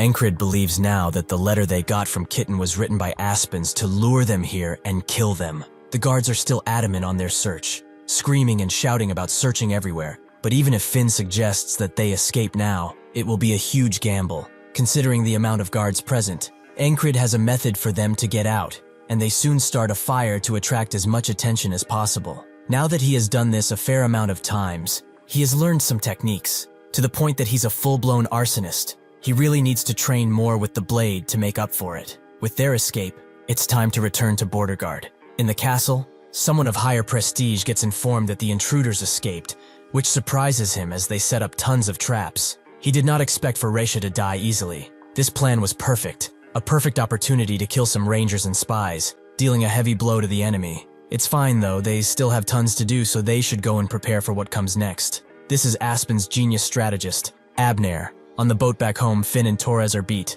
but Encred asks for one more sparring match once they get off the ship. This prompts Torres to scream at him. They have already sparred 10 times while getting here. After they arrive, Torres believes they should just rest, but he forgot that this is his idea of rest. Encred invites Finn over, but she knows he only wants to fight, so she refuses. Before getting into the encampment, they see a bald guy begging, which Encred knows, so they can go on ahead now. Gilpin is extremely glad to see him and rushes to his side, explaining that Crace is in danger because that frog appeared. Encred remembers he spoke about it every spring. That frog comes to inspect the guild. 3 days ago, Crace thought he got a lot of prep before deployment, but it's been a week since he returned to the barracks. But the higher-ups benefit from the supplies he shares, so it's fine. Gilpin came to him and reported that an innkeeper saw someone suspicious, most likely an Aspen spy. Crace told him to check him out and eliminate him. The current Gilpin guild is called the Night Watch. They maintain order in the alleyways, where the border guards can't reach. Thanks to that, public perception improved, allowing easier collection of tribute, and now that the residents are reporting everything, the intel flow is great too. If they kept up like this, and their influence remained, they could take full control of the backstreet. Suddenly, someone strange appeared in front of the main room, whom the guard tried to stop, but he was no match. Crace knew what this was. This was the frog he mentioned before. Since he did not kill the guard, there's still room for negotiation, so Crace invited him inside. The frog liked this reaction. Does he even know who he is? Crace noted that it was not important, and asked if he ate, making the frog call him funny. Suddenly, the frog charged in and punched Crace before grabbing him, as humans always listen better with a beating. Crace said that this was not necessary, and asked what he wanted to know. The frog was surprised he was still smiling after being hit, and wondered what happened with the last guildmaster. Crace explained that he was killed by one of the border guard regulars, but the frog demanded a name. Crace knew he couldn't reveal Encred, so he told him it was a soldier named Ragna. With that, the frog demanded that Gilpin bring that guy. Crace told him to do so, bring the real guildmaster here. With that, he went to bring Ragna, but every independent squad member was already advancing in their deployment. Encred knows Crace used his head. Of all of them, Ragna is the hardest to get to work, so the order was to basically bring any squad member capable of killing a frog. He did not expect the others to be away, but still, this is good. Encred asks if Crace is still alive, which he is, but Encred also wonders if he was not brutally tortured or something. Gilpin confirms as such. Encred cut down a commander, a wolf pack leader, and 2 mages. He is far stronger than in the past. But what about a frog? He got defeated by one easily before, but now he can do it. And honestly, he really wants to test his strength and fight him. He tells Gilpin to go back and tell the frog that Ragna will come tomorrow. Crace is not going to die if just 1 day passes. He can tell from the frog's behavior. They all seem like idiots, but just like people vary, frogs do too. This one took Crace hostage on purpose. It's not something a brute will do. He reports back to the commander, who heard that his squad had already gone in advance. So will he be joining them? Encred notes that he will join them in 2 days, as fatigue has built up. Just in case he dies while fighting that frog, he will make sure his body is in peak condition. After enough rest and training, he gets prepared, but only has 2 whistle daggers left. He wasn't able to recover the others, so he will have to get more. Esther meows at him, and Encred finds it strange that she's showing affection. Was she lonely while he was gone? She can come too, but only to watch, as he's really looking forward to the moment he can fight a frog again. The frog hopes that he will meet Ragna today. He has waited long enough. Crace vows on his very soul that he will appear and offers him much fresher worms. The frog likes how he knows his stuff. It seems that he's too useful to kill, for now. Crace is flattered, but inside he wants to die. Or rather, he will die, if someone from the squad doesn't show up already. Crace patiently waits for rescue, but wonders why they are so late. Maybe he should just try and run away himself. Unfortunately for him, the frog is keeping an eye on him constantly. He's barely even sleeping too. He's sure that if he holds out a little longer though, those guys will come and easily beat this frog. At least one of them should come. Suddenly, Encred prepares his knives and bursts through the door, more surprising Crace, who is disappointed that he came, because he's the weakest of them all. Encred throws the whistling knives, but the frog raises himself in one arm to dodge before landing down, allowing Encred another chance at a blow with his blade. But the agility of the frog is something else, and he goes behind Encred, attempting a strike. After they both miss, they give each other a deadly look and rush in at the same time, their blades clashing with sparks. Crace is surprised. Is that really the Encred he knows? How is he even surviving against that beast? Encred continues to block his attacks, recognizing that a novice would be only doing this, but the frog has a stupid amount of strength, and bones will break if he continues.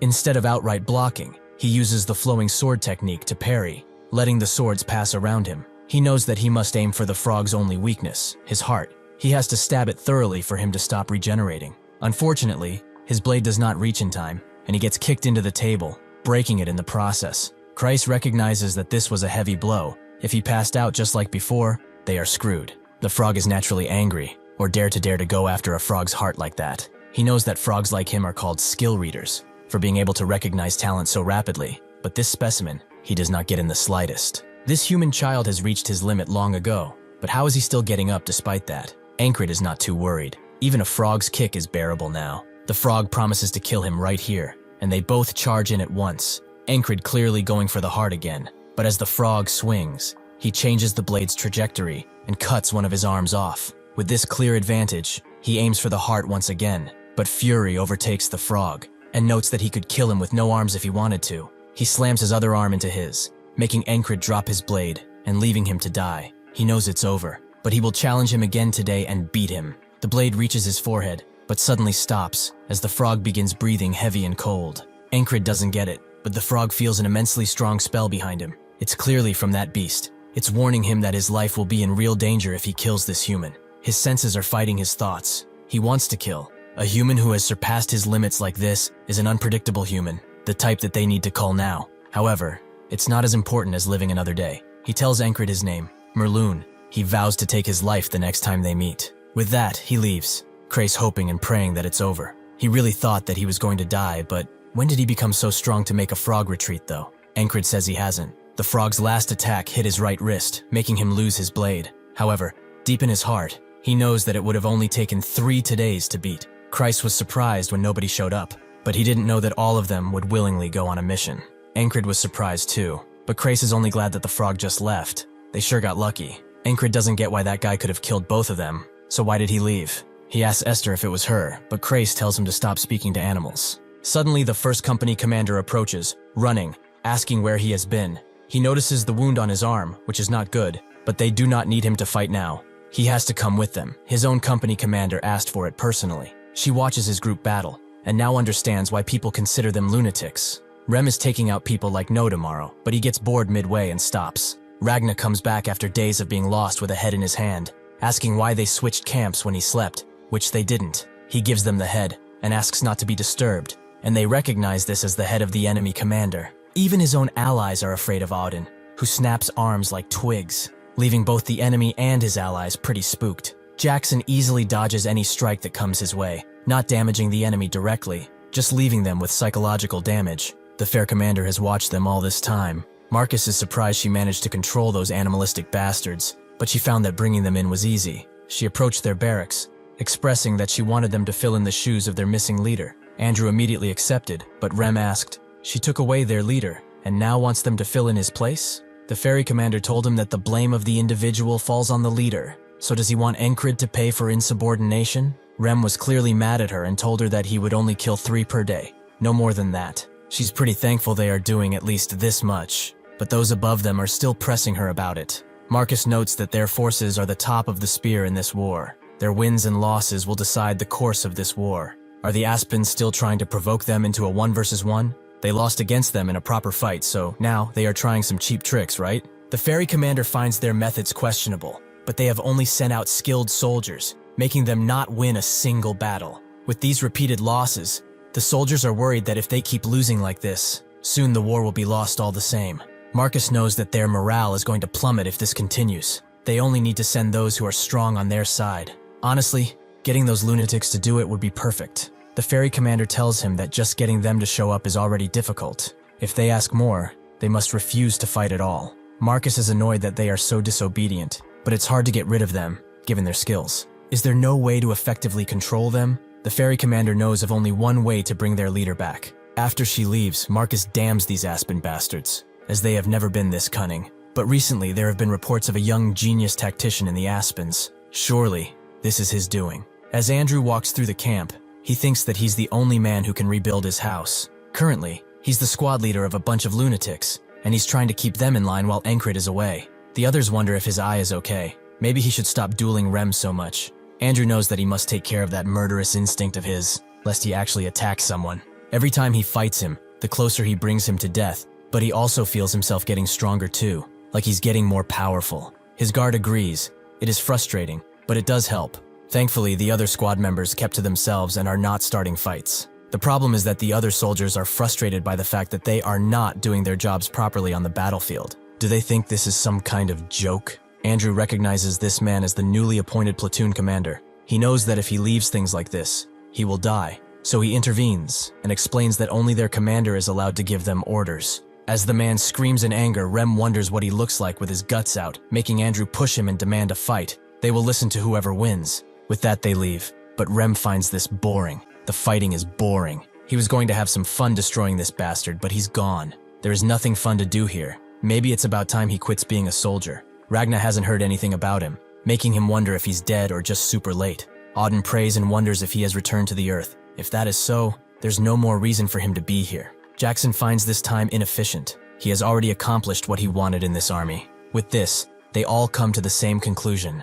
If Encred doesn't return today, they are leaving. As approaches the camp, the ferry commander welcomes her fiancé in, and he enters the barracks, noting that he's back. Before the others can even react, Andrew cries his eyes out and jumps on him, as he has been waiting for him all this time, shifting through the crap they have put him through daily. Rem smiles, wondering who allowed him to get to Encred first. Still, he is very late, which Encred fully agrees with. As night falls, Encred realizes that they just wanted him here to control these lunatics, but he can only give them suggestions. It's not like they listen to him much. Rem half-heartedly agrees to listen more, but that's not what's important. The question is, did he get any better? Ragna also wants to duel, but before Christ can tell them that Encred's hurt, they begin bickering about who will fight him first. Auden intervenes and wishes them not to fight anymore, since it's been a while. He should warm up his muscles with a few training sessions. Rem knows he just wants to get ahead, but Encred tells them that they shouldn't fight. He will take them all in time. Christ screams at him that he can't because of his arm,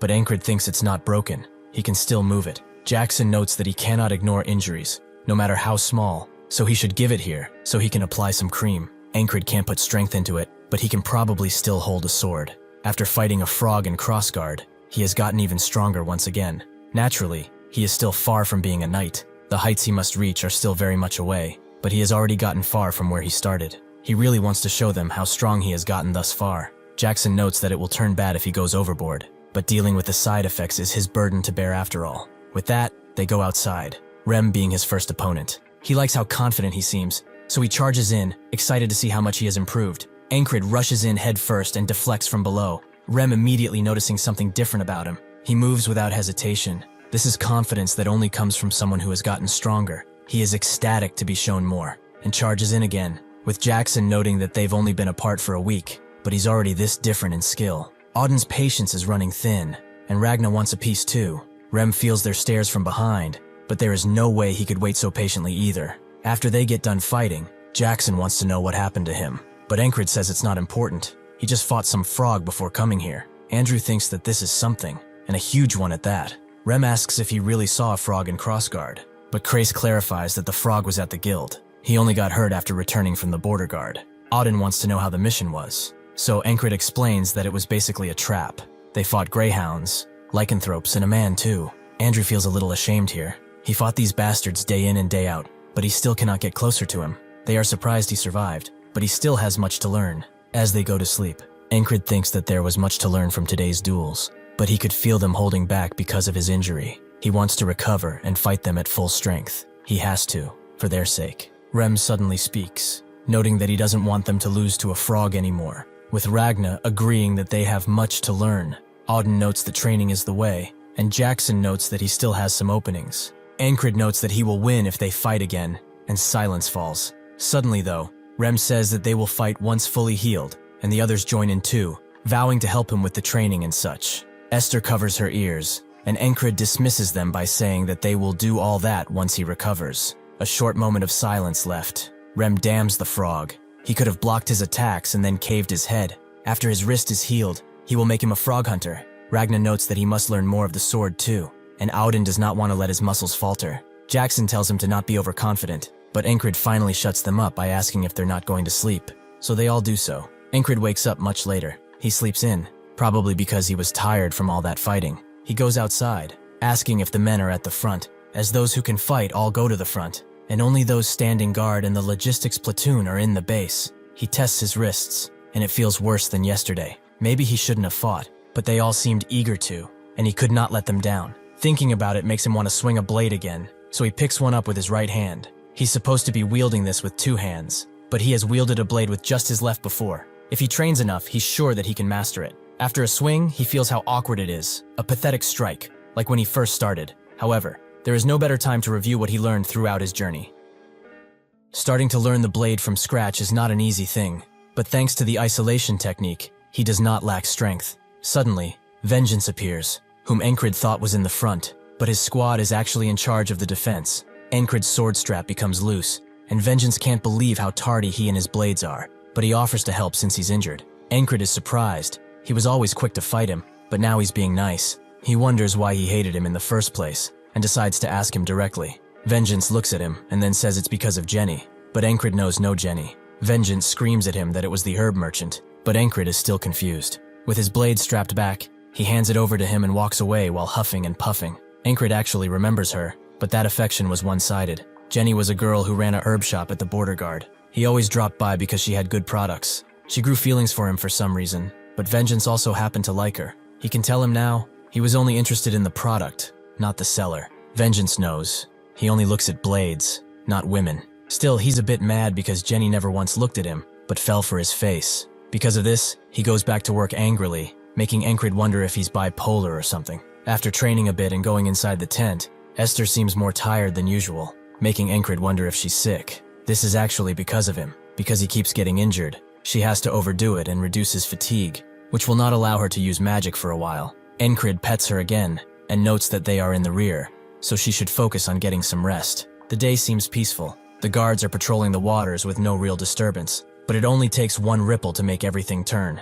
Without warning, a guard is shot in the head and the bell is rung, with everyone jumping out of their tents to fight. Encred does too, but Christ refuses to let him, as he's still a cripple. Unfortunately, this is not one Encred can just sit out, as the legions of soldiers come out of the water, led by Mitch Hurrier. It seems that God has heard his prayers, as he has longed to meet him again. Encred is glad he remembered his name, but it's only natural. Mitch realized how prideful he was thanks to their fight, and this has caused him to reach new heights, so he wants to see him end by his own hands. Encred jumps forward to protect the others, his blade striking Mitch's, but his hand slips. He notices that he's injured, but does not relent in spite of this, as he deserves to die. Before he can strike though, Vengeance rushes in and tries to fight for Encred, who tells him to turn back, but it's too late, as his head is chopped clean off. Esther jumps in too, rushing to resolve this without more deaths, but she's struck down all the same. Crace, who went for her, is out in the open, and Encred can only reach as he's killed too. Mitch finds this all disappointing. He would have shown him how much stronger he is, if only his wrist wasn't injured. With that, Encred dies too, seeing the aftermath of his foolishness one final time. Encred wakes up on the same day, petting Esther all the same, but his thoughts linger. He could not even hold a candle to Mitch because of his injury, and he has no one he can talk with to learn something. The Greyhounds will attack before the afternoon, so he must train, no matter how much it will tire him. Even while doing this, his thoughts go to a dark place, where he's blamed for the passing of his comrades, something he does not want to experience again. Vengeance comes around, and asks if he's training with his left now that his right is injured, but he should take a break. As does anything come out of this? Encred will make absolutely sure he will get something out of this, as he has vowed to save everyone. He also apologizes about Jenny, which Vengeance appreciates. But then Encred notes that there are women in this world who do not care for looks, so he should cheer up. This makes Vengeance shout and scream, but Encred just smiles. The time of attack comes, and he is faced once again with Mitch Hurrier. He was always over the level of even a special rank, and now he's more focused than ever. Even if he has trained, Mitch's sophisticated sword techniques are too much combined with his injured hand, so he gets a deadly cut. He notices once again that his hand is hurt, and finds it a real shame that he has to end him like this. No matter how strong he may be, Encred knows there's one thing he can do: train his left side, how to grip the blade, how to swing it, his stance with it, everything he has lost, to the things he learned as a child, all the way to what Ragna taught him. He will not waste his time figuring it all out once again. He has already walked the same path with his right side, so even if he dies countless times, it doesn't matter, as he's a quick learner. It's already been 40 today's thought, and his blade trajectory still shakes. Perhaps he's just not used to it. On this today, Vengeance comes with the proposition of a duel, which makes Encred curious as to why he's doing it, but since he's being serious, he has no reason to refuse. They get set up, and Vengeance is the first to strike, successfully pushing Encred back. After all, he's still a platoon leader. However, Encred makes it up in experience. He lets his blade Goldie and trips him, winning the fight. Encred notes that he has trained quite a lot with his left too, but wonders why he wanted to duel. Vengeance doesn't really know. Just watching him made his blood boil for some reason. Encred says he's only been doing basic exercises, but that's exactly why Vengeance is like this. Looking at him reminded him of how he first picked up a sword and began training. That desire to become stronger, to become one with the sword. But his blade is weird. He doesn't know how to put it, but it seems like the sword of the dead. It's really difficult to explain, but what he wants to say is something else. This makes Encred think, does this mean he's not powerful enough, or something else? Vengeance was just getting to that, but Encred seems to have figured it out. He tried to follow the trajectory he learned with his right up until now, but his left side is fundamentally different. He needs to look for a trajectory that works with his left, and from his first strike, he has found it. He thanks Vengeance, as finally he sees a way forward. He must awaken his senses in his left hand, which is the key to properly using it. To do this, he needs to start changing small habits, like eating with his left hand. He explains it's to make his right recover faster when someone asks why he's doing it, although he still needs practice. Things like getting dressed, even training, he will only use his left hand. And to awaken these senses to their limits, he will also use the hidden blade, as the method taught by Torres is effective here. With this, 52 days have passed, but when he starts with Vengeance again, he says the same thing, that his sword is still dead. He must improve, so he trains again and again. 62 days pass, then 70 and 8. Each time he improves on what he learned previously, and eventually, Vengeance says nothing of his sword now, only that he needs to train harder to match him next time. Encred tells him to keep at it. Maybe then Jenny will finally see him. He likes how easily he gets annoyed, but he should make sure that he gets to confess at least. As he goes to the gates, he wonders what talent is. Clearly not something one can define in a word. It's the skill of utilizing one's own body, but even the ability to lose oneself in focus, that's a talent too. And right now, since the start of his grueling training journey, he gets a taste of what real talent is. By training with his left hand day in day out, he has piled up enough skill that in just 100 days, he has caught up to 30 years with his right. This is the 112th today, and he will surpass this wall. Everyone rushes in, and Christ grabs Esther like usual, but Encred stays in the front. Mitch thanks the gods that he's here, as he wanted to see him again, and Encred reciprocates that feeling to him. Mitch vows to use his full might against him and climb even higher. This makes Encred feel a little guilty, because he has already seen him fight with this might dozens of times, and realized something crucial. There is no way he can beat him in a pure sword fight. He rushes in, pushing Mitch back with his strike, before grabbing one of his fingers and snapping. This makes Mitch drop the blade, but he kicks Encred away as a result. Mitch is naturally angry, but after repeating today so many times, Encred realized that no matter how hard he may train, he cannot get past him with just swordsmanship. It's fun to try, but he needs to get past today. Mitch guesses this is his way of struggling to the bitter end, but it will not work, as he's ambidextrous. Encred confirms that he's the same, and thinks that to beat this guy and see tomorrow, he has to use something else. A technique so desperate it is used as a last resort, the secret move of the Valen style. He suddenly throws his blade at Mitch, forcing him to deflect, and allowing Encred to rush in with his fists, fighting like a dog backed into a corner. He swings at Mitch, who moves out of the way and tries to strike, but Encred tackles him to the ground and blocks his blade by holding his hand in place. This allows him to strike Mitch's face again and again, like a true dog. Before he can strike again, Mitch kicks him away and rushes in while telling him to grab his sword and take this as a real fight. Just as he's about to strike him, Encred surprises him by blocking with his shoulder pad and reveals he's dead serious. He uses the hidden blade to cut one of Mitch's eyes, causing him to push further into his shoulder and back away. Encred knows that if this continues, he will lose, but Mitch's depth perception is no longer, so he can end this. He throws his hidden knife at Mitch, who naturally blocks it, but he fails to fully see it, and it seeps into his hand. The shock allows Encred to rush in and tackle Mitch once again, causing him to lose his blade. He then prepares to dislocate his leg, but Mitch summons all his might to strike, only for Encred to dodge and finish the job on his leg, causing Mitch to scream. He is the genius who did not try, a man who, despite his talent, was consumed by apathy. Mitch Hurrier changed after returning from the last battle. He never left the training grounds and kept on honing his already sharp blade. With effort added to that talent, his sword finally began to shine, but all of that was for naught. He wonders why this is happening to him, and calls out for Encred, who thought of him as a hopelessly large wall, a rival who gave him true insight. Mitch never wanted this. What he wanted was a true duel with him. Even if he can reciprocate, Encred tells him to remember that this is a battlefield after all. With his blade, he strikes Mitch down, and his men try to intervene, but Vengeance and his squad immediately support Encred by shooting the men down. With this, today comes to an end. Encred admits that Mitch was fun, but he is just another stepping stone on his eternal climb towards greatness. After the fighting is over, as Krace is bandaging up Encred, he notes that it would have been bad if this place fell. The main unit knew it was dangerous, and sent the archers, giving them enough time to win. Vengeance comes around and says that they survived thanks to him saving time, but it seems he left his sword there. Honestly, he was surprised to find it there. He should take better care of it. Krace notes that he already picked up his sword, so Encred explains that this one belongs to Mitch Hurrier. It is the sword of the enemy he fought. Vengeance wonders if it's a good blade, and Krace takes a look, and seeing the blue gleam that appears when light hits, he guesses it was forged with iron from Demp. That place is a famous iron mine from Aspen. It's probably a whole lot more expensive than the Valerie or Noir steel the captain uses, so if he's thinking of selling it, he knows who to come to. Encred ignores him and asks Vengeance if he's heading to the front soon, making him ask if he's going too, which Encred confirms, as he cannot leave his squad members alone for long. Krace asks if he's going to switch blades, which Vengeance notes is not a great idea, but Encred will not stick to just one and wield both. As Rem walks, he thinks that their captain is about ready to move to the next stage. He never thought he would be drawn to a continental fellow in his life, but someone like him, he might be worthy enough to know the secret art born from the beast's heart. Auden thinks that with the muscle remodeling a success, now it's time for the joints. Once the posture is adjusted, the body shape will undergo a change too. That is how they build a body that will not collapse, and doing it all at once would break one's body, so he will do it one by one with the squad leader. Since he's stopped, Rem walks into him, causing him to have a bruise on his head and an angry demeanor, as he tells Auden to move it. He notes that he lacks the growth to talk like that, but before they can bash each other, Ragna nonchalantly walks between them, causing the situation to be somewhat diffused.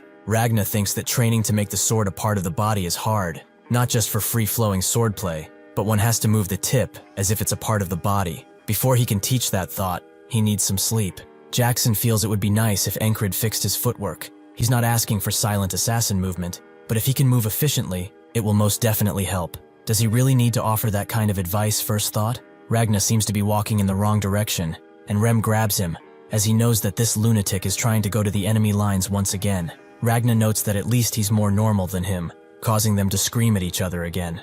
Jackson thinks that he will not have the squad leader turn into one of those dumbasses. He will correct him himself before that happens. As the group keeps walking, the ferry commander tells them to halt, as the enemy has shown up, and Lowell of Aspen principally challenges one of them to a fair duel. The ferry commander can't believe they are doing this again. This is a dirty tactic to lower morale with 1 versus 1s. It may be lame, but due to their losses being so constant, the mood has shifted. If they just ignore it, they will just say they ran away like rats. So fighting is the better option. They also believe a commander like her will not step in, as that will be really shameful. This puts the ferry commander in a precarious situation, but if they can win, the mood will definitely shift. Kreis advised her to use one of the madmen from their group, as they will behave since the squad leader is here. She asks Rem if he can handle this, who looks at the weaklings in front of him and pushes Ragna away, as this will suffice as entertainment. He approaches as the Aspen soldiers belittle him, calling him a barbarian and such, before he takes the head off one of them clean off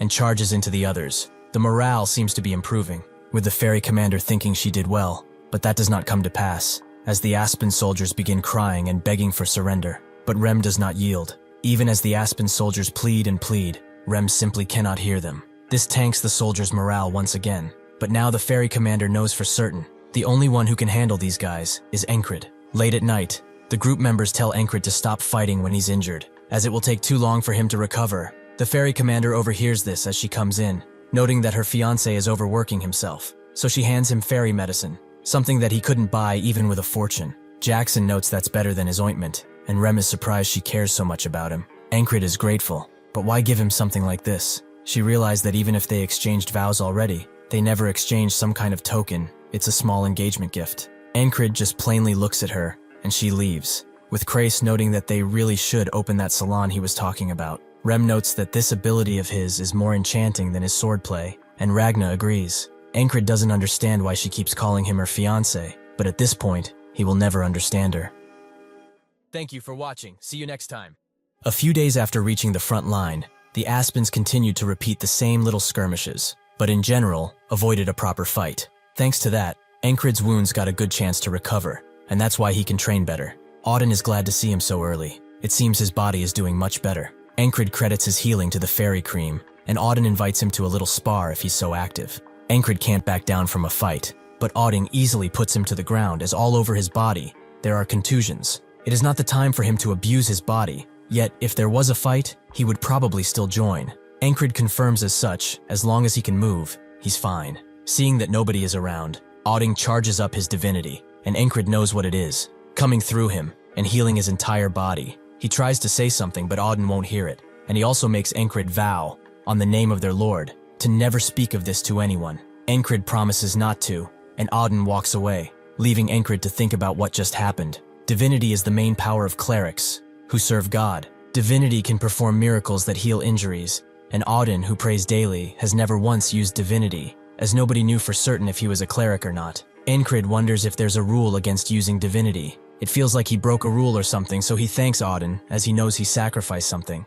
Auden thinks that if someone finds out about his divinity, the Inquisitors will come, as he left the church with many restrictions on himself. They bound his entire body so he could not use his powers. Despite this stabbing pain in his heart, he could not let Encred be. He speaks directly to the Lord, knowing that he never responds to them, even if he presides above them all. After meeting Encred, though, he began to believe that his word lives within, so he will act in the way he thinks is right. After eating, Christ sees Encred taking his bandages off and asks if he needs help, but he's very fine now. It's not entirely healed, but it's there. He cannot show this to the others if he wishes it to be a secret, so he will just spread some ointment now to look like he's still injured. He is also curious about when they are going to fight, but Christ explains that both sides are just testing the waters now. Their troops, led by Commander Marcus, are the vanguard, preventing them from flanking, and their main force is waiting at Green Pearl. They broke the unwritten rules of warfare last time by bringing spell slingers and sorcerers, so both main forces are probably prepared for all-out war, with entire night orders at the ready. Rem thinks they should be there,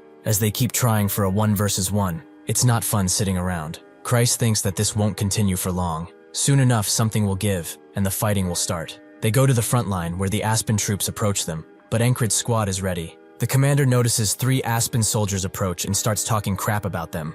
Rem is just slightly annoyed that they are not fighting, but Christ knows this is a battle of words. Without a larger force, like a knight, the Aspens and their soldiers are evenly matched, so they are attempting to get a psychological attack through before the fight. They would all easily die from an arrow, but their morale is already tanked. If they strike first, a loss is basically guaranteed. The commander is not doing anything because he knows this too. He has something prepped, but can't use it here, as using the lunatics to win the duel will only backfire. He and Krace both are waiting for something to happen, something that can shift their morale entirely. The Aspens get to calling them virgins, but Encred tells Andrew to relax. He will get his chance to let his rage loose soon enough. It's fine, really. It's okay to be a virgin, but he should use that rage in battle. Andrew tries to say something, but everyone begins laughing at him, with Auden asking why he doesn't walk the Senility path. Ragna hopes he will get his chance, and Rem continues to laugh. This gets the attention of the soldiers, who also get the chance to poke fun at him. But Jackson knows what Encred did, although it was quite mean. Encred doesn't understand. Andrew is a young man. He might have taken it personally, so they should keep him in line. While Rem is dying of laughter, Christ wonders why he did something like this. But whatever the case, he's an odd man. He tells Encred to respond to them, but he doesn't know with what, so Krace tells him exactly what to say. He knows their boss has a silver tongue. This will create a wave, which will clear their path toward victory. Krace simply told him to show how brave he is, and provoke them while in range of their archers. Vengeance asks what he's doing, with Encred finding him quite unlucky to be in the vanguard position as soon as he came back. Vengeance tells him to shut it, and warns him that those bastards will shoot if they get close. So what the hell are they doing? Encred refuses to listen, and walks up to the Aspen soldiers, and remembers what Christ told him, to basically make something up when he gets there, as he's talented at pissing people off. Encred does just that, asking the front Aspen soldier why he has a ghoul head. It gets to him immediately, with Vengeance knowing that he's doing it on purpose because he's handsome. Encred apologizes to the soldier. He shouldn't judge so easily. It's probably just genes from his ghoul mother. This makes the soldier even more enraged, and the others all have their own way of reacting to this, with Andrew specifically laughing it off quite loudly, with his guard guessing that he really was insecure about what Encred said. The soldier whips out his blade, with Encred believing that now it's time to dispose of him, but he's stopped by his squad, as his wound has not healed properly just yet. Encred remembers that he has to hide what Auden did to him, and Rem suggests that Andrew go and take care of him. For Andrew, who dedicated his entire life to his house, nothing mattered. Thus, he had no shame. But being humiliated like this, being called a virgin, it was all thanks to the enemy in front of him. The soldier refuses to fight a little punk like him. He wants the bastard who dared to call his mother a ghoul. Andrew tells him to shut up, as he will tear open that ugly mug of his. The commander knows that the Aspens who initiated this fight are experienced soldiers, capable of destroying their men and not easy foes. This is proven when Andrew's attack is deflected, leaving him open. But the others know that he won't back down.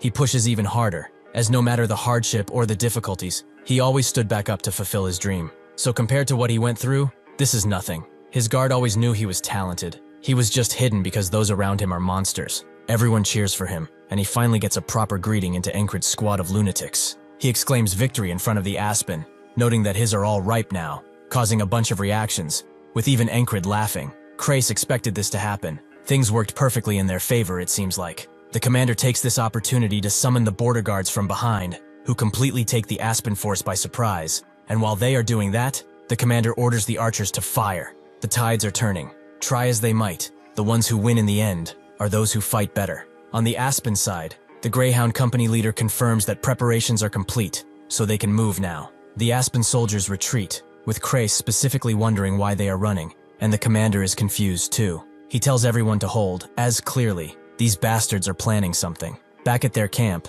the Greyhound Company commander joins their meeting after giving a group the word. He confirms as such to his commander, but they cannot be seen just yet, so they are standing by far away. The commander notes that these Norelia bastards are always the same, striking with the border guards and breaking through with heavy infantry. That's their entire strategy, but Abner's plans are different. He said that knights proved well enough that a small elite force controls the entire battlefield, but that small elite force does not have to be knights. It will be them who will win this battle, and this war. 2 days pass, and Crace is confused. They've been on standby ever since. They thought that there would be another battle soon, but this feels too calm. There are two things Aspen can do now: fall back, or bring in an asymmetric force. The commander himself said that he was prepared for another spellslinger, and they did not find anything, despite doubling the scouting party. What are those bastards thinking? As he thinks, the ferry commander comes around and asks Encred if he's okay right now. He wonders why she's here, but she feels obliged to inspect her own troops. Although no other company commander does that, Encred feels like he can act like he's healed now,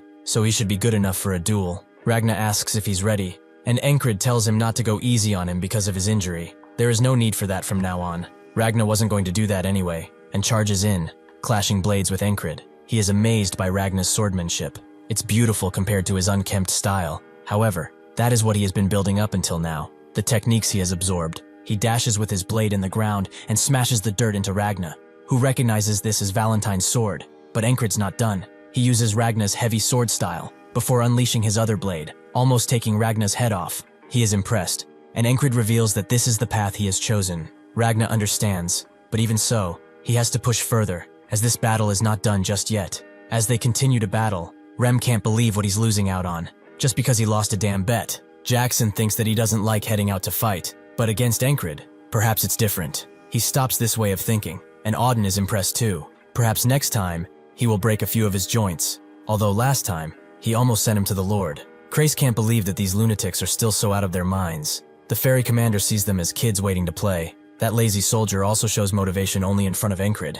Why? He has a weird ability to attract people, which includes her. She joins in, but Rem can't take the waiting anymore, so he screams at the ferry commander to scram, as he won't hold back if she skips the line. She wonders if this is mutiny, and Encred thinks that they are all strong. They are not using their full strength now, but he can see it now, their unbridled hunger for victory. The day he returned from the recon mission in the tall grass, these faces were what he swore to get out of them. He calls them all forward, as he won't get tired before he fights all of them. Night falls, and Encred is dead tired, not even washing up. Christ calls them all brutes for fighting so many times. He barely got better, and they bashed him again and again. As they argue, Encred falls fast asleep, ending up in a dream, which confuses him at first, but then he sees something in front, him, as a mercenary, when they fought the Harpies. But besides them, he also spots the bastard that let them out to die. Encred experiences the fate of his comrades all over again. They were foul-mannered, but full of heart. This mercenary band took him in when he was just a weakling.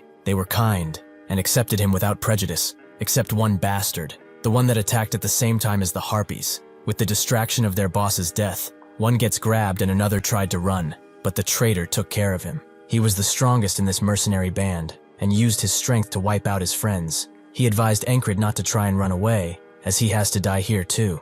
Encred asked why, so the traitor explained that he got a better offer than sticking with some pathetic country bumpkins like them, and it's cleaner to wipe them out, no loose ends and all. Besides, they pissed him off quite a bit with their comradeship plays. Upon spitting on one of their heads, Encred charged in, but the traitor easily put him to the ground and began choking him. He wanted to let him go. After all, leaving someone like him alive would not change a single thing. Encred began to hate his weakness. Watching his comrades die helplessly was enough to bear, but what tormented him was the fact that he lived thanks to the charity of maniacs. He knew that wasting his life for revenge would be playing into that bastard's plan. He buried the grief of losing his comrades deep in his heart and moved forward toward his dream. Even so, if he only had the strength he has now, in this nightmare, the traitor turns around and goes for his very soul. But something makes this entire scene disappear into serenity, and that something is Esther. He is a man who needs a lot of looking after. At the rear base, she used all her strength to drain his fatigue, but he was too exhausted, and she couldn't do much. She will not make that mistake again. In the morning, the battle horn sounds, with Rem noting that the Aspen bastards are finally crawling under their rocks. It's time to take some heads. Before Encred leaves, he looks at Esther, as that voice that ended his dream reminded him of her, so he pets her gently, telling her to guard the camp. Rem hopes they brought something interesting, and Encred agrees, as he's eager to see what kind of wall he will face next. Unfortunately, the frontline soldiers are not as eager when they see what they are up against, a mighty giant. The archers immediately fire, but the arrows break on the beast's skin, with even Encred surprised to see a giant here. With one fell swoop of his mace, he takes out 20 men, with the others left alive freezing up in fear. The giant smiles, making Encred think of the non-human races living on this continent. Frogs are simple, driven by dreams and desires, and so are the elves, who only care for nature. Dwarves obsess over metal, and beastkin prioritize reproducing above everything. Dragonkin are the strangest, forever walking the earth alone, and giants are intoxicated with the act of killing. They love the violence carried out through their bodies. That is why they carry the moniker, beasts of red blood. Jackson points out that they are attacking from the other side too. A bunch of assassins have begun talking their men down, and it's not much better on the other side. Krace is in full panic mode. If they don't stop them, they will be surrounded and killed. Encred notes that they just have to stop them, making Krace wonder how he's so calm, but the ferry commander thinks so too. It seems someone from their side is already on the left, so she'll be heading there. She asks Encred for a blessing kiss for luck, but he refuses, making her call him cold. With the left taken, it only leaves the giants in the front and on the right side. Rem is up next, going in front and telling Encred to watch carefully, as he might learn something. Encred is curious about what he's planning to do, especially in a situation like this. Rem keeps moving forward, and a feeling awakens inside of him, just like when he first stood on the battlefield. Even without the heart of the beast, he never even reacted to axes coming for his head. The reason he decided to train the heart of the beast is that it does have its uses. With its activation, blood begins rushing through him, sending him into a frenzy. The other soldiers begin screaming and shouting the retreat, just as the giant is about to take them all out. But Rem charges in just in time, blocking the giant's blow relatively easily, considering the size difference. His blood vessels are expanding, and his muscles become even more pumped, increasing their density. This technique, which begins from the heart, boosts the entire body, allowing him the strength of a superhuman and the courage of a fool. One of his axes breaks as he pushes the giant back, who immediately tries to attack him again. But the soldiers are shocked to see that Rem is still charging in with the same smile on his face. The giant becomes angered, allowing Rem to climb on top of him and give a deadly blow to the side of his head. The giant flails his club around, making Rem go down. What's worse is that his other axe broke too, but suddenly, a spear flies his way, which he catches. The soldier who did this has only one request for him: to win against this thing. Rem is pleased, as this type of courage is not bad at all. The soldiers charge in too, throwing their spears at the giant to keep Rem supplied. Encred is pleasantly surprised. This bastard is fighting the giant on a strength advantage. To have the strength unreachable by normal humans, perhaps that is what he will be going to attain next. Ragna has honestly seen enough of this, as it seems like Rem is just toying with the giant now. Krace appears too, and explains that the company's commanding officer has left, and Rem is dealing with the middle giant. If they take care of the right flank, they can take the win from the Aspens. Encred agrees, but it seems like the other squads are off doing their own thing. So he asks Ragna what he will do.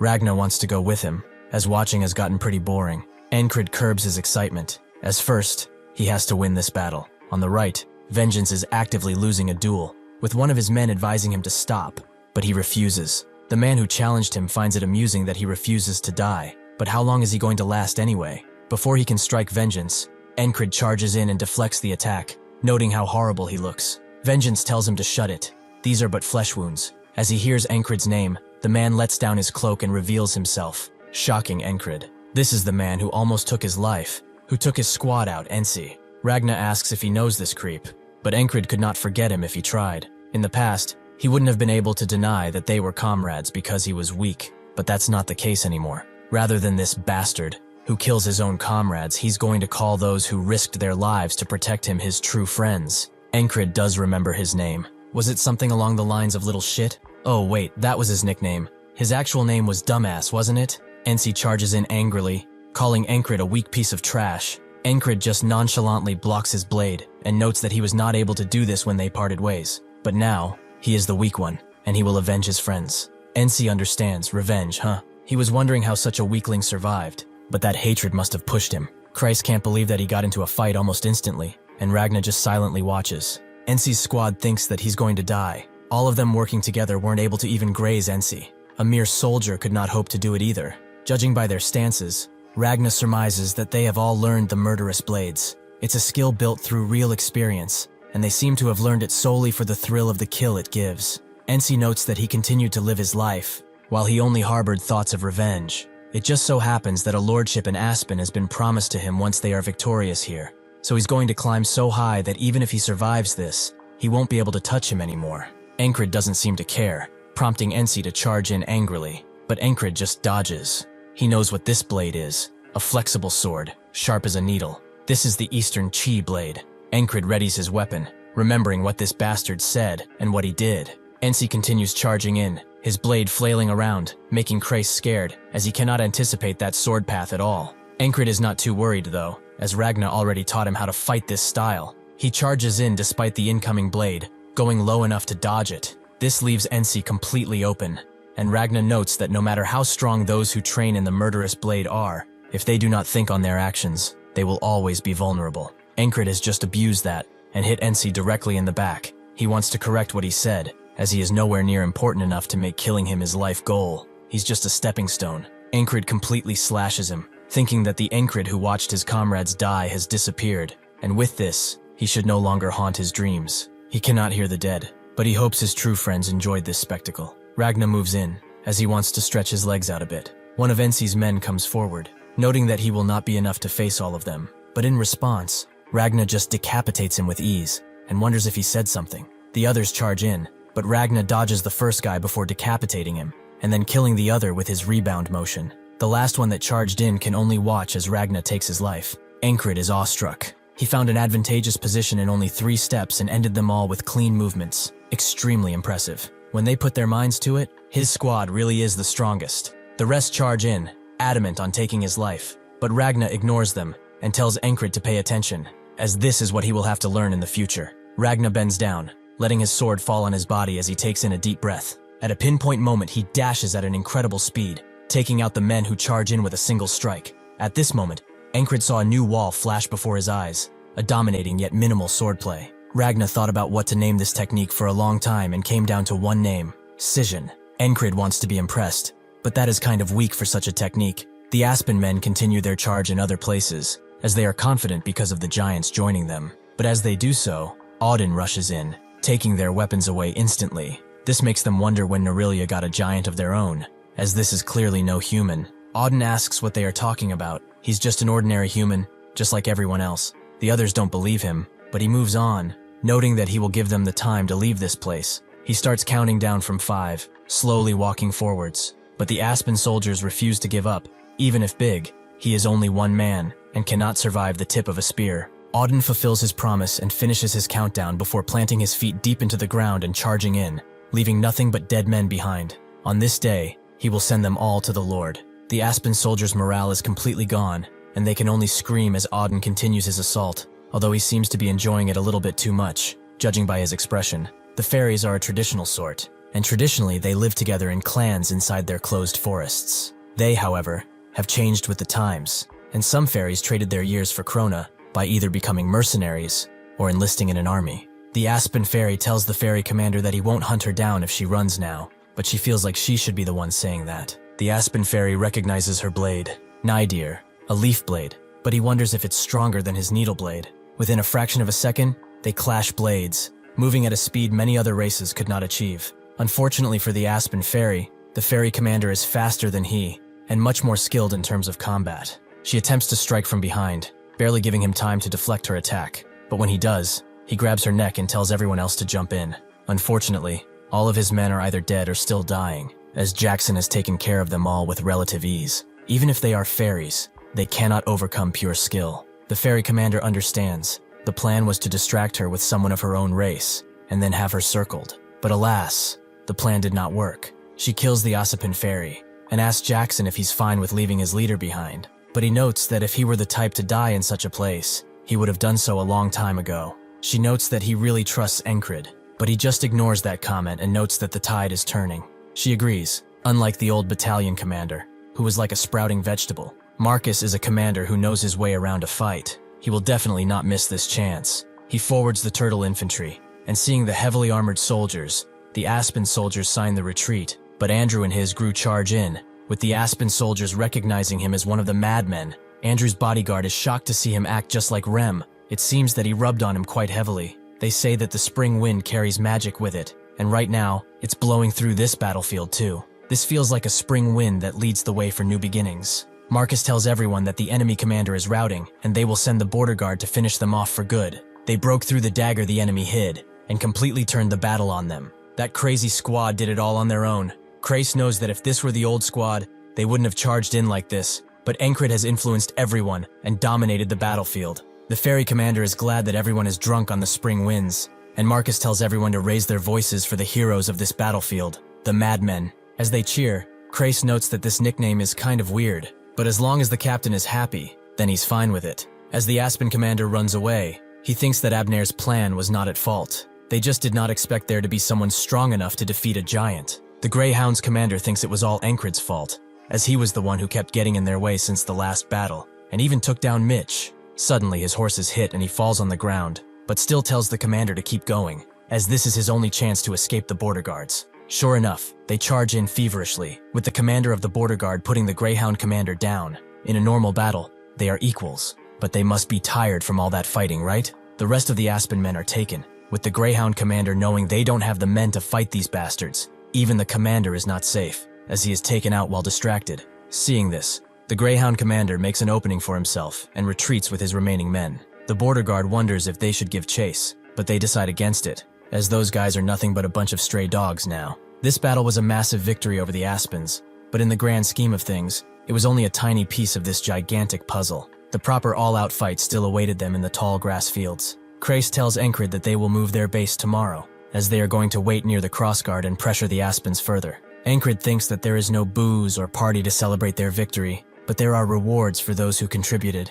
Rem is just glad that they don't have to help with moving as a bonus. It's all thanks to him defeating that giant. The others begin bragging too, about how many people they defeated, making him scream at them to not butt in. Jackson calls them a bunch of fools, prompting Encred to step in. If they want to fight, they can duel him. Andrew is just glad to have experienced this, as the thrill he felt as the lunatics spread out on the battlefield was amazing. Rem tells him that he's still a virgin though, prompting them to begin fighting again, but Encred ignores them this time, and stares at Henry, who seems deep in thought. He approaches and asks what he's thinking about, marrying that widower florist. From what he heard in the grass field, Henry's dream is to marry that widowed florist, but he will not be able to achieve that while still in the army. He asks if he wishes to return, and Henry admits it. How could he just return though, when everyone else is fighting?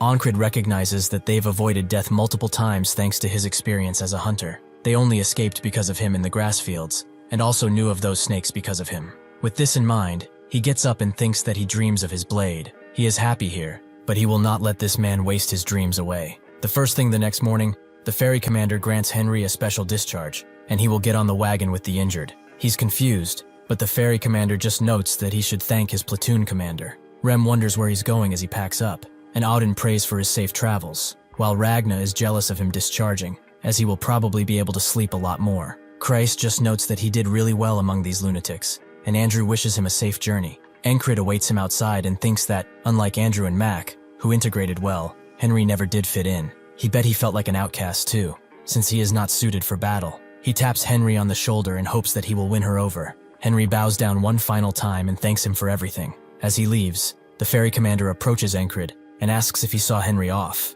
Encrid confirms as such and thanks her for accepting his request. The ferry commander says it's a small thing to do for her fiancé, but when should they have their betrothal? Encrid notes that it will be in about 10 years, which she can wait, but she's not into older men. Encrid decides to clap back, noting that if they are talking about preferences, he's not into fairies either. This makes her visibly distraught, as he wonders if he doesn't know that words hurt people. Encrid knows that she's not hurt, and she lets it go for now, because someone wants to meet him. More specifically, Marcus is looking for him. As they walk, Encrid remembers what Chris told him, that due to his countless achievements, like that infiltration mission and even this battlefield, the battalion commander might try to scout him soon. Marcus asks if he likes tea, and if he would like a cup, but Encrid gently refuses. Marcus notes that he must have been busy with the camp relocation, so he hopes he didn't call him for nothing. Encrid explains that he was free, since he has no luggage to pack, making Marcus laugh, as he did not know he was capable of flattery. He achieved something of remarkable merit on the battlefield yesterday. Encrid is surprised he even called his direct superior here for a scouting offer. That's a declaration to let him transfer completely without any noise, but that won't change his answer. Marcus sees how calm he is, and guesses he already knows why he is here. So what is his answer? Encrid refuses, which Marcus expected, since he heard him refusing a lot of commanders in the past, but he should know that his offer is much more potent than the other. Encrid explains that he has a dream, and that dream is to become a legendary knight. Marcus is taken aback,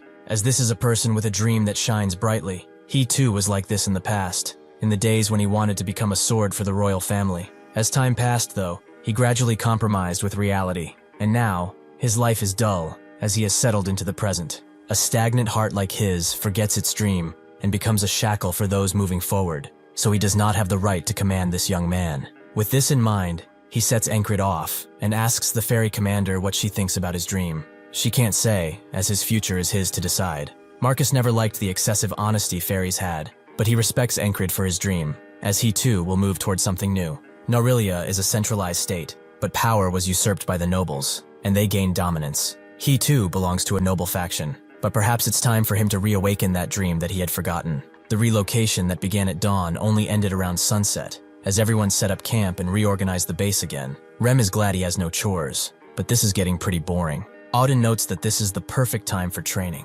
Muscles only grow when one keeps putting them under strain after all. Ragna perks up too, noting that Encrid has to train swordmanship too, especially since he's using 2 swords now. Jackson notes that senses are important too, but Encrid wonders if talking from that far away counts as training too. Rem tells them to get lost, as Encrid remembers the brute force he showed. Before he can finish, the ferry commander arrives and tells them that they are standing in the way of their barracks. So would they be so kind as to get the hell out? After getting kicked out, Rem blames it on Auden because he's too easy to notice. Andrew doesn't know why they got dragged into this when they did nothing, but Encrid is the only one who can deal with them, and probably the least lunatic. Crace tells him that he's just as crazy, making Andrew wonder if this doesn't count as insubordination. Crace looks around and sees some structures, noting that perhaps this was an enemy camp. He looks around, as during war, soldiers usually hide valuables around, and whoever finds it keeps it. Encrid asks how he knows where they hid it, but Crace is just using his head. If he were a soldier, where would he hide treasure?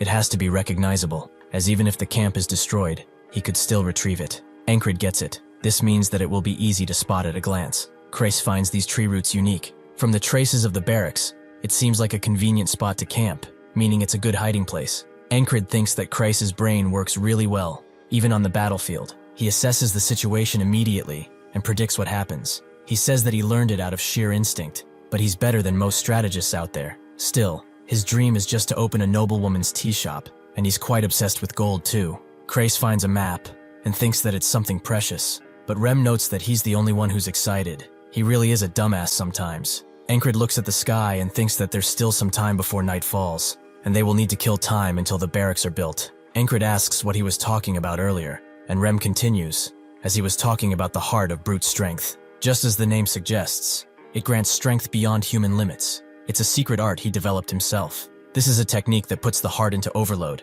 and if done wrong, it can kill the user. Encrid doesn't mind, as death never stopped him. Rem thinks that this guy is like a beast constantly hunting, making him wonder what he will become in the future. He grabs his hand and accepts his bravery. He will make sure his heart will blow away, and that's exactly what Encred wants.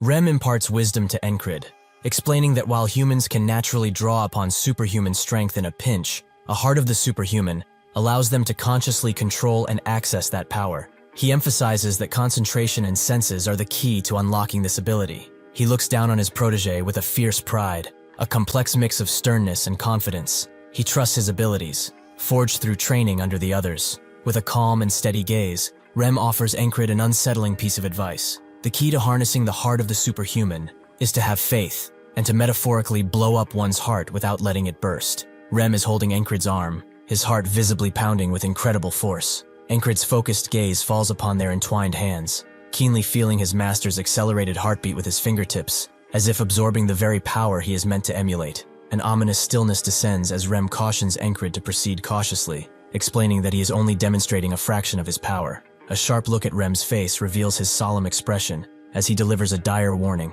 Failure to proceed slowly will cause Encred's heart to burst, resulting in his immediate death. In an exhilarating moment of understanding, Encred's eyes widen as he finally grasps the immense challenge before him. With newfound determination, he resolves to blow up his own heart, just as his master has, while the others silently observe from a distance, their faces a mixture of expectation and concern. With a wry grin that quickly shifts to a look of mild disappointment, Rem mutters that his worries were indeed useless. His expression hardens as he observes Encred, realizing with a sigh that his protege is currently making no progress in replicating the difficult technique. In this critical moment, Rem's frustration mounts as he realizes Encred is repeating a past pattern, advancing with incredible speed, only to hit a sudden wall. He confronts Encred, believing that he is holding back deliberately. While a baffled Encred looks on, the others share a knowing glance, silently concurring with Rem's frustration. They acknowledge Encred's peculiar habit of sudden and inexplicable stagnation, as it has happened many times before. Encred's face displays a portrait of intense bewilderment as he questions the fundamental nature of the task.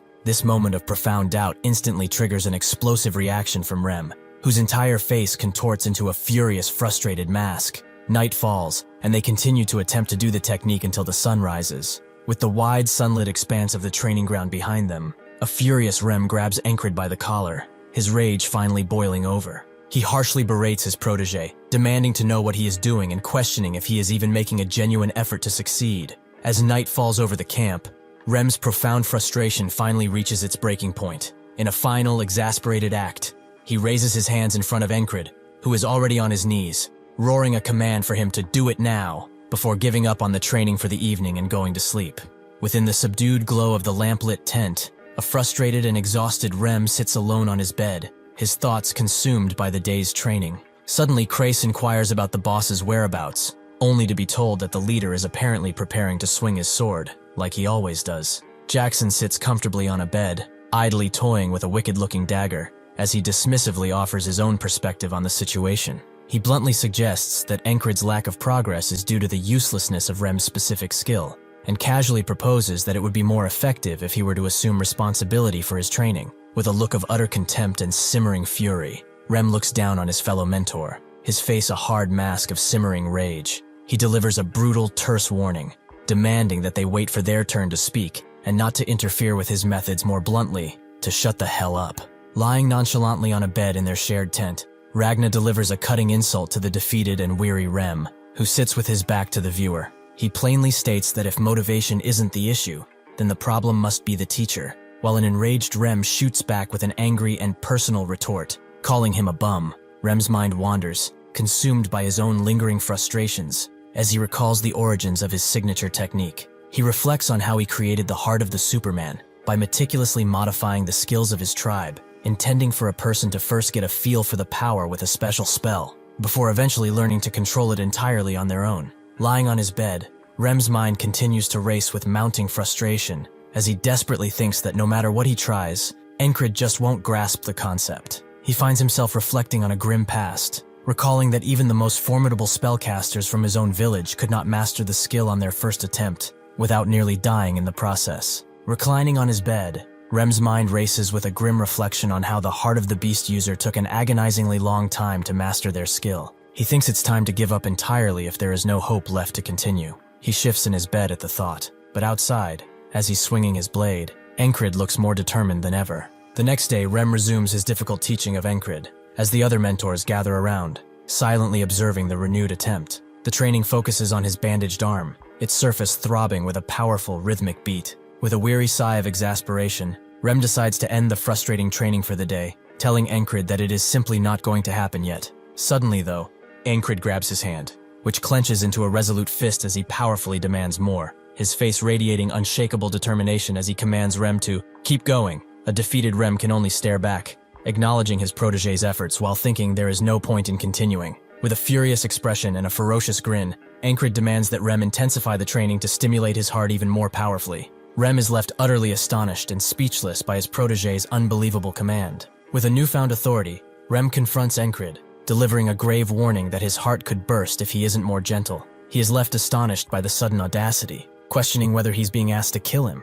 Encrid's face fills with a fierce and desperate resolve as he commands Rem to proceed with the training without hesitation. Rem's expression is one of utter astonishment, as if he cannot comprehend the immense resolve of the man in front of him. Rem's mind races with conflict as he questions why he is even going along with the extreme training, believing that continuing will not make Encrid learn the skill and will likely only lead to his demise. Even if he doesn't die, he will become a cripple, but still he does not want to deny his request for some reason. Rem's mind finally shifts, convincing himself that Encrid knows the skill will work out fine, and that the protege is not acting stupidly. With this grim resolve, he takes decisive and violent action, finally striking Encrid with his hand on his chest. As he does that, Encrid's heart suddenly begins pumping violently, as he notes that this was the right choice. With a thundering sound from within, his heart explodes, and Rem realizes what he just did. The others jump in to save Encrid, but it's too late, as his heart beats for one final time. From a dark and empty place,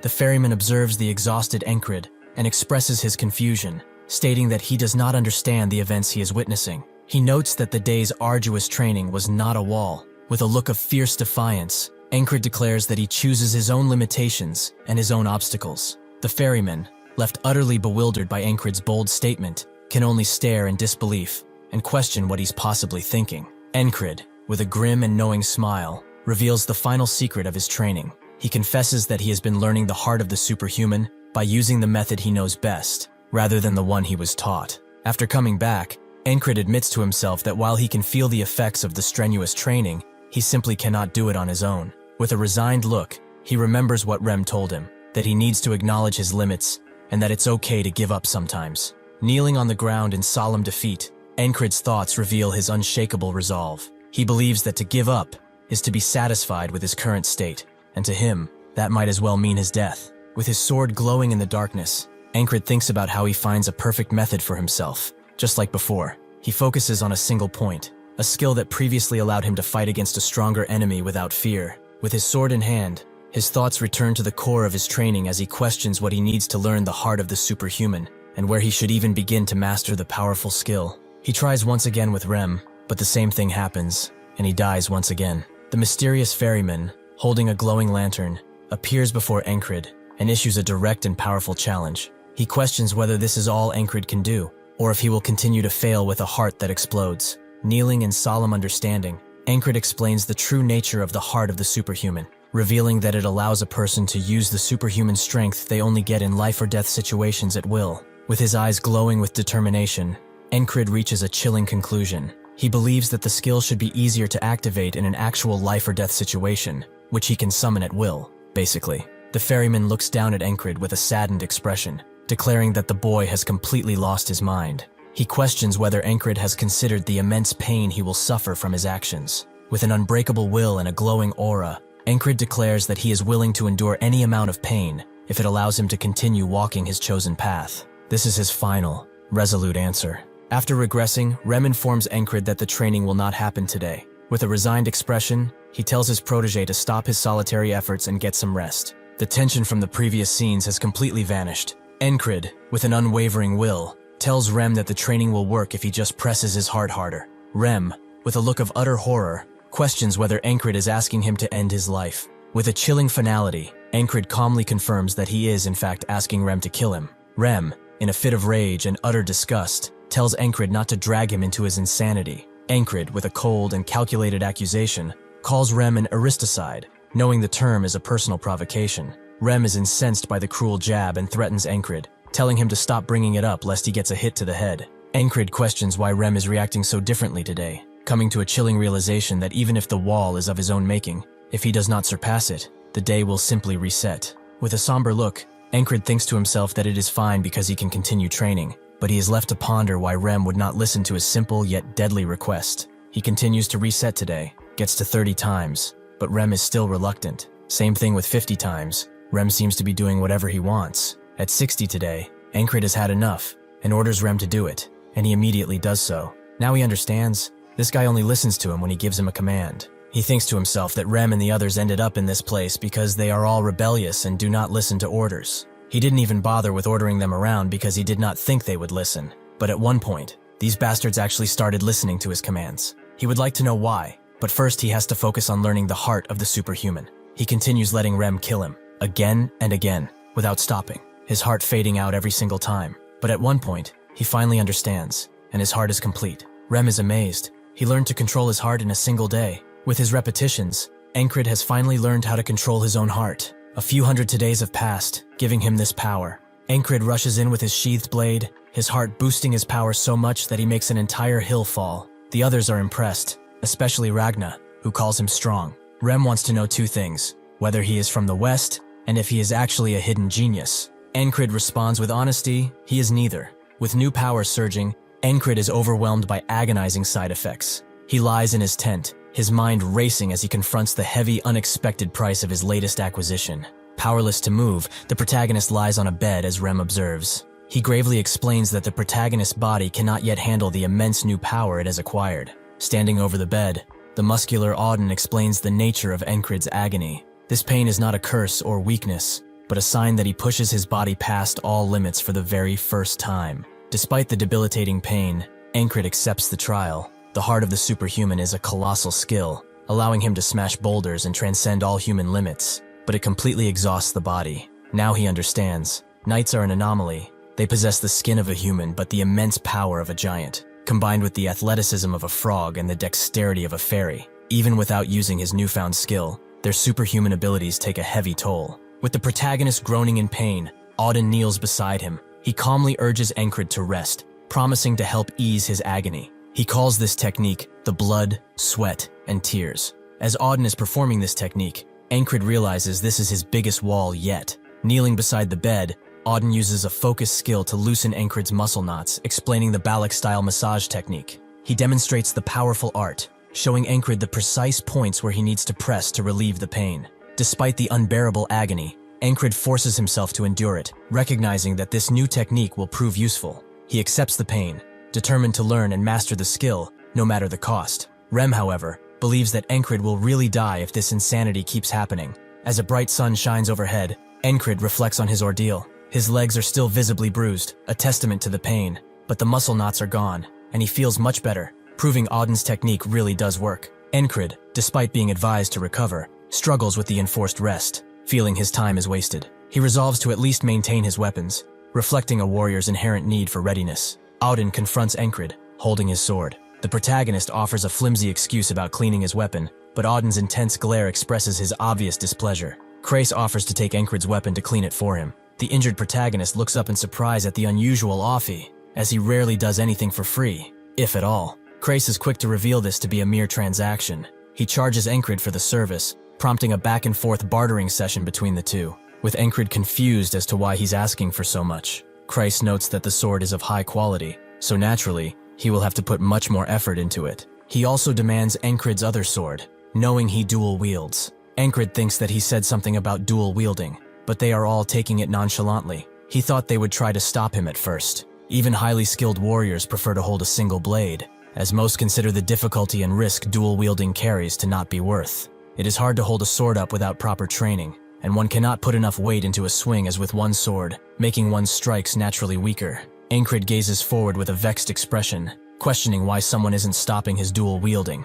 Auden holds a devious smile. He asks Encrid why he thinks he doesn't stop him. Jackson carves stones with a diligent expression and tells Encrid that he is stubborn. Auden smiles and agrees, making Encrid question if he truly is. Auden then states that Encrid is stubborn and doesn't accept what they just tell him. Encrid leans over. He tells Auden that he is not being stubborn on purpose. Ragna then asks if there is a particular reason for the dual wielding. Encrid replies that it is simply because he wants to. Encrid looks ahead, stating that using two swords at once felt natural to him. It's the same reason as to why he wishes to become a knight. He heard of a song, of Sir Peacemaker, and it lit something in him. The others put him down, believing that he would amount to nothing, because he was always a weakling. Even though many told him it would not happen, he decided to live for what he wants and what he likes. So he will not give up on becoming a knight or on using two swords, no matter what anyone else may think about him. Rem thinks that this man is different. Compared to himself, who had everything but threw them away, the man started with a single sword,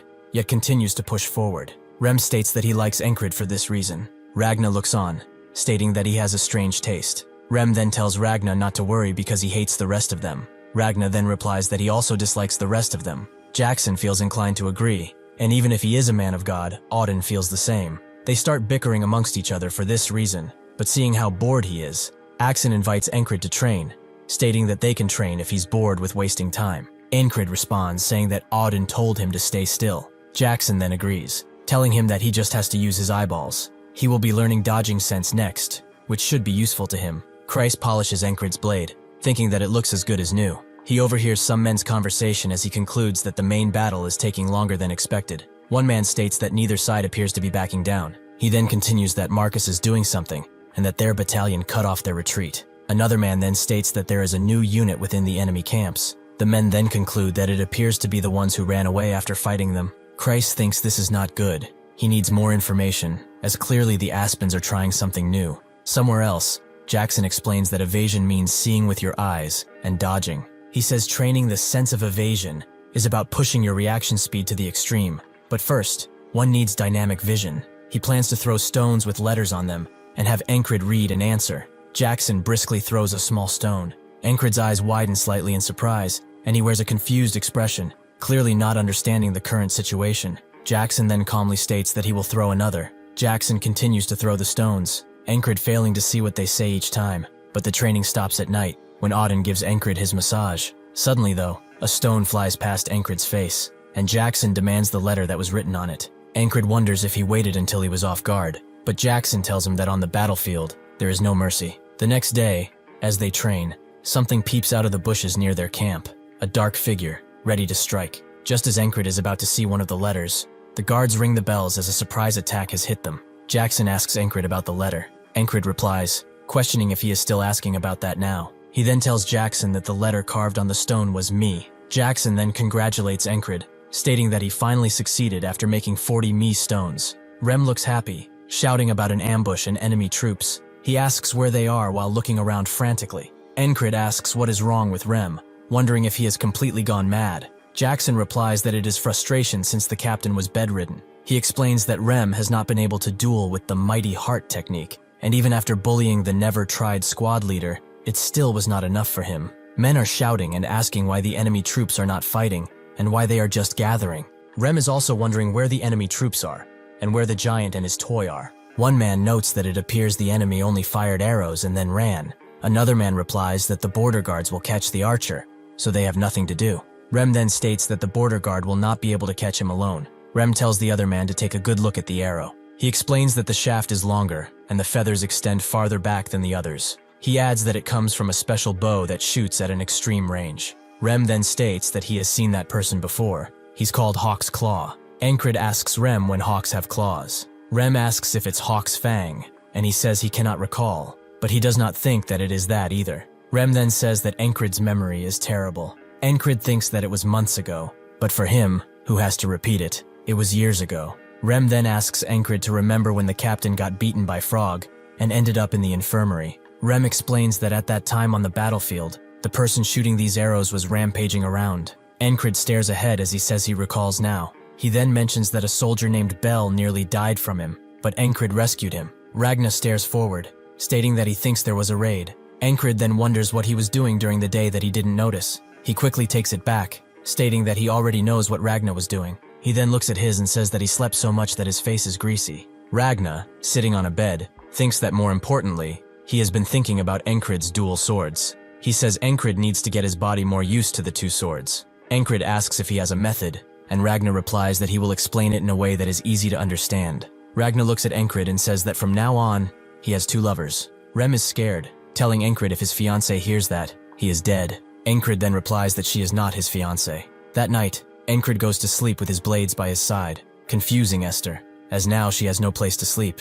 She finds Encred's attitude rather uncomfortable, but resigns with just sitting on his chest. The moment she does that though, another ambush happens, waking Encred up, but not Rem, as he knows they won't catch him. Esther, mad that he did this, begins attacking Encred, but Chrace seems the only one concerned about the raids. As Encred's training continued, waves of arrows kept hitting the camp, again and again, without them able to find the perpetrator, no matter how hard they looked. Encred finally manages to read all the thrown letters, making up the sentence, "Crazy barbarian." Rem immediately wants to fight Jackson, but Encred tells him that he's the one who always picks a fight, and just shrugs. Chrace overhears another set of border guards, who say that the attacker slipped by again, leaving no trace behind. The damage is small now, but if it keeps going, the bodies will pile up, so why is Command not doing anything? He didn't want to step up and get in trouble, but now he has no choice. He goes up to Encred and notes that he has an idea, to suggest a plan to High Command. An agitated commander declared the Aspen enemy forces were nothing but a tease and suggested they should simply charge right at them. Another commander immediately questioned the suggestion, asking how they could be sure it was not a trap. A third person then asked whether they should just continue to take the constant attacks, while Marcus sat silently observing the bickering commanders. Marcus thought there were no useful opinions to be heard from the bickering, sighing that there wasn't much more he could do there. He reflected that while fighting in battle was his strong suit, he was not good at dealing with this kind of situation. A shifting sound accompanied the entrance of the ferry commander, who apologized for being late, prompting Marcus to ask what had taken her so long sternly. The ferry commander revealed that Encred, the leader of the Lunatics platoon, had asked for temporary operations control, while also proposing new tactics. Marcus asked whether Encred was the type of person who would come up with anything decent, to which the ferry commander replied that the specifics of the plan actually came from one of Encred's men, Chrace. A commander asked what Encred's plan was, to which the ferry commander took a moment before beginning her explanation, revealing that the proposal involved. After hearing the plan, Marcus paused in consideration before deciding it was not bad. He then roared a command that they would go with the plan and ordered all men to prepare to march. Marcus continued, declaring that the Lunatics platoon would now go hawk hunting. As the platoon moved across the rocky terrain, a member of the Lunatics platoon remarked that he thought the mission sounded fun.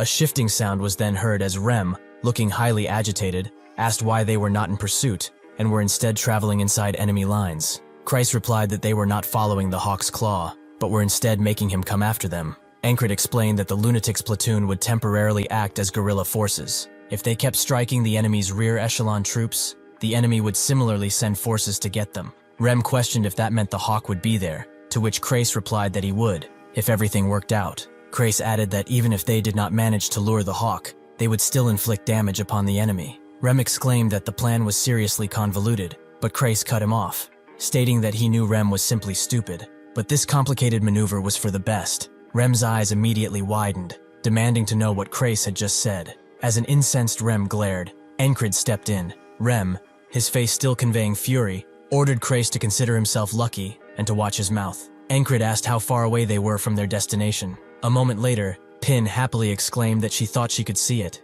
Encred reflected that the key to the plan was high mobility, allowing them to strike and retreat quickly. For that to work, an experienced ranger who could find safe paths was a must. Encred continued thinking that he had asked command for reinforcements, and as a result, Pin had joined their platoon as a new squad leader. Encred asked Pin why she had to fully join their platoon, questioning if a temporary assignment would not have been enough, to which Pin simply replied that she had her own reasons. Encred looked up with confusion, prompting Pin to explain that she was now in an awkward spot because she had joined his squad, adding a sarcastic, "Thanks for that." Pin then stated that Encred could repay her in the future, instructing him to make the repayment good. Encred asked if Pin was still talking about the repayment, as Rem intervened, warning Encred to watch himself because he had a fiancée. Encred quickly denied the claim, stating that the woman was not his fiancée. A low sound of movement accompanied their arrival at the enemy camp, which was comprised of numerous tents and wooden structures spread across the open ground, and the platoon began the task of observing and stalking the area. Pin ordered the group to lower themselves, stating that she could see the enemy's base. Chrace then added that they needed to escape if things went wrong, explaining that since he could not fight, they should leave him behind so a few others could go, and before Chrace could finish his thought, Rem jumped in with a battle cry, screaming as he charged down the hill, threatening to kill anyone who got in his way. As Ragnar prepared to swing a weapon, He declared he would see how stable Encred's form was. Encred stared back, realizing the action was meant as a test. While they descended rapidly down the rocky terrain, a loud swish of air and debris followed their movement, and Encred thought to himself that even there, his training was continuing. The guards at the enemy camp looked on in confusion as Rem happily shouted as he approached and greeted them. One guard questioned who Rem was and asked his comrade if he knew the man. The second guard replied that he did not, then asked his comrade if he didn't know him either, beginning to question who Rem was. Rem immediately attacked, launching a projectile that struck the guard directly in the head with a sickening impact, causing blood to splatter everywhere and the guard to fall back. The remaining guards screamed as Encred and Ragna landed and continued their swift movement down the hill. Powerful sound of movement followed Rem's kick, which had generated a cloud of debris that blinded the guard. Rem used this distraction, charging at swift speeds to put himself directly in front of the enemy guard. Encred watched the action, wondering what he was seeing, before realizing it was the quickest charge he had ever witnessed. He smiled, concluding that Rem still had skills he had not yet shown his protege. He really wants to learn this one.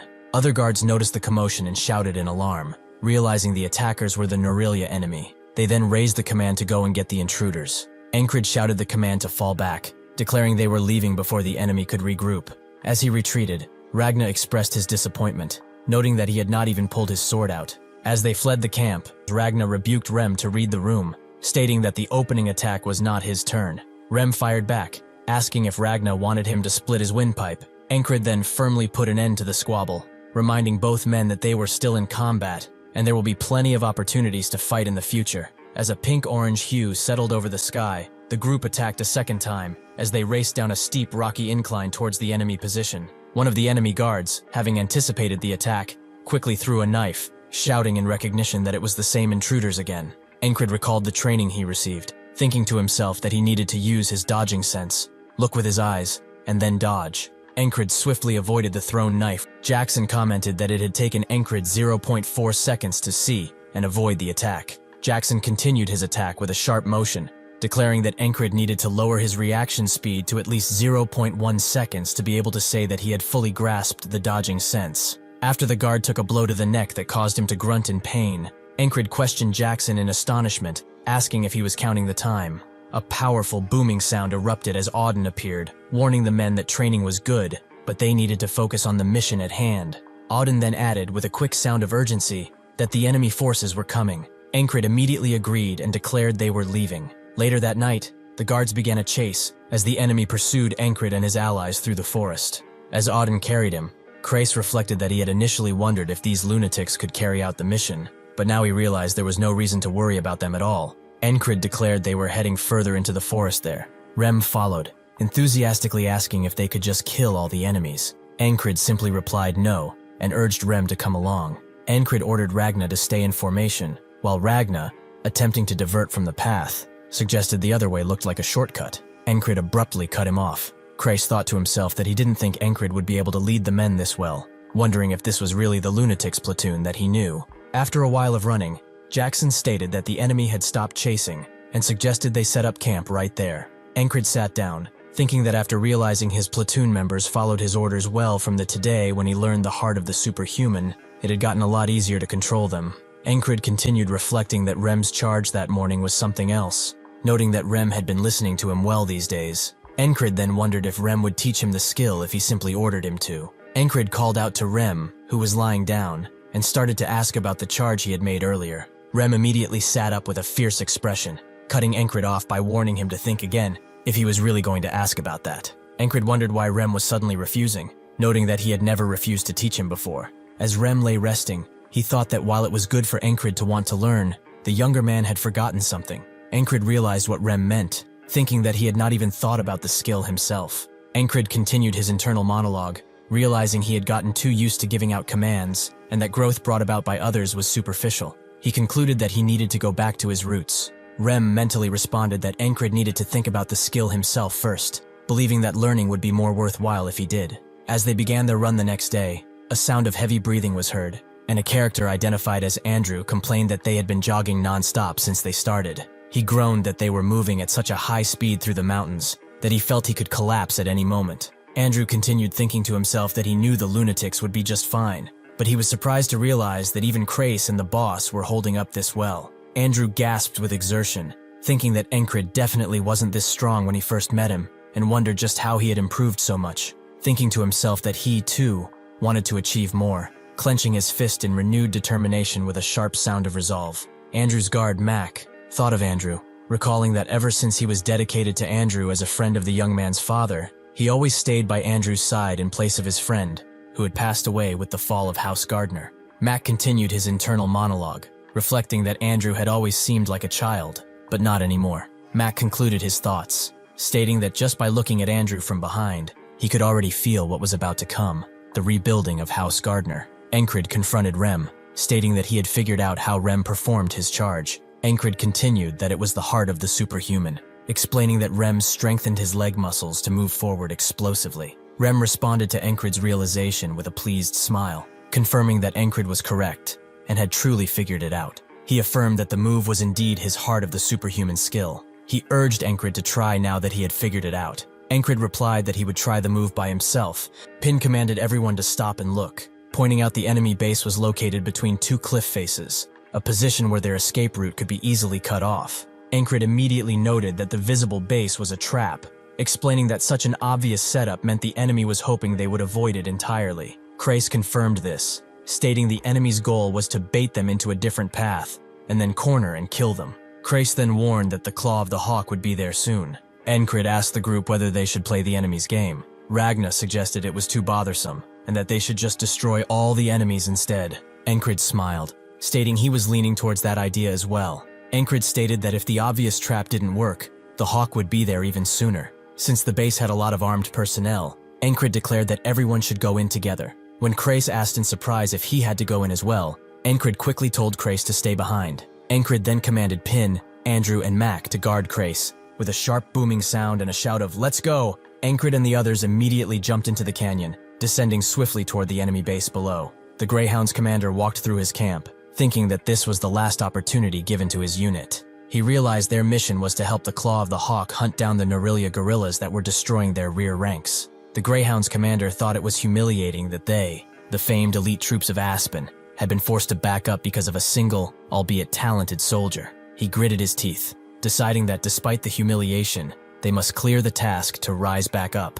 One of the guards shouted in alarm that the attackers were here, identifying them as the Norillia guerrilla forces. The Greyhound's commander thought that the approaching enemies had walked into such an obvious trap, leading him to exclaim that they were idiots. The Greyhound's commander shouted in realization, recognizing Encred, and declaring that he was part of the guerrilla forces. Encred wondered in confusion if he knew the enemy commander. Rem questioned why Encred was asking him, but then added that he didn't think he'd ever seen the commander's face before. Rem quickly changed his mind, stating that Encred's memory really was terrible. The Greyhound's commander gritted his teeth, calling Encred an insolent bastard. He then declared that it did not matter if Encred didn't remember him, because he and his companions would all die there regardless. The Greyhound's commander charged toward Encred, declaring that Encred would be a stepping stone for the rise of the Greyhounds. Encred blocked the commander's sword strike with his own blade in a flash of sparks and a sharp sound, holding the line despite the intense force of the attack. The Greyhound's commander shouted in surprise about the sword Encred was holding.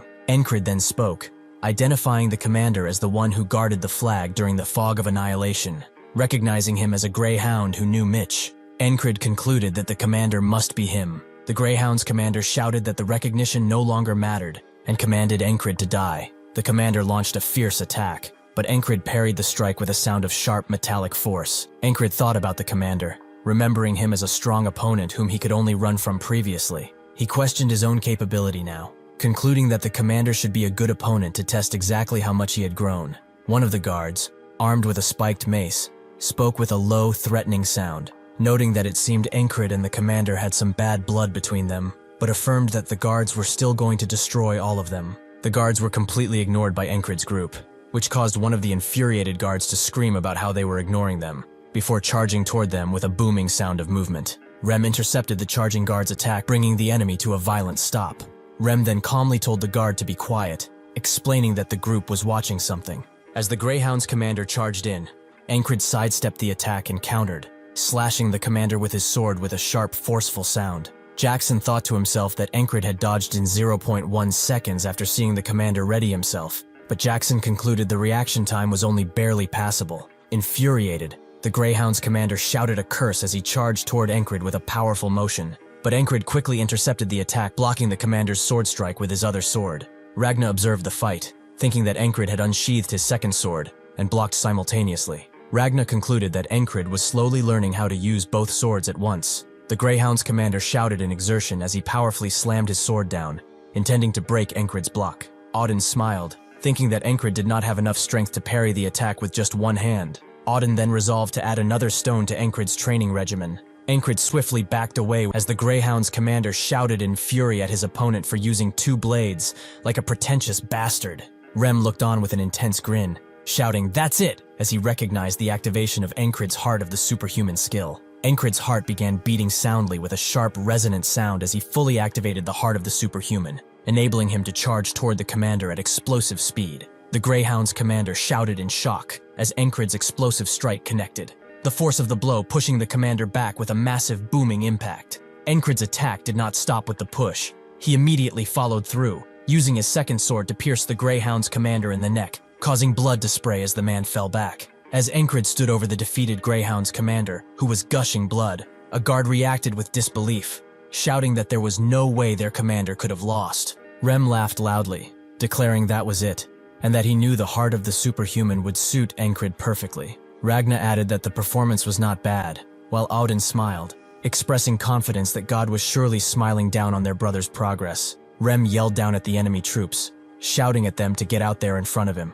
Rem grinned fiercely, declaring that his axe wanted to celebrate by tasting some blood. The remaining guards charged forward with a sharp sound of determination, shouting for their comrades to show the pride of the Grey Dog and to fight to the last man. Auden intercepted the charging guards' attack, bringing the enemy to a violent stop. Auden then shouted that he would answer the enemy's courage by sending him to the Lord's side. After Auden struck the enemy guard, causing him to grunt in pain and be knocked back with a jarring sound, Andrew watched and questioned in astonishment how Auden had blocked the attack barehanded without even getting a scratch, wondering what kind of muscles Auden had. Pin smiled playfully and asked with a curious sound whether Auden actually looked kind of useful too. Rem charged forward with a fierce expression, bringing his axe down onto an enemy guard's weapon in a sharp, clanging strike. After Rem struck the enemy's weapon, Ragna immediately followed with his own attack, striking the same enemy guard and sending him flying back with a grunt of pain.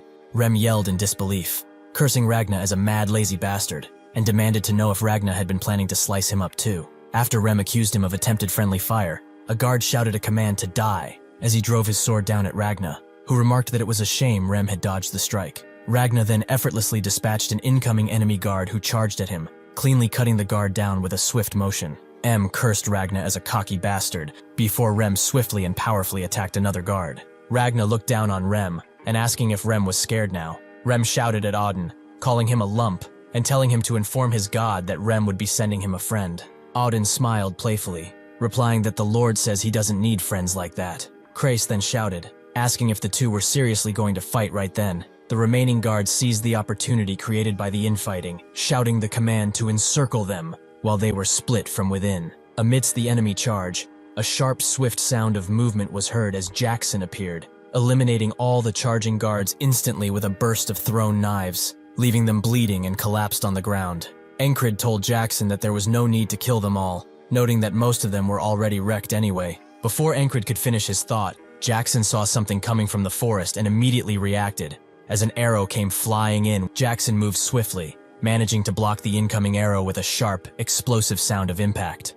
Encred asked if they were here, and Jackson confirmed that they were, identifying the attacking force as the Hawk's Talon. Rem leaned forward, asking Encred if he knew the difference between a sniper and a hunter, enthusiastically stating that hunters were way more fun than snipers, especially axe hunting, calling it awesome. Encred looked on, questioning what Rem was trying to say. Rem stated that if one received a gift, one should give one back. With a swift, powerful motion, Rem then charged into the forest, leaving Pin behind to shout for him to wait. Pin looked on in concern, asking if Rem could act alone like that. Krace replied that Rem was not someone who would die off somewhere, telling Pin to leave him be. Andrew told Encred that they should get out of there for now. He explained that the enemy main force might pursue them from over there, and if they stayed put, they would become the Hawk's targets. Encred agreed with the necessity of leaving, declaring that they would use the best way to blind the enemy and get out. The enemy camp erupted in a massive fire, burning the structure down, as Encred noted that this destruction seemed to have become a habit.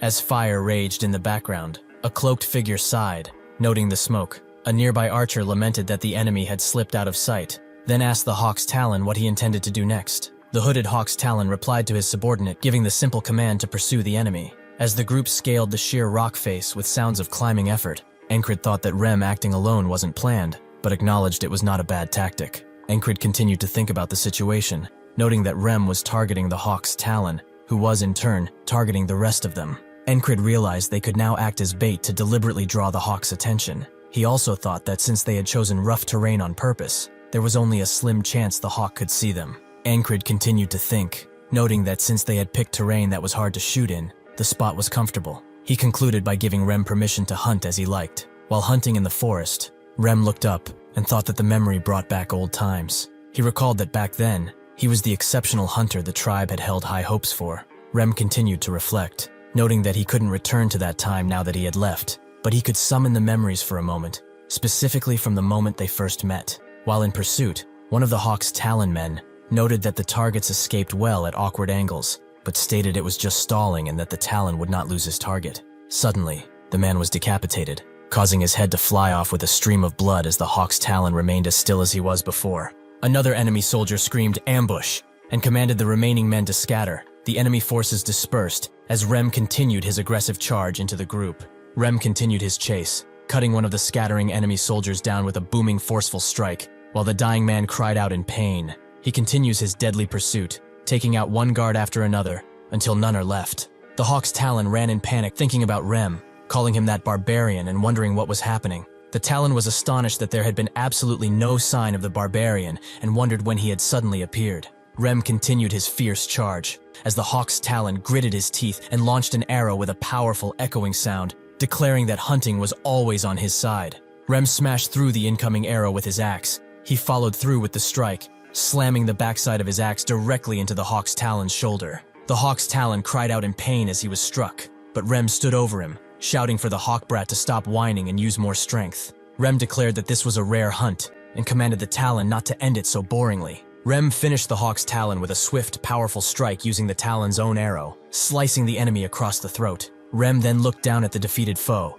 stating that the fight was lame to the end, stating that he had wanted the man to suffer more while they were at it. Rem added that the fight was also an opportunity to brush up on his rusty hunting skills. Rem paused in thought, realizing with a surprised expression that he had just acted exactly like the lieutenant. He concluded that after being around Encred so long, he must have learned the behavior without even realizing it. Rem continued his thoughts, reflecting that the lieutenant accepts he lacks talent and thinks about how to move on to the next step.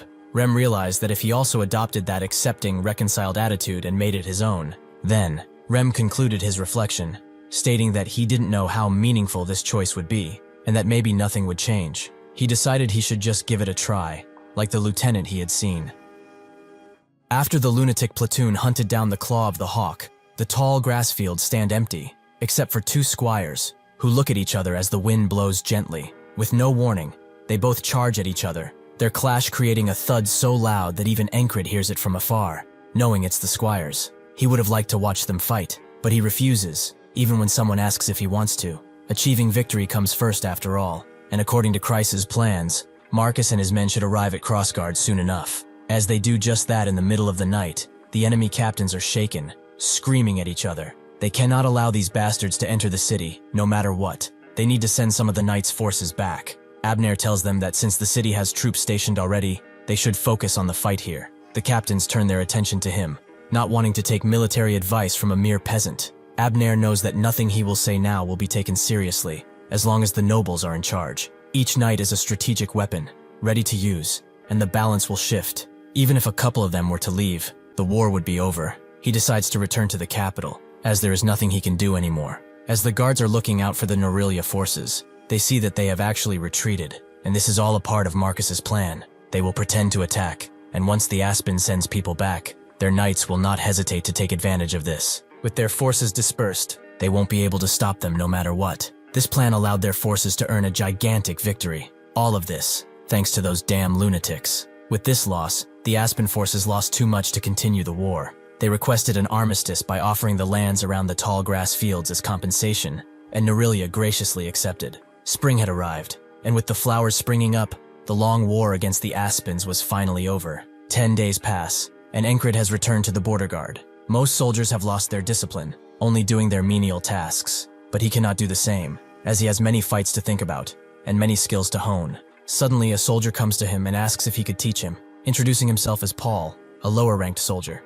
Encred had seen him around from time to time. He continued training just like him. He's pretty diligent and seems rather familiar. Encred asks why him. He never taught anyone, and he can't give any good pointers. Paul didn't care about that. He just wanted him to be his teacher, and the determination on his face said so too. Encred, seeing his eyes filled with passion, couldn't just ignore him, as he was reminded of himself. He tells him to come, as he will at least fight against him. Ragna, who is basically sleepwalking, hears Encred fighting and pops out, seeing that he's actually training someone. He should be able to teach decently, considering he had the best teacher in the land. That would be him, but it seems like he forgot some of the basics too, so he should remind him later. Encred continues to fight against Paul, thinking about something an instructor told him long ago. To improve oneself, they must know where they are. After seeing his platoon, who are all so much better than he is, he's finally facing someone worse than him. And now he can see where he currently stands and what he needs to work on the most. He was too focused on flashy skills for a while now, so he needs to go back to the basics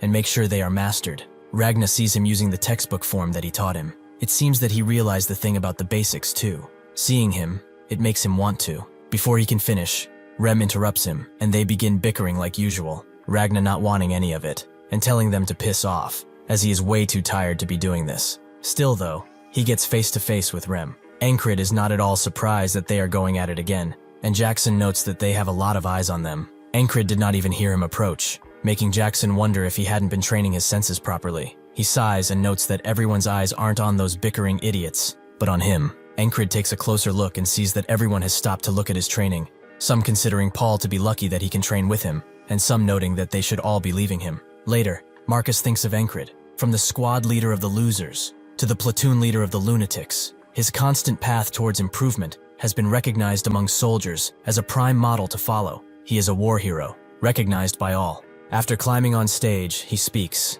noting that the reason why he summoned the nobles and soldiers of the border guards was to recognize the valiant efforts of this war's key contributors. Could they tell him whose contributions were the most impactful in this war? If he has to spell it out for them, then their head isn't even cut out to be a helmet stand. The nobles are shocked by his rather crude language, Marcus knowing they wouldn't understand, but he knows that the soldiers do, as they all smile. He invites Encred on stage, who thinks that he previously climbed this stage before, when he destroyed the spell. But unlike back then, where the soldiers looked at him with scorn in their eyes, only silence fills the air now. Marcus faces him and says that he thought about it a lot. What would a soldier like him want as a reward for his achievements? Thus, he has prepared this for him, an award that he's certain he wouldn't refuse. He opens an ornate chest in front of him, revealing a royal dagger. The royal family's dagger is a ceremonial blade, bestowed upon those who have done a great service to the family. It not only serves as a proof of honor, but grants its holder the right to be received as a guest by the royal household at any time.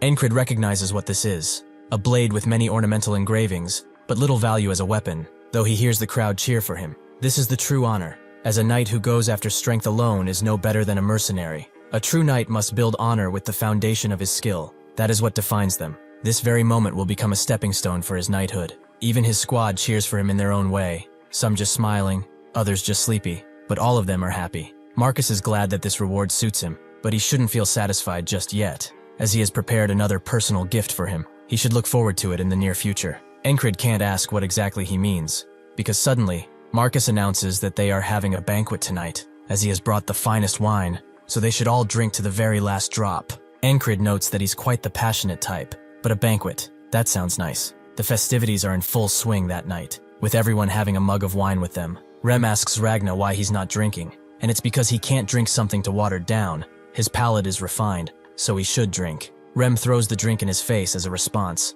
making them want to fight again, but the big guy just powers a literal barrel full of wine on them.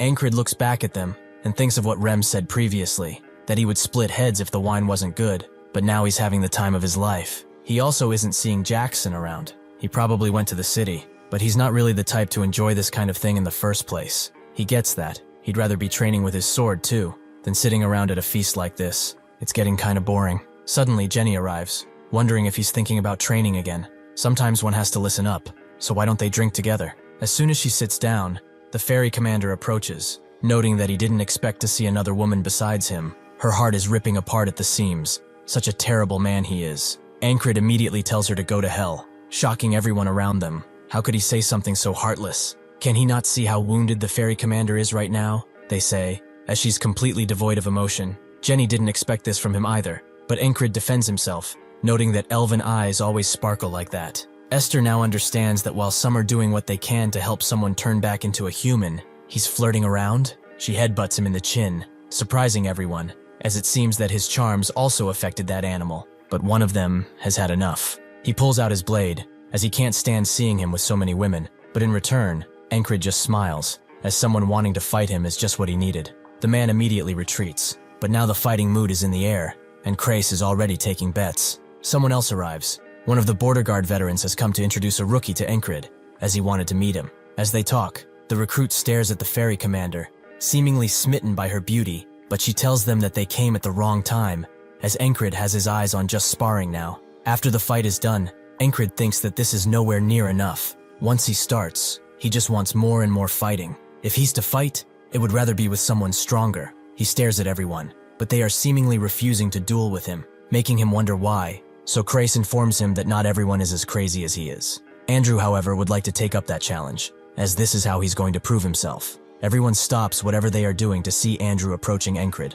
as through him, he has learned what it truly means to never give up. He dreamed of reviving his family name as it was his mother's dying wish, but knowing his own shortcomings made him anxious and impatient. For someone like him, the commander who runs straight towards his goal with no rest is both a role model and someone he respects deeply. That is why he, Andrew Gardner, requests a duel with Ankrid. He too has trained, so he will not fall behind, and show him that here and now. The wind blows gently, Ankrid thinking that the spring breeze carries mana and announces a new beginning. Truly, this is the perfect night to fight. He accepts Andrew's challenge and will face him with everything he has. As they fight, Ankrid mentions the day they met, where he said that someone can only take his command if they best him. Andrew asks why he's bringing up his embarrassing phase from the past, and Ankrid confirms that it is the past as he swings his blade away. As he's different now, Andrew charges back in with glee, and Rem tells Ankrid to go easy on him, as that virgin is still persistent. Ankrid has noticed, too, that his youthful arrogance has gone,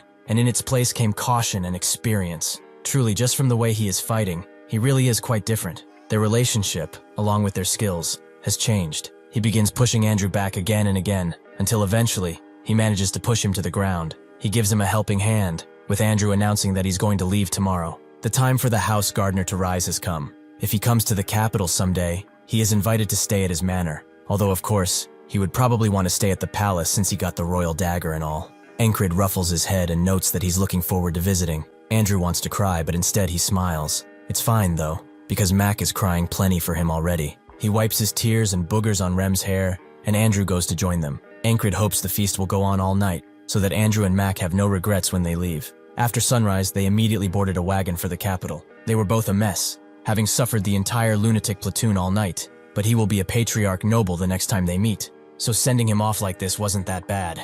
Even though they just feasted last night, he will not just skip a morning of training. This is his own promise to himself, and it's only natural in his path to becoming a knight. Marcus arrives expecting him to be here, and Ankrid looks at him, but he sees someone behind him, a frog, and what seems to be a knight. Marcus notes that this is the present he prepared for him, and suddenly the knight gets into position. Ankrid notices, and the knight teleports right to him, but Ankrid manages to block, surprising both the frog and the knight. They are impressed, so they decide to see what he can do. They let out a bunch of feint attacks, but Ankrid can feel each and every one of them on his skin. His thighs being stabbed, his arms being dismembered, his head being decapitated. All of these blades that they are throwing out are all telling him the same thing. If he stands back, he will live, but if he keeps pushing forward, he will die. Ankrid has seen death many times already, so he chooses that. He will no longer let his dreams be just dreams, even if he has to die a million times. If he can just make a single step, then that's fine. If he can't walk, he will crawl, worm his way forward if he has to.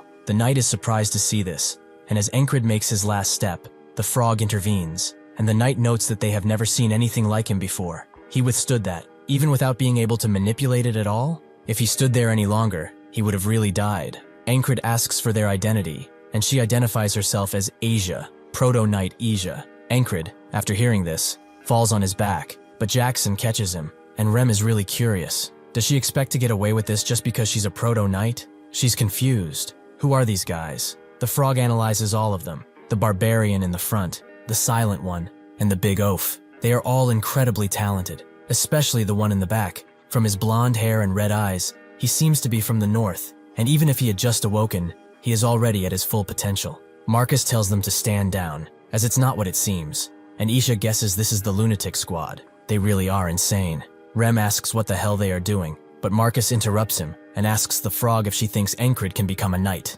The squad is taken aback by this. What do they mean? The frog thinks that the reason Marcus called them is that frog eyes can determine whether someone is talented or not, and to see if he has what it takes. This is the present that Marcus prepared for Encred, but unfortunately, she has to break the bad news. It's impossible for Encred to become a knight. He has pretty obvious limits. It's impressive that he made it here in the first place, although there is still someone she's interested in. She asks Ragna if he wishes to become a knight, and he tells her to piss off. She heard that these lunatics only follow their leader's command, and it seems to be true, for him to refuse an offer from a red cape knight. Isha notes to Marcus that she did him a favor and decides to leave, but the frog would like to stay a while. She speaks with Marcus about her lodgings, and Isha knows it's about that blonde guy. Frogs, they only care about what interests them and nothing else. But still, that guy is pretty good. Encred withstood her aura and even took a step. She had never seen anyone do that, especially the step. He would be a monster if he realizes this power, but if it was that easy, anyone would become a knight. Encred's old friends saw all this. He was just keeping guard when he heard a noise and decided to investigate, but he certainly didn't expect something like this. He knows that Encred dreams of becoming a knight. He has never hidden this, so everyone in their battalion knows about it. That is what troubles him. He stood tall all this time, no matter what other people said, but for someone who reached his dream to consider it impossible for him, even if it's Encred, that's extremely harsh. He goes to their cabin, and Rem opens up, asking what he wants. Before he can say, he notices the frog is right next to Encred, who excuses herself, and Rem doesn't really care, as she does not harm. He wonders why they are all acting like this is completely normal. The dream of their leader, who they all follow like dogs, just got shattered. He could be devastated completely. Encred wakes up, and Rem immediately tells him that they said he has no chance at becoming a knight. He keeps screaming it again and again, and Encred just says, "Really?" The friend pushes Rem away and tries to tell him that he will be fine. But Encred doesn't understand the worry. He decides to go train, as he doesn't have time, and he missed his morning routine because he passed out. With Encred out, Ragna wakes up too and decides to leave, with the frog finding this very fun. The friend wonders why he's acting completely okay, and Rem tells him it's because he's stubborn. Even if a knight said those same words the frog did right in his face, he wouldn't care at all. He's persistent to say the least. Now he understands no defeat means no despair, and no giving up. That is why he will not be talked out of anything. He decides to go and train too, as he will not lose to Encred. As he does his push-ups, he thinks on the power of a proto-knight, that illusion of blades specifically. It wasn't any regular old murder intent. That was different. The frog detects his curiosity and asks if he would like to know. Encred wants to know about intimidation.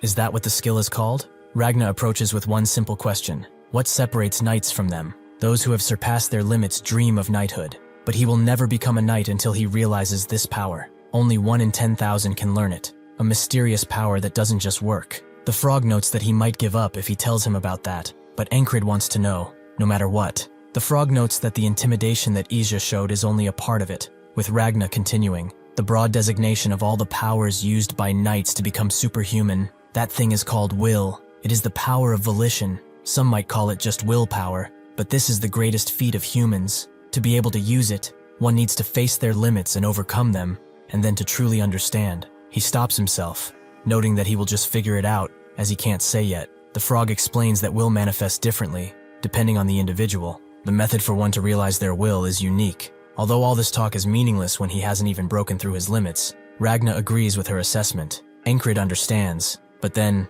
what should he do to overcome his limits? The frog once again notes that it's for him to decide. He can't know his limits until he reaches them. Encred cuts her off, as he understands he will just keep repeating what he does until he drops dead. The frog smiles, as in her opinion, that will never work. A frog's ability to discern talent is closer to instinct than anything, and that instinct comes from experience. She has experienced countless humans. She is better than any other frog in discerning talent. 2 things are considered in her discerning process. First, whether they truly have talent, and the second is whether they have the will to carry on. Normally, it's not even worth consideration if the first is not met, but in his case, his will is stronger than any others. He has a conviction like none other. He is truly a being of mystery. A frog lives to satisfy their carnal desires. Some frogs dedicate their lives to strength. Some fall in love, but what it desires is to study the unknown. She pulls down her cloak, telling Encred that he will be in her care from this moment forth. Encred extends a hand and asks for her name, which is Luagarn.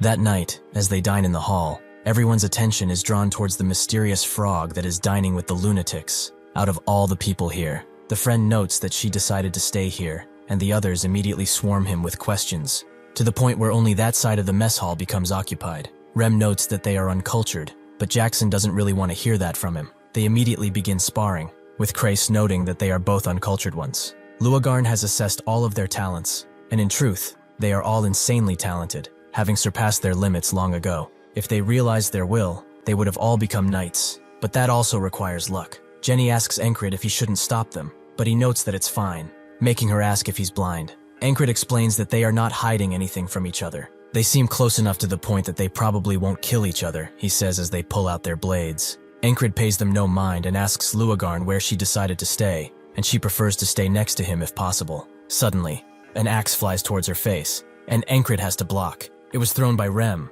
who notes that the place next to Encred is his. She can't have it. Luagarn notes that they really are all crazy, and Encred apologizes for him. She's fine though. She's inclined to forgive those who are good-looking. Encred heard that frogs are sensitive to looks, and Jenny agrees. They are all lookers. Luagarn notes that he gets a pass too. She can forgive a degree of rudeness. So is there anything he wishes to ask? Encred knows exactly the question he wants to ask. Would she like to have a duel? Luagarn is surprised. He's asking that after training all day. Encred notes that he will duel and train again right after, with Luagarn noting that he's the most insane person here, and Jenny agrees, confusing Encred. Luagarn thinks that normally, people would be exhausted after doing what he did all day, which means his mentality is stronger than most, by orders of magnitude at least. How would he be if he realized his will? Encred notes to Jenny that he's quite practical, but she just thinks that he's delusional. Luagarn isn't one to spend her time on someone she doesn't see potential in, but she will play along for a bit. After she takes her cloak off though, she promises not to go easy on him, but that is exactly what Encred wanted to hear.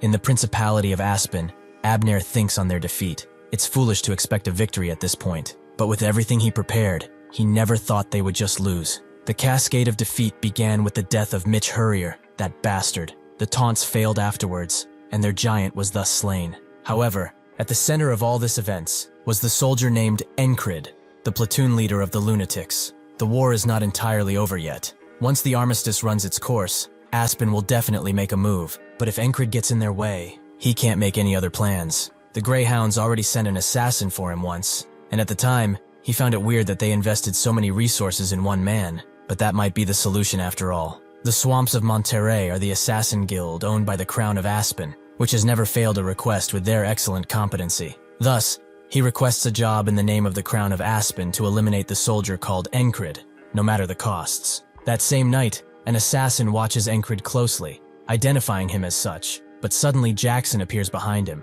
and asks who he is. A secret admirer of the boss, perhaps? Thank you for watching. See you next time. In the outskirts of the Aspen, at the secret hideout of the Monterey Guild swamps, a man smashes his fist into the table, demanding to know how they have lost contact with one of their assassins again. This is apparently the fifth one. One of the assassins reports that someone keeps taking them out. They sent an intermediate assassin now, but still, he couldn't do a thing. The old man knows that this request was sent by the Aspen Crown. If their guild, which is owned by them, fails this quest, the future of the guild will be unclear to say the least. He knows of only a few people who can take this request now. The best assassins in the guild, the Locks brothers. Regardless, they must complete the mission. As Encred walks around town, people recognize him and begin handing out gifts, but he initially refuses. The people insist though, one man noting that his son returned alive thanks to him, and so they swarm him with gifts. In this massive crowd though, an assassin draws a needle-like blade, and two others sit nearby, waiting for the perfect moment. That moment soon arrives, and they all throw their blades at Encred at the same time, but they get deflected by some crossbow bolts, and one of the assassins gets strung up by a noose. Encred notices the air slightly shifting, but what was it? As Jackson chokes out one of the assassins, another appears, knowing that he's the bastard who keeps getting in their way, so he charges in, but Jackson uses the string to tie him up by the neck as well. The other assassin, who was sitting in the house, knows that this is bad. The brothers didn't stand a chance, and they need to take out the target now. Unfortunately for him, Jackson has noticed his presence already. He breaks his needle knife with a throwing one and strings him up too. Encred approaches, asking what he is doing all the way over here, and Jackson notes that he just found some drunkards who were about to get run over in the streets, so he moved them to prevent that. Encred senses alcohol in the air, but would do something nice for some strangers. Jackson asks if that's a problem, and Encred says it's not and goes on his merry way. Jackson knows that Encred has to spend this time getting stronger, and he won't let these idiots get in the way, although it seems that they keep getting better and better. That half-fairy and rat that came before them too was quite vicious. Still, who do they think they are? He makes his way to the shadowy part of town and goes directly to the guildmaster of the local assassin guild. He reports all that he has done, and she thanks him for it, but it seems like it's really the swamps of Montera. What should they do? Jackson suggests they take them out their way and leaves, leaving the guildmaster kind of sad. Still, she summons her assassins and tells them to send a warning to the swamp of Montera, as they have had enough. All assassins who enter this city from this moment forth shall be killed. With no other way to kill Encred, the Montera guildmaster goes to Abner with shame, reporting that the task is impossible. He is guarded by those who outclass them in every way, and they are quite skilled within Aspen at least. But those guys, they are the best in the entire continent. Abner understands. He rescinds the request. If Encred truly is something special, then he will see him again on the battlefield. 3 months have passed since the return of the border guard. The weather is warm, and some soldiers are resting nearby. Encred, who is still training despite the warm weather. It seems that it wasn't just luck that made him stronger. He wonders how strong he will get if he trains like him, but Rem calls bullcrap. Ragna is sad too. He taught him everything, yet he's still like this? Everyone from the squad seems to be doubting him, even Luagarn. Was she mistaken? It's not that. He's just as untalented as she first thought, and she admits it to his face that he's in a slump. Encred, however, doesn't see it that way. He's taking huge steps that nobody can truly see, except him. Just as the sun is about to rise, Kreis is under his blanket, trying to read something he apparently can't understand. As he does that, Luagarn pulls his cover, as he is too noisy, but as she berates him, she notices the letter he's reading, and Kreis asks if she can read it. As the sun peeks over the mountain, Encred immediately gets up and notes that it's time for his morning training. As he does that, everyone watches, with the consensus being that he's not improving at all. Jackson notes that he probably knows he's in a slump too, but why does he not seem bothered at all? Rem is really curious about this. What is he really thinking? After finishing his training, Marcus calls for him, giving him a mercenary request. Encred reads it, to take out a colony near a frontier town. Marcus explains that things get tough outside the city at this time of year. Monsters and beasts sprout out like crazy in the summer. Once they have enough numbers and a leader rises, that pack of monsters becomes a colony, which threatens nearby towns. A large colony has been seen near a frontier town.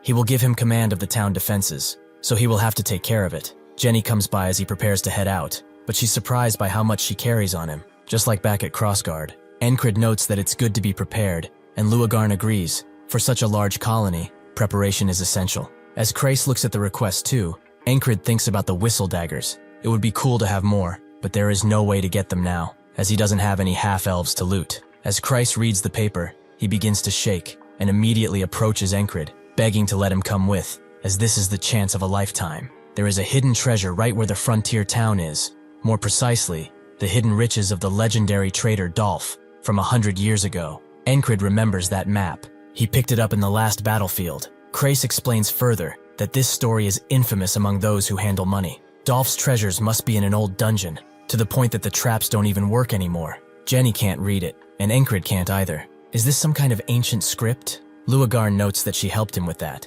She's a scholar after all, so deciphering old scripts is easy. Encred is surprised to see a battle-hungry frog be a scholar, and Jenny agrees. But Luagarn tells them that they shouldn't generalize. Encred decides to let Kreis come, with the condition that it doesn't take too much time. They will set off tomorrow. Suddenly though, most of them say they are not going, as they are either sleeping in or on some business. Kreis wonders what it is. They were obsessed with him before, but Jenny is curious if they will be okay with only this much manpower. Luagarn decides to go with them, as there is no reason for her to stay here without Encred, something which Esther doesn't like. Kreis thinks they should be fine like this, and gets to packing, but Encred looks at his others, his face not betraying any emotion. After they finish preparing, Kreis wonders if the panther is coming with them, and Esther hisses at him, confirming that she is indeed coming. Before leaving, Jackson hands Encred some whistle daggers, as he has his ways of collecting them. Encred asks if this is what he was doing yesterday, but Jackson just thinks he will need all the help he can get at this point. Encred gives them one last look, noting that he knows why they are doing this, but they will see each other when he gets back. It will be more fun then. Rem gets up after he leaves, wondering what he is thinking. Ragna notes that there's no sign of him getting better, but Jackson says that there were periods where he improved a lot. They still believe in him though, wondering how he will surprise them this time. Rem finds him odd and gets up, inviting Ragna to fight with at least half of their lives on the line. The others join him too, hoping that Encred keeps his word, because they too will prepare themselves. A colony attracts nearby monsters and beasts. Thanks to that, they expected the journey to be difficult, and it is just that, as they are swarmed with beasts at the moment. Crace notes that there have been 6 groups since they started, and Jenny apologizes. She was sure this was the right way. Encred says it's fine, and they keep moving. Apparently Jenny knows of a side path where not many monsters pass, but each time they keep meeting beasts. Luagarn finds this odd. Even if there is a colony nearby, this isn't no Devil's Gate either. Encred knows what that is. The source of the monsters and beasts. A land unreachable by humans, and suspected to be the catalyst for monsters. This just keeps getting weirder, and he has a bad feeling about it. After they arrive at the town, the leader welcomes them, and Encred says that they are here about the mercenary request. Before Encred can finish, a man who has seen some fights in his time appears, noting that they will talk with him about that. He shakes hands with Encred, introducing himself as the leader of the town watch, Deutsch Fullman. If he is frank, they already took care of the colony. The men of the watch are composed of well-trained mercenaries. Monsters and beasts are no match for them, and they have the wall too. A masterpiece created by an engineer from town. A regular beast can get through. There is nothing for him here. They will convey that the request is completed, so he can leave. Encred refuses. He will decide when they leave, shaking Fullman up a bit. Crace intervenes, noting that they are tired from the journey, so they should at least get some rest before they return. Fullman relents and tells Hugo to present them their lodgings, which he does with a smile. Luagarn is weirded out though. She just can't stand to look at him with her eyes. His energy, it seems similar to one of them. He seems friendly enough though, so it must be a coincidence, or probably is. After the team gets set up in a house, Encred notes that they are rather hostile, and Crace can see why, as they came here with the full right to command. That man must be feeling like he is losing control of the watch. Encred knows that's not everything, and Jenny wonders if they really got rid of the colony, but Luagarn thinks otherwise. Based on the number of monsters they encountered on the way here, the colony still exists, and it's going to be hard without their cooperation. Encred says it doesn't matter. They'll do what they must. Meanwhile, he will train with some rocks he just found, somehow, but the others are going to bed. Luagarn thinks that he's doing the same training again and again because he's not improving, but even so, how could he have that expression? She's reminded of someone else, someone who also liked to train. Her one true love. Back when she had the mental bond that frogs and humans have, that feeling remains unchanged. If only her lover hadn't died to them. She asks Encred if training is fun, and he agrees with the same face that her lover once did, which seems to stun her for a bit. The leader of the town follows Fullman, noting that they defeated the hordes many times, but there are still too many beasts. They have to accept that request. He refuses, as this is their town. Everyone here came to escape those corrupt nobles. They work day in and day out to build this from nothing. If they allow the city folk to just interfere, they will soon take control of the town. He needn't worry. They can take the beasts on their own. Even now, his trusted men are watching from the walls, especially that Hugo guy. He's trustworthy and good at what he does. That same Hugo asks the watchmen if there are any issues, and they say they are all set, meaning that they needn't act anymore, and tomorrow, they will begin what they had planned. As the sun rises, countless beasts peer from the forest and begin charging into the town. The warning bells are rung, announcing that a pack of gnolls is here, and Luagarn connects the dots. The them she was talking about, what she was feeling from Hugo, was cultists. Hugo smiles, as they will do everything for their god who is stuck in the Devil's Gate. Everything started with no warning. The village was peaceful, everyone was about their business, and suddenly, the stench of blood spread as the gnolls entered. The village was thrown into immediate chaos. The watch gathered to protect the village, and Encred rounded up everyone, but Luagarn had to go somewhere, as she promised to kill every cultist bastard who murdered her beloved. She flew out of the house, and the gnolls attacked the group immediately, Encred giving them orders, with Crace and Esther staying next to him. He ran 3 gnolls in with his blade. They have to carve a way through, as he has fought many monster hordes before, and is trying the same tricks, dodging and cutting them down. His other senses become dull as he focuses solely on the fight, taking out gnoll after gnoll, but the mutated ones are giving him trouble, as they are much larger than normal, and unlike the lichens, these beasts just keep coming. The village was filled with screams and fear, but after a while, there was only the crackling of fire. The village, which was built on hope and survival, was trampled by the monster horde. Encred still fights, activating all of his techniques to make a dent at least. Esther tries to fight too, but with a horde this large, There is no spell powerful enough that she can make while in this form. Christ gets killed, and seeing this, Esther decides to retreat, as this would be a fruitless death for her. Although she vows to avenge Encred, Hugo decides to leave amidst the chaos, but suddenly Luagarn smashes through, and Hugo is only defended by a dark shield that surrounds him. Luagarn screams out at him, but he unleashes a dark attack toward her, sealing her fate. Encred is getting overwhelmed. He's barely holding together. He can barely lift his arms up anymore, but seeing a nearby child, who is holding on his breath to act dead so he can live, he gains a boost of vitality. The gnolls suddenly make way for a bigger gnoll, who wields 2 blades at once. This is the leader of the monsters. Encred challenges him, and they begin fighting, Encred managing to smash his sword down, but the gnoll jumps around and slashes from behind, managing to nick Encred with his blade. He can still fight, but unfortunately, the blade was poisoned. The leader smiles as he sees Encred fall down. It seems that after a long time, Encred has reached another wall that he has to conquer. As Encred lets out a bunch of blood, he thinks that he can't move because of the poison, but he has yet to return to the start of today. It seems the leader of the colony is enjoying watching him suffer, and that's why he hasn't finished him off. He needs to kill that bastard to kill the leader and destroy the colony. Unlike most gnolls and their short legs, he is extremely quick, and even has a poisoned blade. This means that in their battle, he cannot let this bastard hit him even once. As he wonders what he's supposed to do, he dies, and the ferryman wonders what a feeble can go against a legion of monsters. After waking up, Encred picks up his blade and thinks that Krace probably died while he told him to stay behind, as he couldn't sense him. He sent Pin out past the walls, but she did not return, meaning she was dead. Luagarn is surprised to see him armed this early, and Encred asks if she knows about cultists, piquing her interest. She explains that they are a bunch of lunatics. Among all the cults that are taking root in the continent, the worst is the Church of the Holy Devil Gate. They believe the Devil's Gate is their holy land,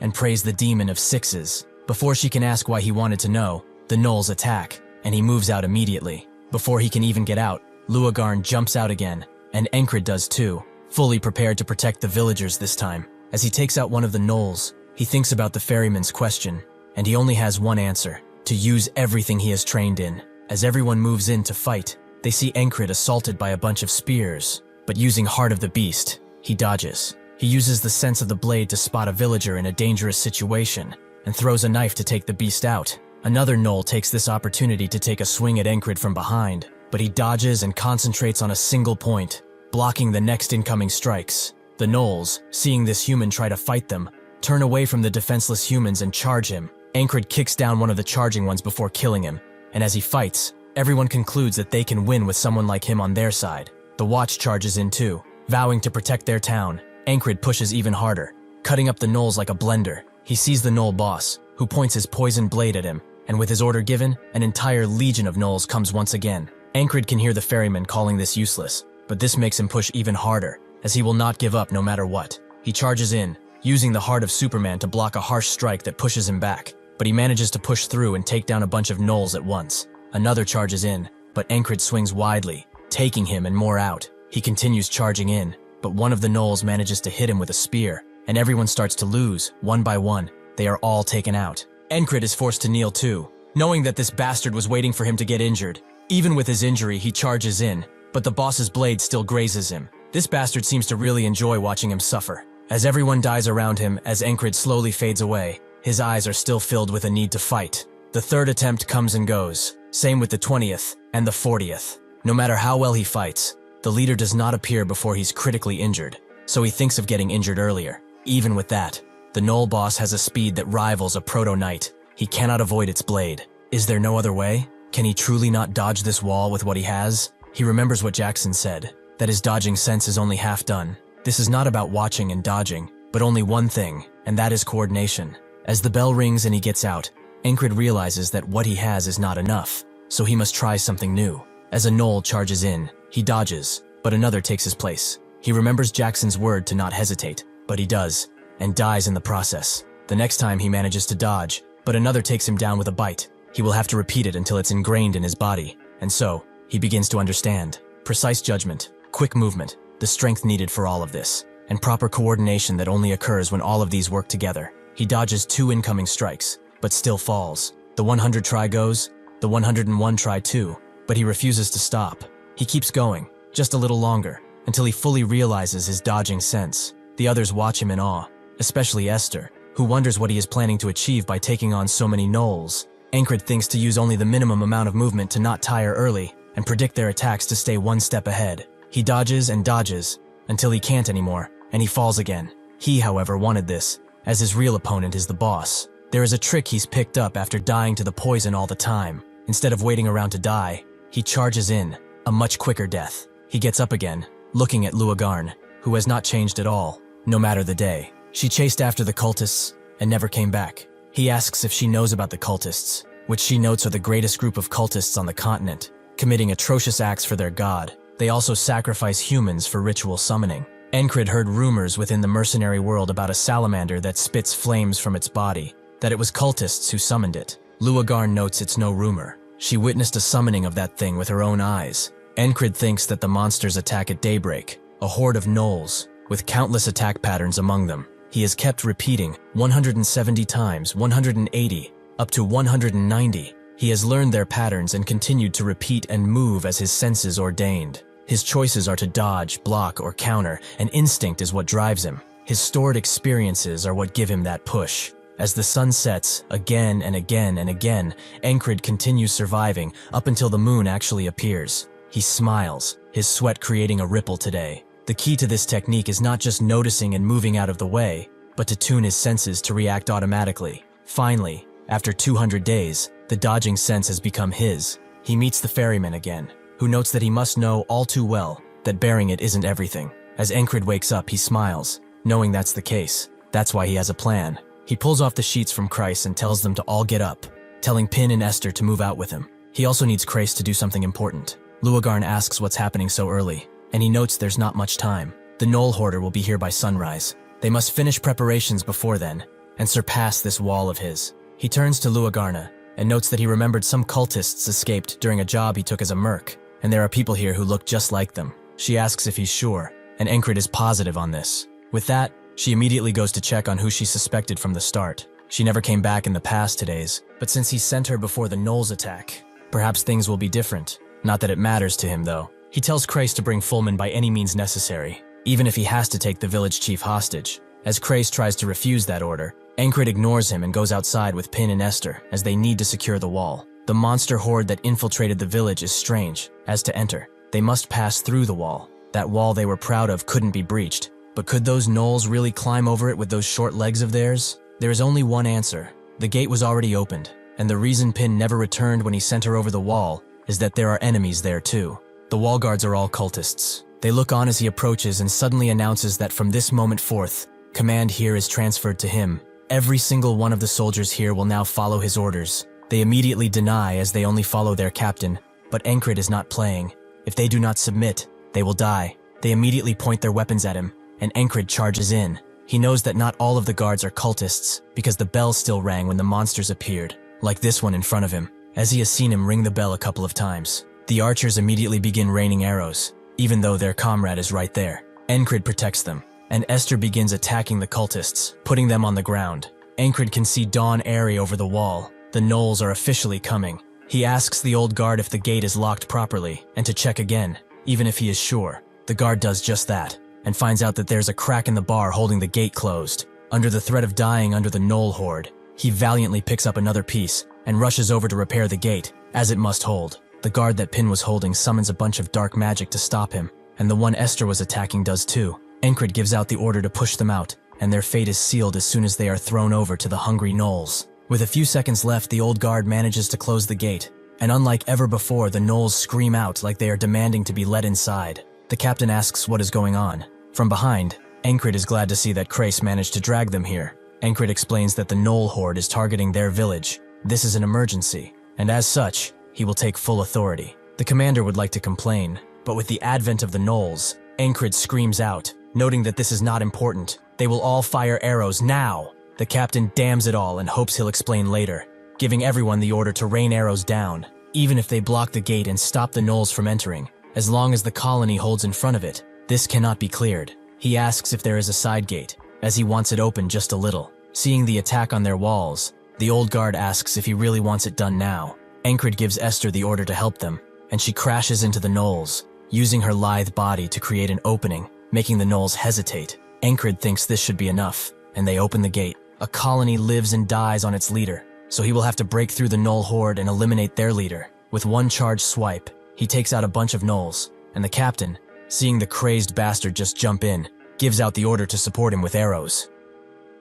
The captain keeps ordering his men to fire and fire, to not stop shooting no matter what, and they do so, but one of the men tells him that there are far too many enemies, and they are running out of arrows. The captain grits his teeth at this realization, but there is nothing they can do at the moment except this. Pin, who's coming down a ladder, tells Krace that Encred is outside, while he thinks that they don't have any proper defensive weaponry, and the walls are falling apart too. His eyes begin to shake as he realizes that it's only a matter of time until these bastards get through and cause chaos. He slaps himself out of his fear. He's sure the squad leader has a plan, so he needs to do what he can to help him. He gets the idea of throwing stuff and asks one of the men if they have anything to throw, like rocks. The man explains that there's a quarry behind the town, and so, Krace pulls everyone to help, even the working men and women. Encred is doing exactly what he wanted to, draw as much attention as possible, cutting through Gnolls after Gnoll, and Esther is helping in that too. With this, all the Gnoll's attention will be focused on him, and with Esther at his side, he is able to do much more than before.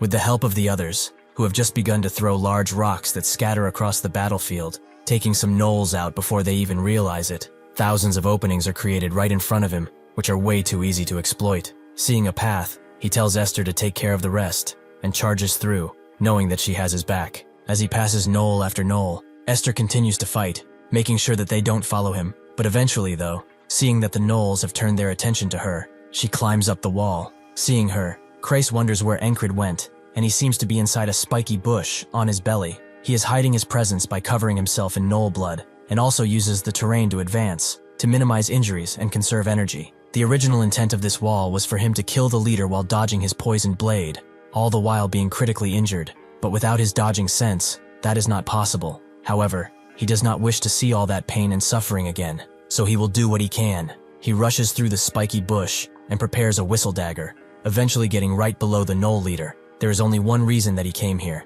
to kill this bastard leader, while he is unwounded. Encred throws the whistle knife right in front of the leader, distracting him for just a moment, allowing him to charge behind the leader, but he dodges his strike. The Gnolls want to intervene and protect their master, but he gives them one stern look, making them realize that this is not their fight. Encred expected this. While striking, the leader only appeared when he was wounded, as if to flaunt his might by killing him in front of all his subjects. The Gnoll leader dodges his next strike too, and the next, until he finds an opening and strikes, but only scratches Encred's armor. A human who has just sneaked up on him has damaged his reputation, so he has to fix it without the help of the others. The Gnoll leader rushes with both of his blades again, but Encred has learned of this technique long ago, and cuts his hands off right then.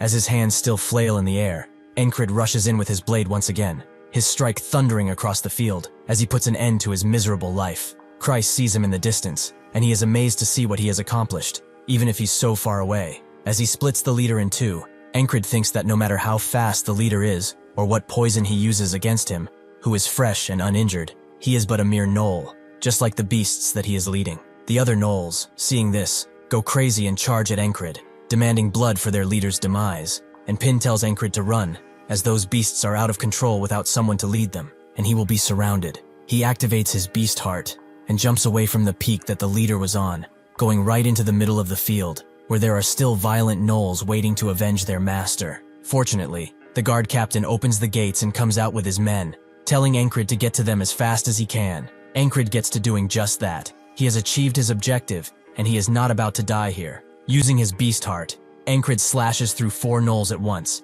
and he dashes in to take care of the others, but arrows fly in their heads before he can deal with them, and the guards push in, the captain telling him to go inside now. The Gnolls scream and thump at the thought of letting their target get away, but as the others watch from above, Encred gets past them and dashes through the gate. The captain calls his men of the watch away, telling them to retreat, and as the Gnolls charge in, they close the gates as everyone gets inside. The people continue to throw stones, and the Gnolls get driven away, seeing that they have no chance to enter. Everyone is quiet as the Gnolls run away. There is only silence after this hard-fought victory, and Krace screams out after seeing the empty plains, noting that they did it. Everyone cheers, and the captain looks at Encred, who is now slumped on the ground. He thinks that it all happened in but a few moments. He knows their town was almost wiped out, and that he was the one who stopped it. He was sent temporarily, yet he did so much for a town that meant nothing to him. Encred looks at him and notes that he wanted answers, right? The captain notes that he will call a doctor as he walks away, as they should take care of him first. Only then will they talk.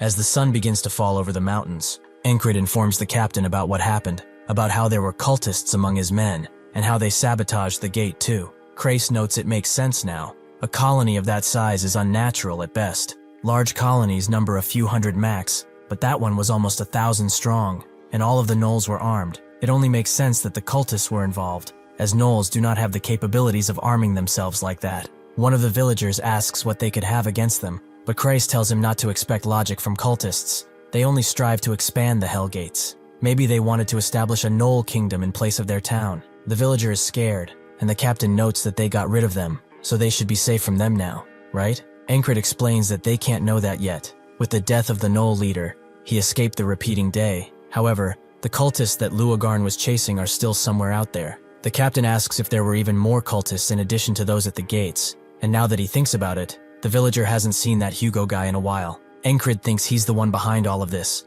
and Pin thinks that if they don't capture him, the town will still be in danger. Encred is relaxed, as a frog is after him, so they should trust her, and wait. Somewhere in an overgrown field, Hugo unleashes his black magic as she follows, demanding she give up the chase, but Luagarn dodges and grabs his arm. Unfortunately, using his authority, he slips away from her grasp. The authority of the cultists is the reason why these lunatics constantly get new followers, because they can easily achieve powers and change their lives. Hugo slips behind her and dashes away again. Seeing how he has many authorities, this guy has probably been a cultist for a long time. He's used his powers to escape up until now, but no more. She uses her whip to capture him, knowing that he's running out of juice, and goes in for a killing punch. But that's when she's interrupted by the sound of gnolls approaching in the distance. Seeing this opportunity, Hugo uses all his might to push her away, and retreats to the gnolls, who are now under his charge, as their eyes glow the same shade of purple as his. That night she returns, and Encred asks what happened with Hugo. She tells them that she lost him, and Pin asks how.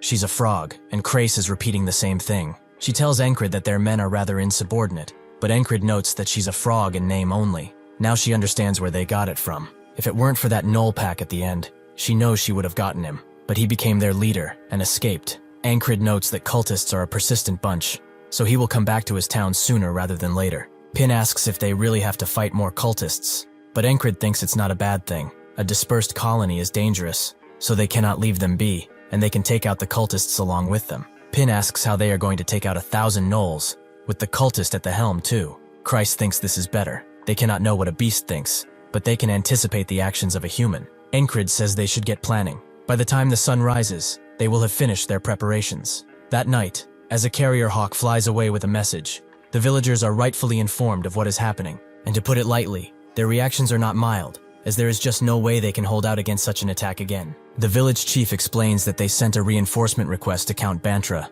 but even at the fastest, that will take 7 days. The captain wonders if they have no choice but to endure, but Crace tells him that it might not take 7 days, not if the plan they prepared works. The captain asks if they really do have a plan, and Encred notes that this is land all of them built with their own hands. A village like that, he will not let the gnolls trample on it. The next day, the bell rings loudly as his forces wait outside, just as the gnolls begin appearing. This time, carrying ladders. Luagarn is kind of impressed by this, and Encred notes this Hugo guy has more talent as a teacher than a coolist. Crace tells him this is no time to joke.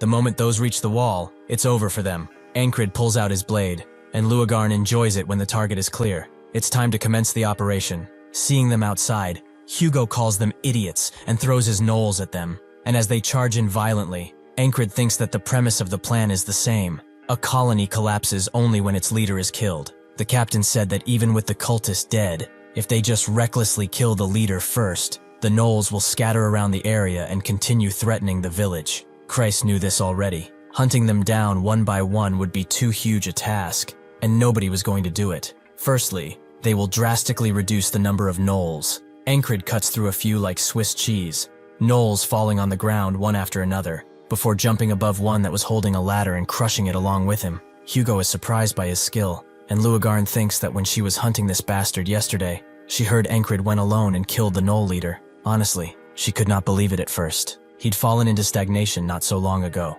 There were no signs of growth, but even without all that, she is seeing him today, much stronger than before. With one large swipe of his blades, he eliminates tens of gnolls at once, proving his prowess is enough to change the battlefield. With that level of strength, He is almost at the stage of a junior knight. The people continue to throw arrows and rocks at the gnolls, dampening their advance, and while getting into the fight, Luagarna's heart begins to race. As she takes out one of the latter gnolls, she thinks that seeing Encred, the unknown that he is, makes her feel young again. As Encred continues cutting his way through, Hugo wonders who this madman is, how he is cutting through 100 gnolls by himself. At this rate, he will be pushed back, so he decides to fall back, but that's when he sees something strange. Luagarn is carrying Encred away, who seems extremely exhausted. This gives Hugo a bright idea. That night, the captain noted that even if everyone manages the gnoll packs with the squad leader at the front, how are they supposed to kill that damn cultist? Hugo will not show himself easily. He is cautious and knows how to use his head. Krace knows that, but guys like that, once they are convinced, are the ones who cannot turn back. Hugo charges in again, knowing that Encred is strong. As long as he is here, he cannot take the village, but he can only fight like a junior knight for a moment, and this has taken a toll on that weak body of his, so he will wear him down. 1, 2, 3, it's the 4th day, where they attack and withdraw again and again. He must be exhausted from holding back the gnoll packs, as one gnoll overwhelms him, and Luagarn is forced to help him out. It's clear that even if he tries to fight, he's useless on the battlefield. Hugo charges behind him, as he knows that a guy who cannot use his strength is an easy target. With the power of his authority, he will finish this. He summons his might, preparing a dark and ominous blast. But that's when Encred turns around and cuts his hand clear off, taking him by complete surprise. Encred notes that acting really is hard. He is not built for it. Krace says that first, they showed overwhelming force and instilled the idea that the gnolls alone cannot stop Encred, then deliberately showed their belly, their weak side. A cautious guy like that, to be sure of victory, will use the gnoll packs to wear down Encred, and thanks to that, most of the gnolls are dealt with. Finally, the moment the cultist showed himself, he fell into their trap. Hug calls him a vermin. How dare he trick him? Encred notes that the one fooled is at fault, so should he be more ashamed of himself? Thank you for watching. See you next time.